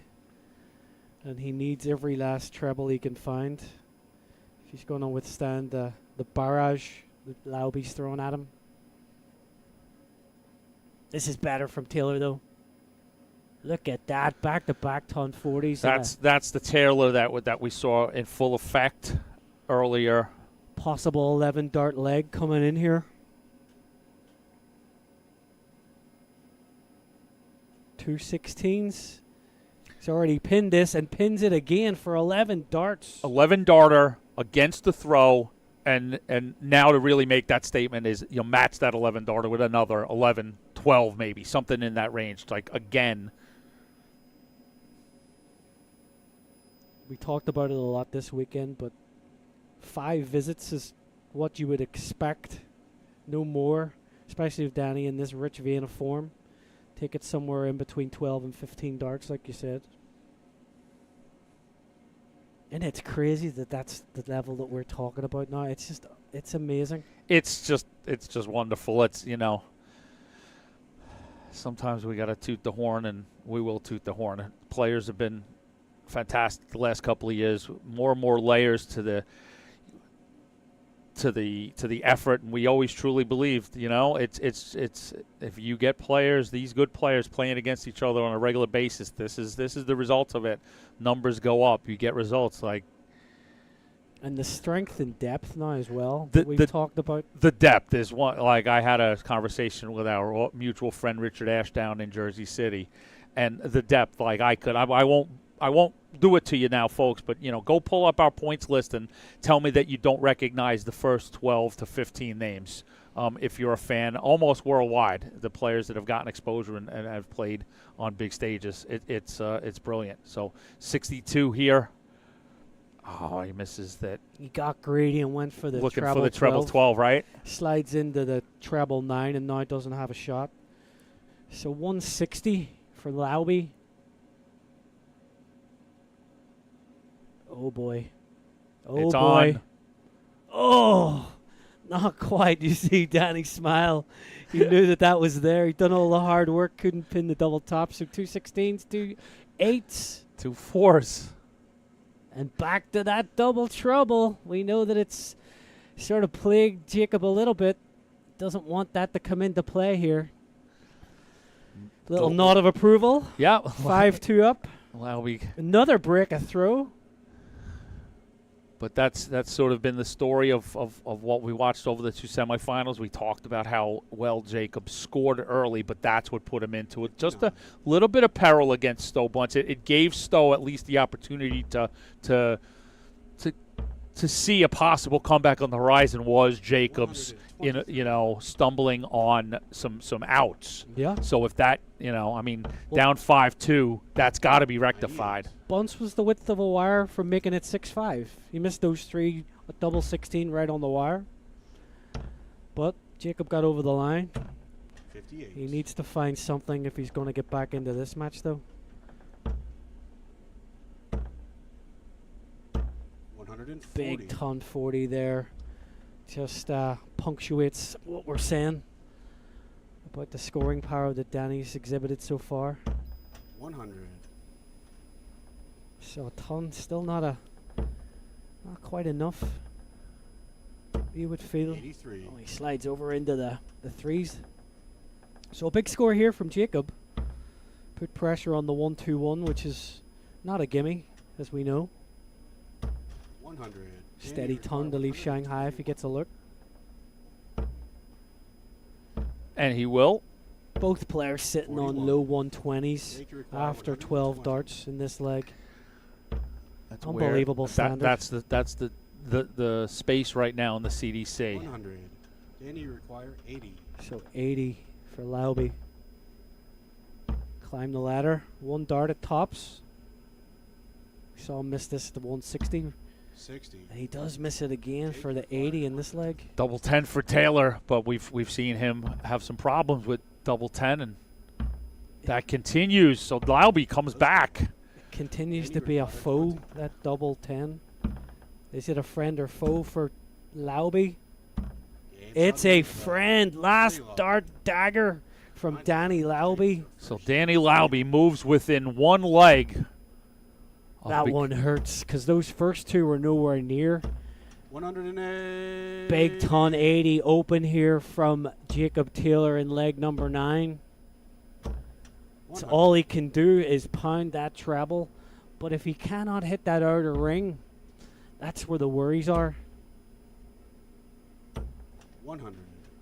Follows it with a ton.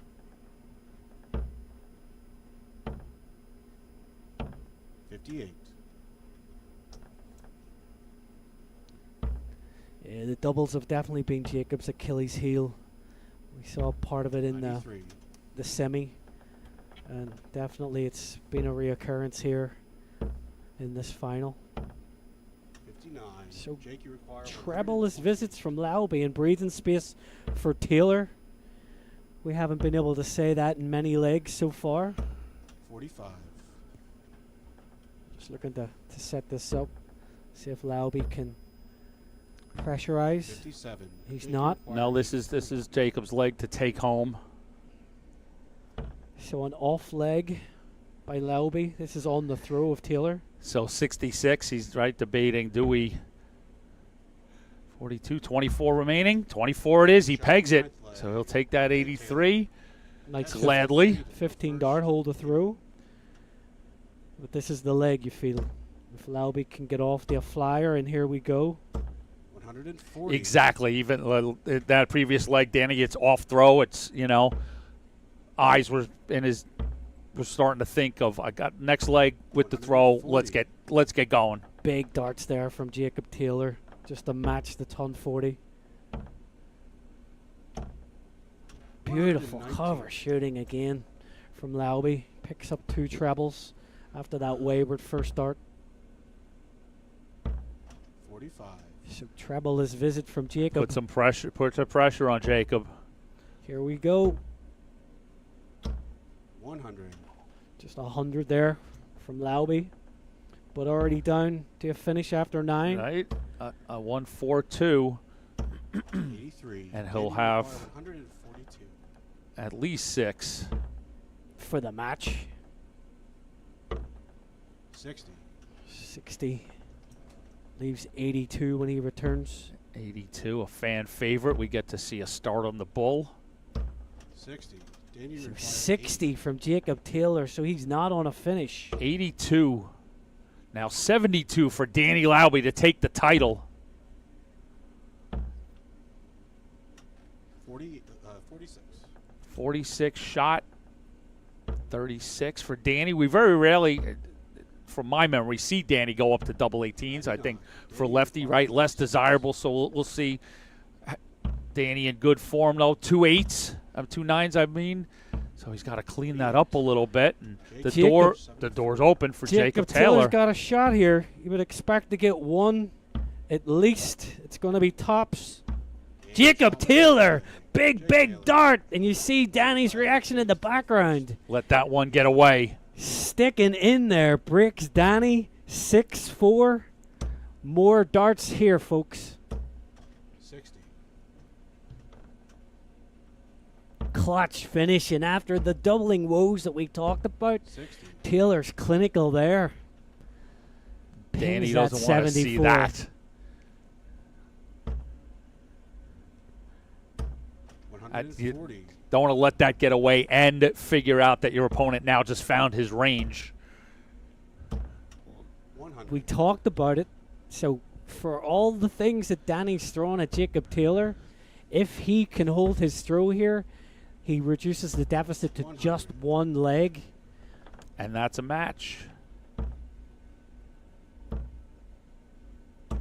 140. Good 140 there from Danny to stick in this leg.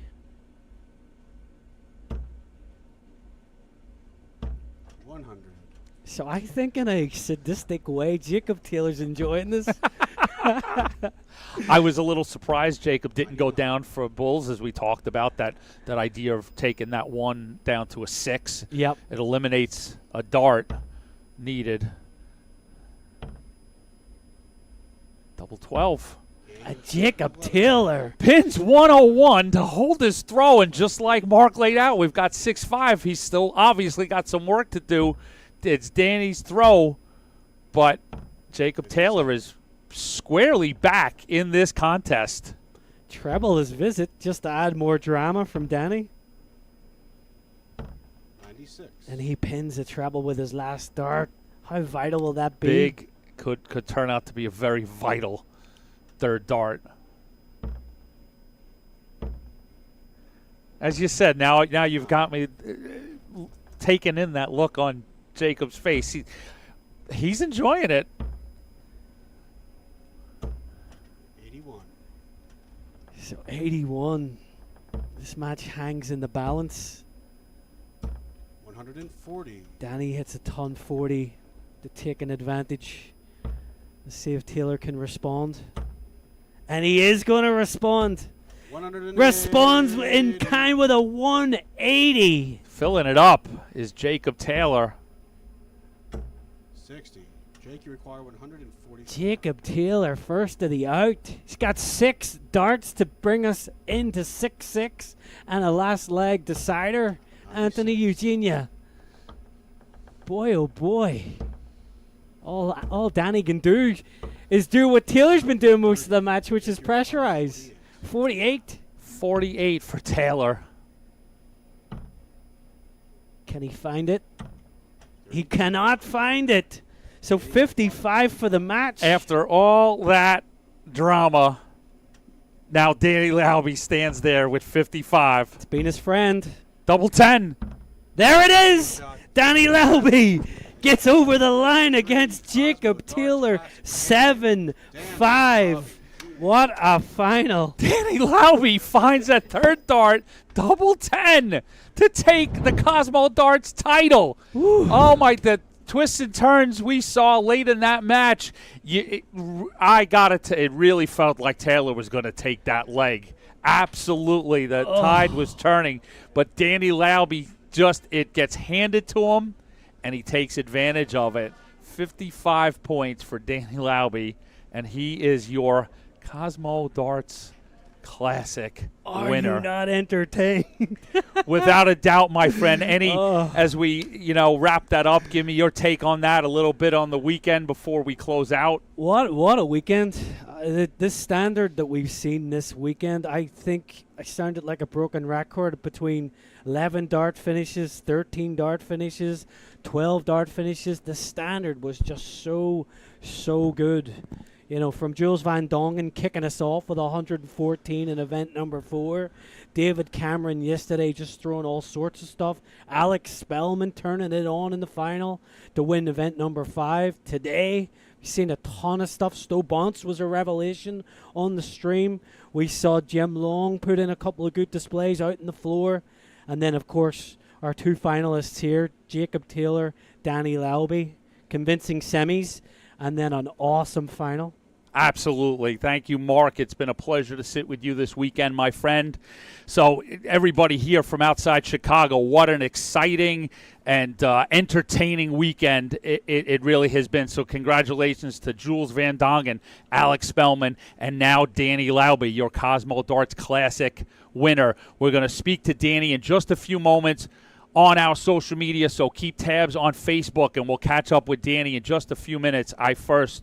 Before we go, want to thank the sponsors that help make the CDC happen. Cosmo Darts, Win More Darts, Boomerang Tours, A to Z Darts.com, Galaxy Barrel Design, the Professional Darts Corporation, Dart Connect, and our friends at Hitcore. So, folks, we'll see you next down on the road to the Continental Cup for weekend number 3. That's events 7, 8, and 9. That's going to be over the weekend of August 11th to the 13th from Toronto, Ontario. So on behalf of the entire crew this weekend, thank you very much. This has been Anthony Eugenia, and I'm signing off.